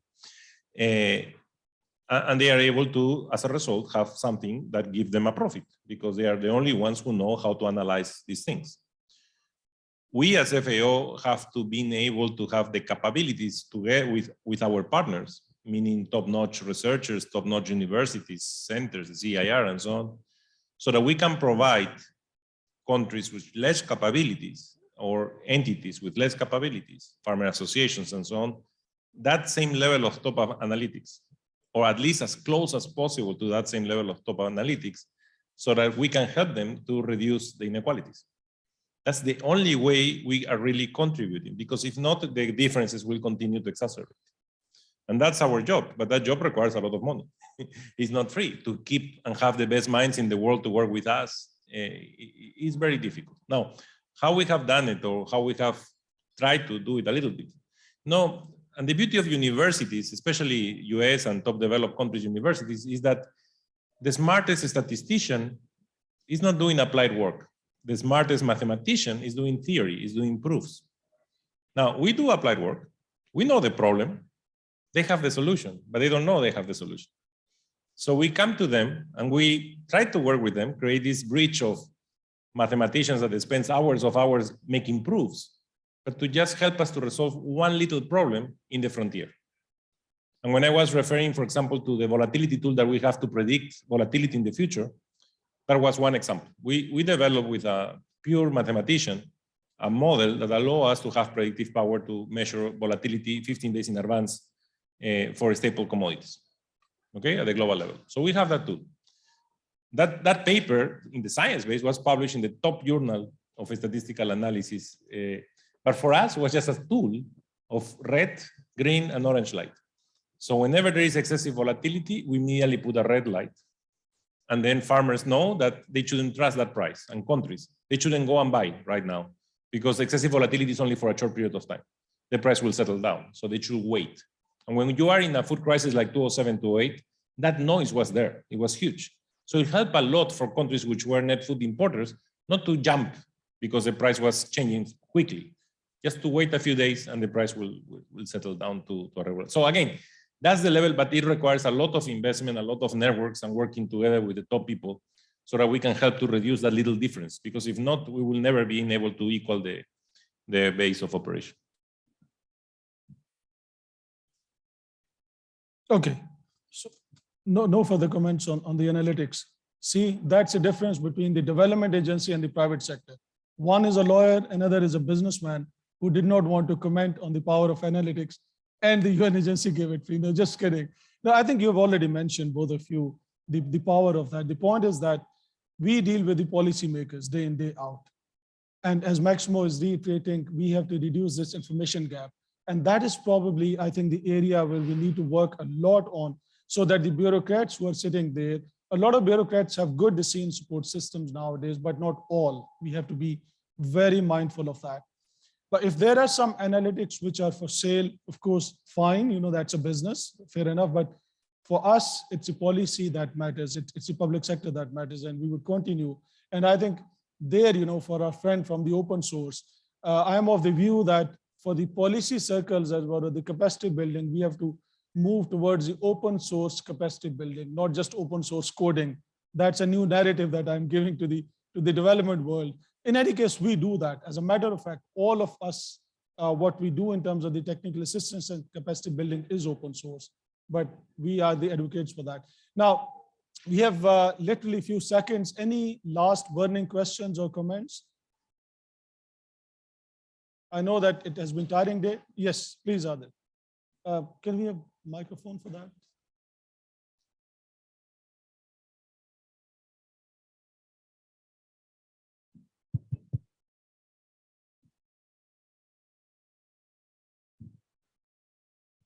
Thank you, Ahmed. This is Adil Zakrizak, RME Digital Extension Services consultant. I'm talking about development organizations. Now we see excessive sensitivity regarding getting the minimum level of information about farmers, like just phone numbers. And people start to say, hey, when you get phone number of a person, that means you can get a lot about him. So let us forget this thing and not get into that. So it is the extreme in this way or that way should not be the approach. And being very sensitive like this may make farmers lose some opportunities where they can get some help from organization development. Thank you. Thank you very much. You want to comment? Only on that. So the way to resolve that is consent forms. No? So IRB practices where basically if I want to get something from you, you immediately sign a consent form and that's it. You are willing. So if the farmer wants to do it, he can do it still. There is no problem with that, but you need to follow the procedures, which is correct. The problem that we have today is that there is a lot of abuse in terms of the information that you take and nothing comes back. And that's what we need to avoid, because I can get the phones of 2,000 farmers in a survey, and then I can start selling marketing to them, marketing information. And they are paying for that because they have prepaid phones. So again, we need to be very careful. So consent forms are the way to do it. And there are protocols that we have in place for. Thank you, Maxima. We have one question, one comment from Dr. Hakim, and then Rami, please.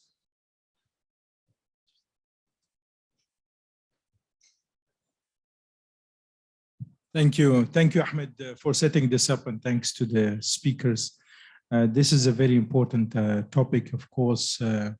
Having no properly sorted data, no properly analyzed data is like a driving car without a dashboard working. So you don't know how fast you're driving, you don't know how long it takes you to reach your destination, you don't know if you're in the right direction or not. Now, on the data, we have two aspects. We have always a challenge as an organization to gather data, collect it and analyze it.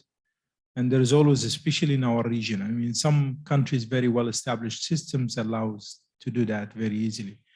What is also more important, and I would like to hear from the speakers, how do you make this data available to the farmers, especially the small farmers, in a way that it benefits them? Because sometimes we analyze data at a global or regional or sub-regional level, that it doesn't really, I mean, look at our SOFI reports. I mean, let's be frank, it's good, gives big policy thing, but some countries say, well, I cannot put a 10-year policy planning based on this data unless you give me some granular data and help me to forecast for the next 10 years.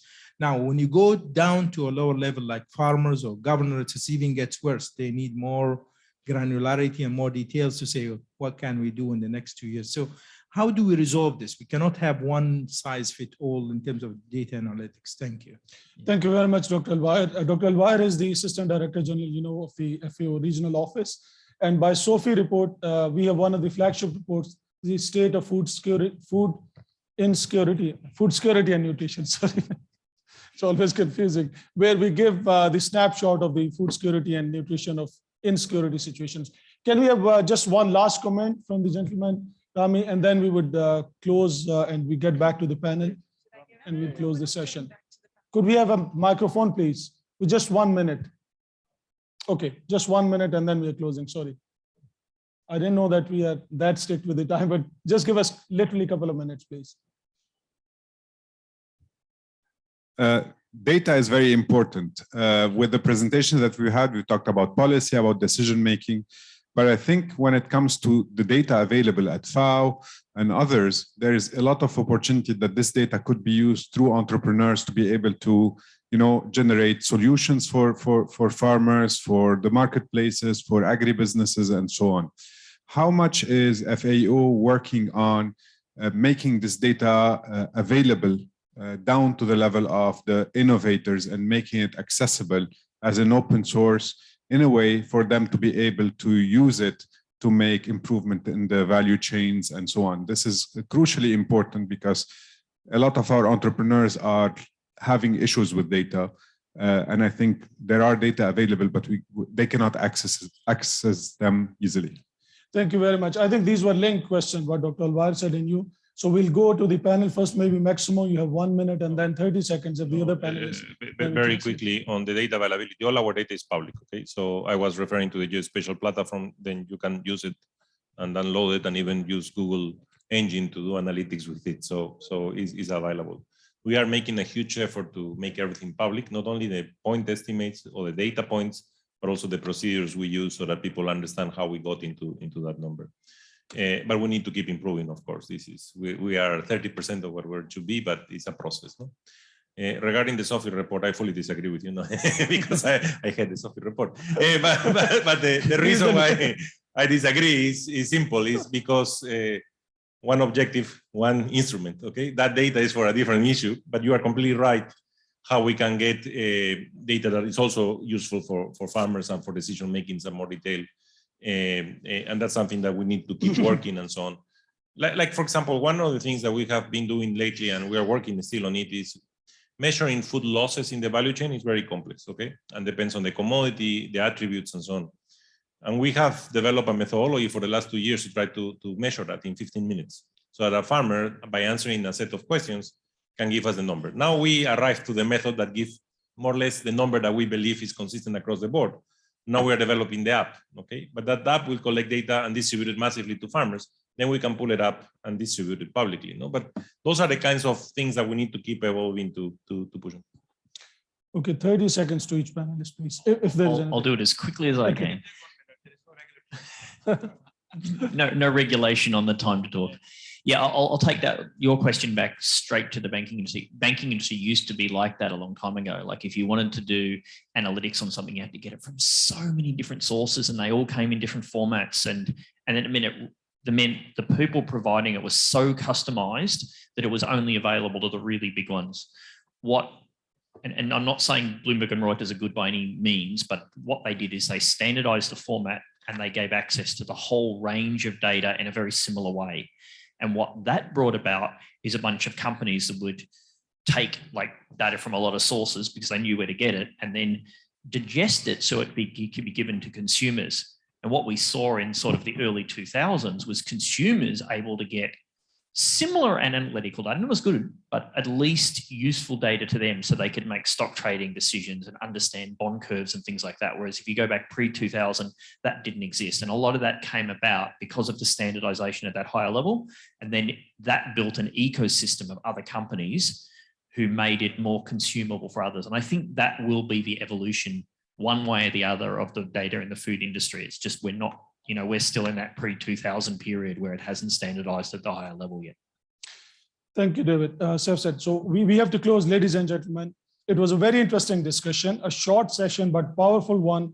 We got many of the messages that I would say are narrative building type of messages. We would all work as a community over there. I'm really grateful to all of the panelists, to Maximo, our chief economist, giving a broad overview, to David, from a practical perspective, and Saf from a regulatory perspective. I'll just end with one quick sentence.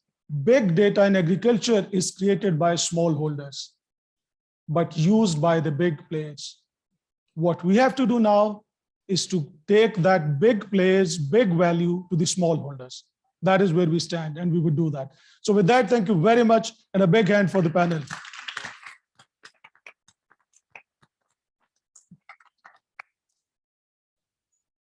Thank you very much.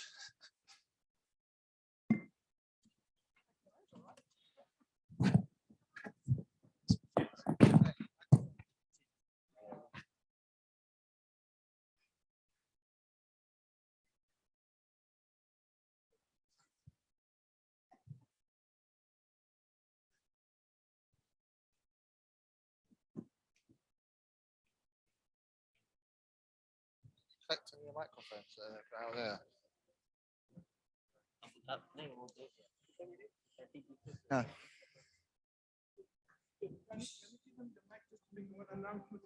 With the podium. Hello, a small announcement that we would resume our day tomorrow at 10:30. So hope to see you all for the first session starting at, and I think there were some colleagues from the science and research arena, and that is our first session. Thank you very much and enjoy the rest of the evening.